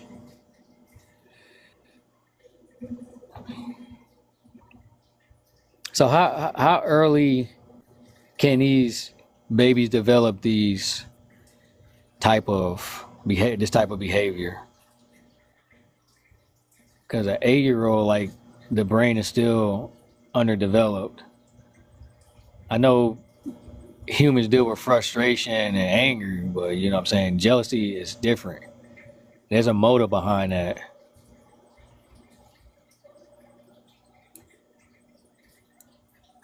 Google says 4 to 6 months old. Right. A baby that can't even walk can have develop the ability to be jealous. Yeah. They don't even have the ability to walk, but they can be jealous. Yeah. That's crazy. They can be jealous over their parent. Yes. When I went back and looked, it said that as early as 6 months, a 6-month-old can develop jealousy with a baby doll if the mom is playing or paying more attention to a baby doll more than itself. So that's what I'm saying. That's learned behavior. Like, because they giving the baby material things, they creating this. Learning is They building up a if the child is- character. They building up the character in this child to act that way. How are I they think doing you just that? want to. Because they giving this fight so hard. Because they giving the child material things instead of giving the child love. And what are you supposed Organic to give love. the child?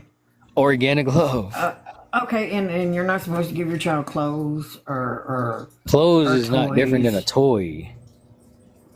toy. Okay, but so you if the see child- children being jealous over another child's clothing. They might wear a better brand than another child. People spoil their children. They give them material things instead of giving them natural love. Bro, what about when the child doesn't like, the mom and the dad kissing and they like separate them or Right, that part. That's That's a not natural jealousy. emotion. Oh my god. That is jealousy. The How is that child What do you jealousy? call that? claiming What do you call it? ownership. I'm gonna let y'all run with Charles, this one. I'm about to give up on you. I'm about to let y'all run with this one. I'm still trying to figure out how a baby that can't walk, don't even have the ability to walk, but has the ability to have motives. Because their mind is still working and their emotions are valid. But they have the ability to have a motive? They're little people. Yeah. They have ability to have emotions, to see something that makes We are them born with happy. emotion. But jealousy is more of a motive. Like, there's a plot behind it. Like, there's a scheme Jealousy behind is it. an emotion. Jealousy is more of a there's a motive behind it, because it's like, I'm going to take what this person have, like they know this, study this person and everything. Like, it That's ain't the just action. No. What you're describing is the action behind the emotion. So how can y'all say if this person don't have time to think about? Because with jealousy, you got to have, in order for it to be jealous, like, there has to be some type of motive behind it. Love and affection. You thinking too deep in it. I'm not. Like, if I was like the people that unalive, like what's his name, Pop Smoke, like, they was jealous of him. They knew what he knew his location was. We're speaking about adults. We're talking about a child. Of course, they had motivations, they reasons. We're talking about a child, and That's why I said a child don't even know what a toy is. That wasn't jealousy So with Pop Smoke. That was just greed. They was greedy and they wanted the money. And they even said that themselves. Right. It was greed. Well, greed and jealousy is the same. They all breed the same. Right, now you're trying to put everything in the same box. Right. It's all based off fear to me. It's just the root of it. That jealousy is based off of fear. Yeah. Can you explain why? Because you fear that this person is going to be outshine you in life, and they have something that you want, and you just don't like them because they outdoing you in life. Jealousy is insecurities. You And you don't feel, people and being you, envious. that's what I said, fear. Fear is an insecurity.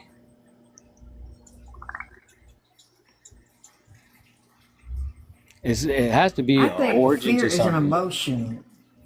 I Fear, think how fear is is an fear an emotion? It's emotion. not even I real. still have I still have fears to this day, and I'm 52 years old. Fear is actually a feeling. Right. So why? Never mind. But look, to get A back lot of on times topic with people fear things that's not even happening to them. So how what are they feeling if it's not anxiety, happening to What are we them? feeling? that's You could say that's it's called anxiety, anxiety. sir. But look, back to like the children. Jealousy in children Yeah, I can don't want to arise break when this they stuff down to perceive y'all, a man. threat. Look, jealousy in children can arise when they perceive a threat to their status, relationship with someone they care about. It often involves the feelings of insecurity, inadequacy, and the fear of losing affection or attention.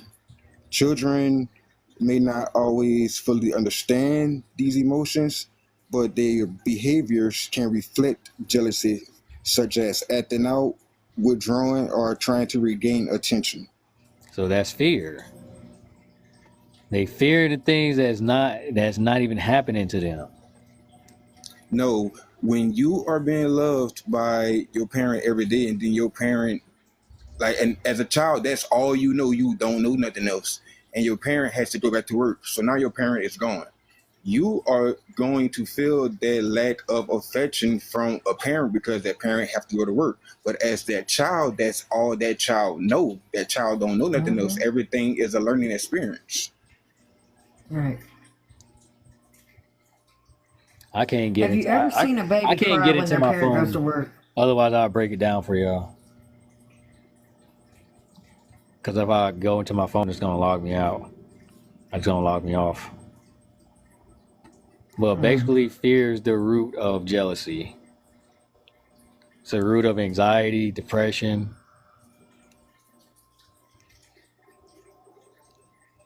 So how do you get rid of it? You gotta know yourself. You gotta know But who even you if you are. know yourself, how do you get rid of You that? gotta know your strengths and your weaknesses. Like you gotta know when to react to things and when not to react to things. Okay. Like life is a journey. You know what I'm saying? Like you're not gonna process it all at once.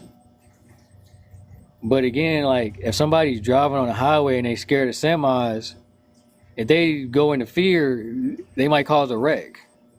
They're gonna think that this diesel's gonna hit me.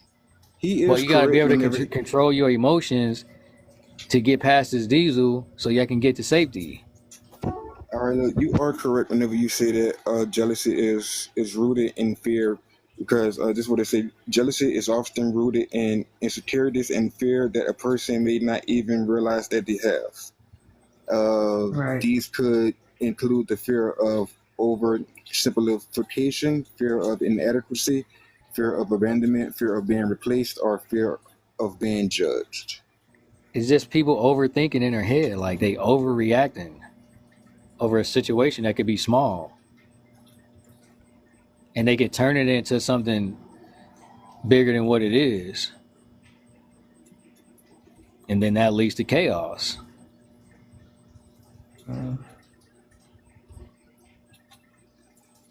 That's all I'm saying.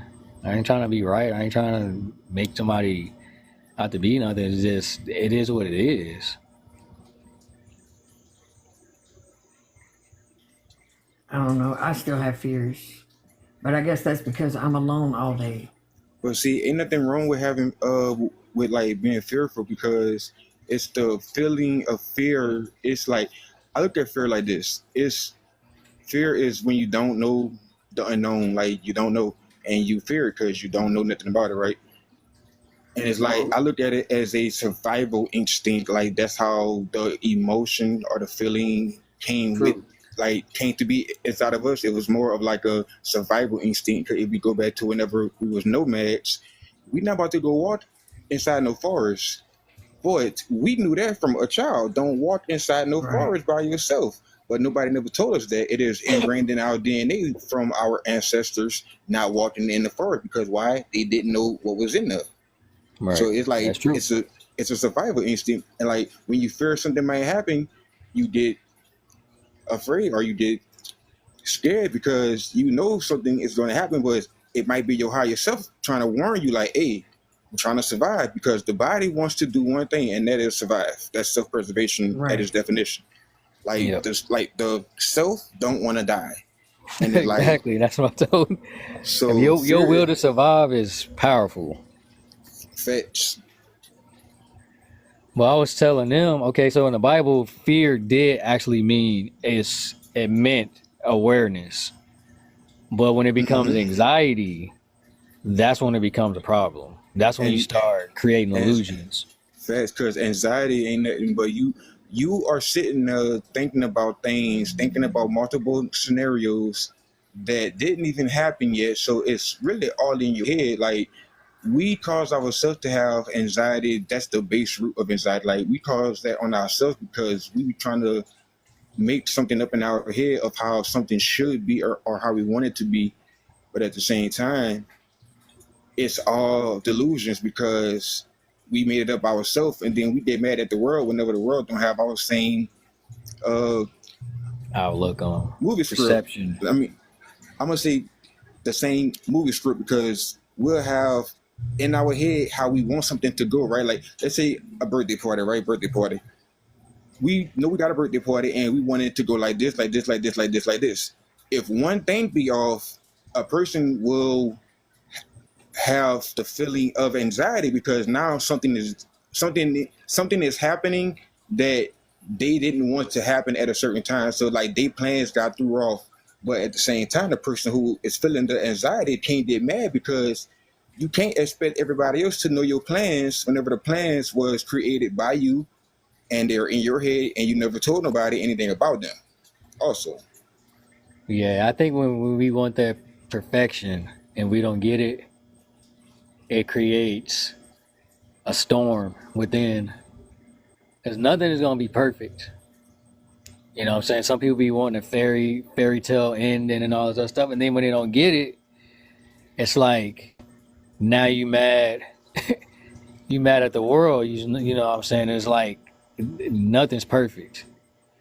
You got to make use of what you got in front of you. And make the best of it.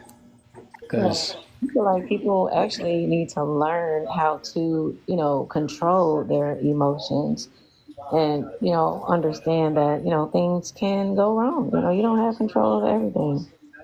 well, that's what I was saying about fear. Fear is a possession. Like you're not you no more. You're being possessed by your thoughts. Facts. But like, that's the scary part. You're gonna be just being controlled. Like you're not gonna be in control anymore. You're gonna be controlled by your thoughts. You can't let your thoughts control you because thoughts don't even exist. Right, and your emotions. No. Thoughts do exist. They just not physical. You have to think about that thought to make it become physical. But like you gotta act on them. Right. But like just the fact of thinking about it is action too. Yeah. But like this is what I was gonna say. Yeah, I'll give you that. I was about to say shit. I forgot. But you won't be judged until you act on them. Facts. But I was gonna say something. I forgot shit. It'll come back to me. Give me like a few seconds. Because people can be thinking about all type of stuff in their mind. It could be the most gruesome things, and it don't matter as long as you keep it in your head. But when you start exercising all these thoughts in your head, now people have the right to judge you or shame you. Because you're thinking about that, and what you're thinking is not positive, and so you're implanting that negative thought in your head. Well, you gotta think about it like most people, they crazy, they planting that, they programming them the stuff. You got control of what you look at through your eyes. So if you get negative thoughts, that means you're probably looking at something negative. Because usually what you program it through your subconscious, which is your eyes are connected to your brain, which is the subconscious. So people be looking at negative stuff all day. They going through social media, and then they wonder why they getting these negative thoughts out of nowhere. If you don't act on them, they'll go away. You can clear your thoughts. But see, it got people who got mental problems. Who now I can't actually speak for them. I'm just going off based off what I know. People don't really have the awareness that they are just the observer of the thoughts, right? So Right. a lot of people feel like that their thoughts are them. Like they feel like they resonate with the thought. They don't resonate Yeah, with the that's why I said that's consciousness. a possession. That they being possessed. True. They thinking that they are your thoughts. You're a spirit. Your spirit controls the heart pumps without you breathing. You know what I'm saying? Like that's conscious right there. Nah, But again, I we're think dealing with the that's I think subconscious. that's the I think that's the brain just giving the body life that make the heart pump because like I look at that as like a symbiotic relationship, the heart and the brain. Because without the brain, the heart can't pump, but without the heart, the brain can't Do like nothing. You gone. e- exactly. That's what I'm saying. Like your heart pumping consciously. Like that's how intelligent it is. No, So that's how when intelligent the people, brain is. yeah, the brain is intelligent, but it's also fragile. Because when I, f- people go up in their head, that's when they start tripping. Because I feel your I brain feel is like like a it's fragile. highway. But look, I feel like it's fragile because people don't realize that they allow the brain to be fragile. Because the brain like when the brain sends out a thought, a lot of people will attach to that thought without even thinking. Like I don't want to think about that, and they'll just act on it. Like that's why, like Yeah, that's what the saying impulsive. is, right? There go impulsive, but like think like how everybody say think before you speak, think before you act, and realize the consequences of those actions. Yep. Right. That's intellect. Well, people gotta understand like your brain is a part of you. Yes, when you thinking before you act, that means you are in control of what channel frequency you're on. You know what I'm saying? Excuse me. Sorry. But People see, people don't understand like they programming their subconscious when they scrolling through YouTube and yep. social media. They taking all this stuff through, so they're gonna get negative and positive thoughts, like horror thoughts. They're gonna get all type of thoughts going through your brain because it's like a highway almost. But see, So people need whenever to they look. stop looking at that stuff, it goes away. But look, at the same time, you can actually tell the brain like if y'all have a thought pop up and y'all don't want to think about it, say it out loud and tell the brain literally so the brain could perceive it through the ears. I don't want to think about that. And the Yep. brain is going to send out another thought. Why? That's all the brain do is hold our perception and then send out thoughts to the mind. Now, Yeah, once it it get to takes. the mind will think about it. Well, it sends out ideas, and that goes to the mind, and the mind will turn that idea into a thought. Now, it's up to the consciousness, the awareness, the well, what I call the you. It's up to you to act on those Use. actions. Yeah. But it's like like a lot of people they like to put they don't realize that the mind and the brain are two separate things. The Yep. mind lives inside the brain because without the mind, we would still have a brain. We would still be conscious. We just wouldn't think about things. And I think when it comes down to humanity, the fact that we like to think about a lot of things without actually getting answers to it is a big problem because everybody be like, well, what you think about this? What you think about that? I don't want to think about it. I want to know about it. That way I don't got to think about it no more. I already know because how many times, like, have y'all ever realized, like, the things that y'all already know, y'all don't think about it, y'all just know it, Yeah. That's and that's what is that that's consciousness facts. because like you said, your will to survive is first and foremost. It's But like because you go the con. your consciousness gonna be kicking in, and when you in danger, your Flight or fight. conscious is gonna be trying to tell you what to do. But if you go the wrong way, you know what I'm saying? Hey, hey, Charles. Let me ask you a question. Have you ever been locked up in jail? Yeah, I've been in jail before a All couple right, so look times. cool. So look cool. You go understand this analogy. Have you ever had that first thought like, no, don't do what you about to do? But then you say, F that, you go and do it. And then when you get in jail, the two voices not there. It's just that one conscious voice telling you, like, I told you, don't do that goddamn shit. Now the other voice not Yep. here. But, Because but, you in four walls. You ain't got no choice as but to, my dog, I don't even gotta say no more. So because you they take already the know. phone away from you. Because a lot of times your phone is influencing you to do. It's kind of Man, look, tempting you. that phone is your best friend and your worst enemy in jail. I swear to God. I Yeah. promise you. Look, let your old man or your old lady tell you something you don't like, and then they hang up and they don't answer no more. Ooh, boy, your mind about to lose you. I know. Boy, your mind about to have you thinking all type of things and ain't nothing I going know, boy. on.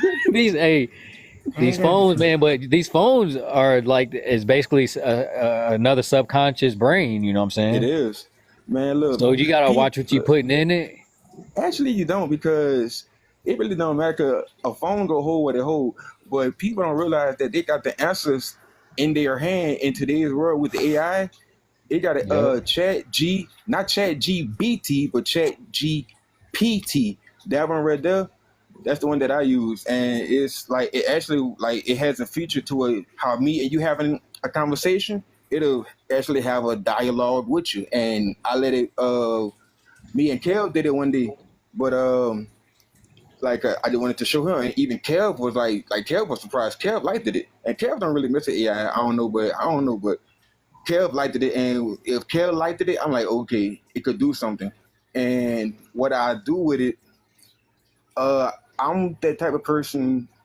A conversation, it could either be a regular conversation or it can go into a deep conversation with me just asking one question if I think about the right question, right? And I'm not meaning to go there. It's just that's what a conversation flow. Sometimes, like I got, it's this old man who I call White Bean in my hometown. And it's actually on my. You know what? I'm glad I thought about that. 'Cause I gotta get it off this tablet and put it back on this phone. I got a recording where he's actually talking to the AI, like having a conversation with it. But the basis of the conversation started was he was like, I asked him a question about something about answering. I asked him a question about answering questions from people, right? And his first original answer in the beginning, before I even thought about putting the AI on, was, "I don't gotta answer nothing. They don't answer for you." Right. So we had we do our little dialogue or whatever, and he said it again before he left, and it clicked. Now he's an old man, White Bean. I'm gonna say White Bean. He's somewhere in his 70s, but he one of them old men. He's actually like he's young in the spirit, but his body old, so he's an old man, and look, he ain't about to change his perspective on nothing unless it's like it's logical, like you know. But other than that, he's not changing his perception on nothing. His perspective on nothing. What it is what it is. So when he said it again, it clicked. Like I don't gotta answer nothing. They don't answer for you. And I looked at my phone. I'm like, and I just gave him a hug. I'm like, damn. It hit me. It's like at first when he said it, I wasn't even thinking about the AI. But when he said it at the end of everything, I'm like, man, how the hell you? He like, see, just like it got answers you can't tell me. It's answers I can't tell you. You just gotta sit back and observe. But it's Right. like I looked at that as an opportunity because the old generation don't really talk with the young generation, right? And it's like we wonder why everything is so separated. If the young generation talk to the old folks and the old folks talk to the young folks, this what's going to happen. The old folks is going to pull the young folks up so faster with wisdom and knowledge that we don't have. But also, we will slow down the old people because we are introducing them to new technology that they don't even want to mess with because they was told Right. something about it way back in the day. Yeah, like I try to teach some of the elders, you know what I'm saying, to make their lives because for me, technology, I feel like it's here to make my life easier, make me more comfortable. So I'm gonna utilize it in the most efficient way as possible because I ain't trying to be going crazy because you can really get hurt with this technology if you use it wrong. Facts. But yeah, I want to because Laura said something that kind of caught my attention. What's up, Laura? Oh, hey. She said, "You said you scared, you fear being alone." Yeah, I do. All right. So when you say You want? fear of being alone, like, can you Well, I was elaborate kind of on that? let her talk. Okay, I'll give y'all an example. Okay, I'm alone most of the day. While my old man goes out and does a little work with his brother or whatever. So I'm usually home all day long from like 6 in the morning to like I'd say 6 at night, because he'll go run off with his brother. Oh damn, that's Oh, about okay, 24. okay. That's like 12 So, hours. so when you Right, say absolutely. And when so you it's say like fear of, when I go in my room, I can't even go in my room if he's not here. But there are times that he is here, and I'll go in my room and I feel this overwhelming feeling of fear, and I'll run up out of there. Now I can't run anymore because I'm having to walk with the walker now. So it's like Right. I won't even go in that room at all unless he is with me. I look, you want the honest truth with that? There was something in that room. That's what it is, because your awareness is picking That's it what up, I and say too. But he and said and nobody's ever passed away in this house. that But don't it's like I matter told though. It him, don't matter somebody could because have passed away on this land. but look, it don't even gotta be nobody passing away. If we look at the whole electromagnetic spectrum that we live within, we only view a tiny little part of it called visible light. If Right. if Yeah. it had humans or like any species that could change their density just enough to go to X-ray or ultraviolet, they could be sitting right here next to us, or even on top of us or under us, and we won't even know it Right. because we Right. Yeah. can't If you perceive it. picking up you picking up something with your sixth sense. So Exactly. And I've always had a very strong discerning spirit. And if God tells me something ain't right in here, I'm not going in Baby, there. baby, look, don't gaslight yourself, because you already know what you know, baby. I'm gonna be 100% honest, and that's why I asked her to elaborate, because when she first said fear of being alone, I automatically went to fear of being alone as like fear of being single. Yeah. That yeah, too. that's what I was. Yeah, I am. I'm Right. afraid of being single because I mean I'm older now, and it's like I've always had a fear of being single because I have to have a companion in my life. You know what I'm saying? A lot of people don't Facts. believe that, but I believe that we were made to have a companion in our life for a reason. There's a reason God made a man and a woman. You know what I'm saying? He gave that. He put two people here so that the other person will have a companion. You know what I'm saying? It's Facts. Yeah, like Look, if we you're I not believe supposed to that and be look too. alone. I and look, believe if we look that. at the other animal species, right? A lot of animal species, they mate, and yes, they might separate, but it be that same mate, except for like a select few who actually like the women do their thing. But a lot of animals, and I look at us as animals, because if we're not animals, then we humans. At the end of the day, Yeah. we are still animals, because like we can't be Right. the only thing that's not animals on this earth. Like if everything else is animals, and Oh, we definitely Right. got animal DNA. Yeah, we right, got and animal instincts too. Take the wolf for because example. The wolf, when it mates for life. That means it won't mate with facts. any other wolf out there except for the one that Dolphins, it chose. not Dolphins are the dolphins, same but way. See, this is whales what I too. was, They are. Whales. and this is what I'm saying. Like with this Uh-huh. fear thing, a lot of us are doing a lot of things that are unnatural. Like we're kind of being demonic, honestly. We're Yeah. going the opposite of what we supposed to be doing to survive. You know what I'm saying? Right. But at So the same like you time, said, we should but be look, mating. you right. But at the same time, they doing what they gotta do like they doing what they gotta do to survive. It's just how we look at it. It's wrong because we know it's wrong, but to them, that's the only way that they know how to survive.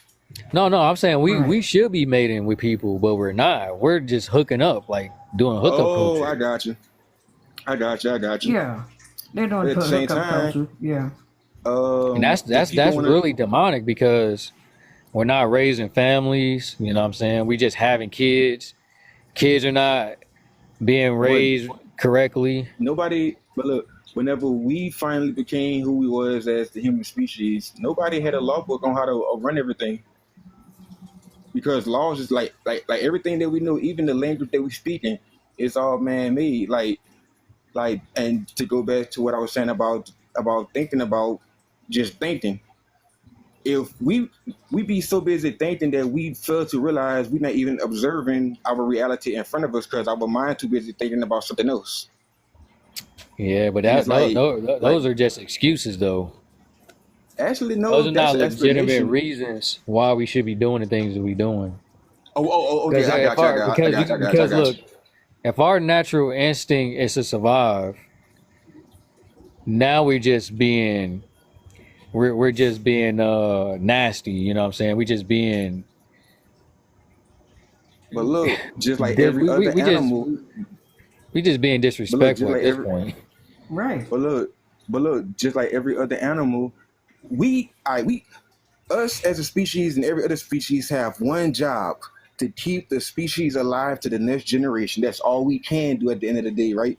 So it's like with the hookup culture, yes, it's bad when it turns out to families, but nah, I can't put my mind back that far to the hunter gatherer. I can't think like them, but I can kind of perceive, but I can't think like them. But it's like, I mean, let me see. But they did stay together. They did stay I think together, like a and hunter, the bro. animals stay together too. Animals I stay think like a together hunter, too. and I feel like Hey, even in say, this bro, modern you might be right times, on that one.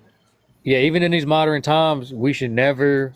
You always have the basics first. When I You went to might the be right military, that's because, what they taught us. They taught us the basics, principles, but like morals, and this, values.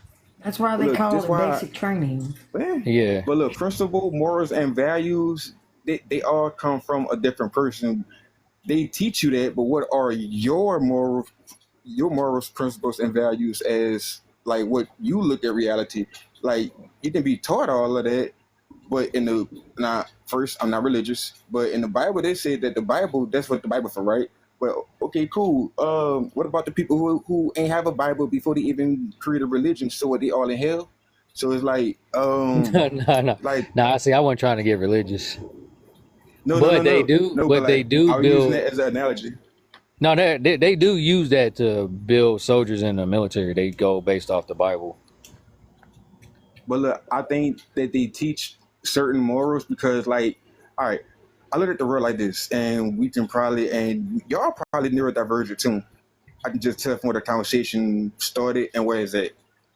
It got two types of people. It got the neurotypicals and it got the neurodivergent people. The principles and the morals that they teach you is meant for actually the neurotypicals because neurotypicals they don't want to be called typical. They want to be different. They want to be divergent, but they're typical. That's why they so easy to pick up on their patterns and like you kind of know what they go do before they even know what they go do because they do the same thing. Like those people do the same thing. But neurodivergent people, we move on our own time. We think differently. We think in multiple ways. We don't think in just one way. Cause like I'm sure that y'all came across lives where everybody has have the same perspective on this one thing, right? And it's like they all saying the same thing. Each person takes a turn, but they all saying the same thing using different words. And like when I come across lives like that, I'm like, okay, y'all are neurotypicals. I'm not even about to go up there because I'm gonna come with something way out of left field. And the fact that I never heard nobody even go to the left field yet, yeah, I ain't about to, waste my time with it. But it actually got two types of people: the neurodivergent and neurotypicals. Neurotypicals, they're easy to put in line, they're easy to tell them what to do, and they go do it. The neurodivergent mind, now we go sit back and think about it, and we go do it the best way to get it done, not the way that we are told to get it done. To just sum it all up. Yeah, well, you got to think about it. We got to times change. This is why, like, you got to be able to adapt, adjust, and overcome. So you're not going to But do time it. not real though. Well, you know what I'm saying, but however, I got you. I time got you. is just what we perceive. That's the only way we can perceive it. You know what I'm saying? Because we don't understand like gravity and space and all that stuff. So time is how we perceive energy. Because then you got money. You know what I'm saying? Because like we can't see energy. I mean, we can when we start building and stuff like that, but I mean, we can't see I gravity. mean, We can't see space. Right. I know we can see Unless you go So space. out Look there. out! Hey, hold on. look out in you. Which if you're in the room right now, look out in your room. You can see space. We live within space, but like they tell us that the fourth dimension is actually time. I feel like this: the fourth dimension is actually space. It's like What it's I mean our by space is like outer space. wherever there's nothing, there's no matter. You know what I'm saying? Like, you know how you Oh, build something. you meant like outer Like space. we can't see air. You know what I'm saying? Yeah, we could. Or Go get some oxygen. ice. Yeah, we could get some ice. No, that's carbon Right? That dioxide. part. Get some dry Wait, ice, you can see air. wait. But at the same time, that's carbon dioxide. Wait, so what? So dry ice. That What? you got to think about. That's a chemical. Like it's chemical Right. reaction. So So that's not oxygen. we could see. Oxygen Hey, is look, No, but mixed in. you can Oxygen I is see thought the mixed about in this air when there. you earlier. get the ice. Hey, look, I thought about this earlier with oxygen because I came past live and they was talking about what if back in the day that we was breathing hydrogen, right? I'm like, so I went and looked it up and ain't no way that we could breathe hydrogen because one, it's too light and it's not even heavy enough to even let our gravity pull up on it on this earth. But it is a main molecule in everything. That's why it's number one.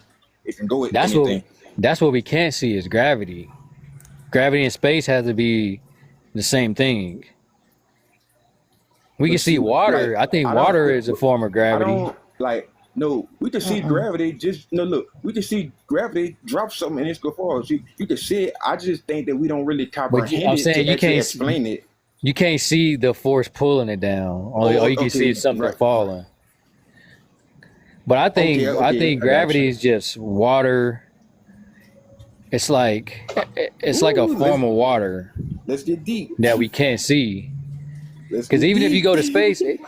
go to space, it looks like you underwater. Hey, They look and like they look, in a damn submarine just to go to space. to bounce off of that, right? So fish.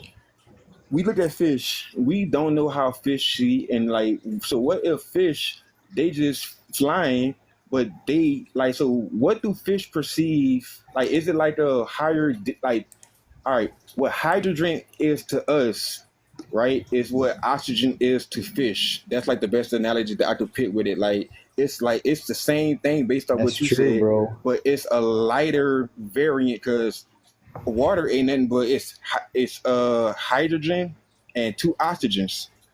But oxygen is just oxygen, so it's like the fish maybe could breathe hydrogen, but we can't. Bro, But that's fish are true. also light enough to, and water is dense enough to hold it together, to hold it in there. That's why we float on water. But also, it could be the hydrogen. It's what we floating on because it's not combined with nothing to make it like tough. It's hydrogen by itself, so it will flow off. But if you put two of that with the oxygen from in water, it would create the what Water, the mixture and like the bro. density to where like it's heavier. I don't know. Water And gives us the ability to travel at the speed of light. explain it. Like like when they warp. Like imagine if they created like a funnel in the ocean Mm, and it was water. We'd I'd be be able to scared. warp a lot faster using water through space than like I can't even explain it. But No, I get what you're saying though. but Okay, look, I think if we somehow figure out how to use water, we'll be able to warp and I ain't gonna say time travel, but we'll be able to warp through space. Because when that movie Interstellar, it looked like water when they started warping. ooh, Yeah, look, and then I think he wound up in water, yeah, it was like when in he went water, through and then he thought that that big ass worm. wave, and then he thought that big ass wave was some mountains. Now that's water.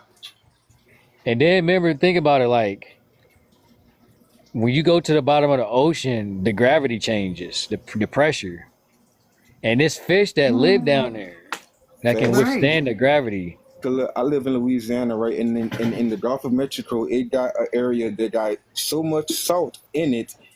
It's like it's a name for it, but I can't think of it. But it got so much salt in there. It's like it's another sea under the sea. So you right. Bruh. Right. You You know right what on salt that. is, right? What's that? Salt are crystals. Of the water, What yeah. are crystals? Crystals are conductors. Facts. And look, I tell everybody this. Uh, This stuff is mystic. look, water follows salt. So put salt in your body, y'all. Dude, there's a If damn you dragon. Right. There's if gotta you be have a there's, headache, if you there's have a gotta be a headache, Well, they dragon under say the eat damn some salt. ocean. right. They say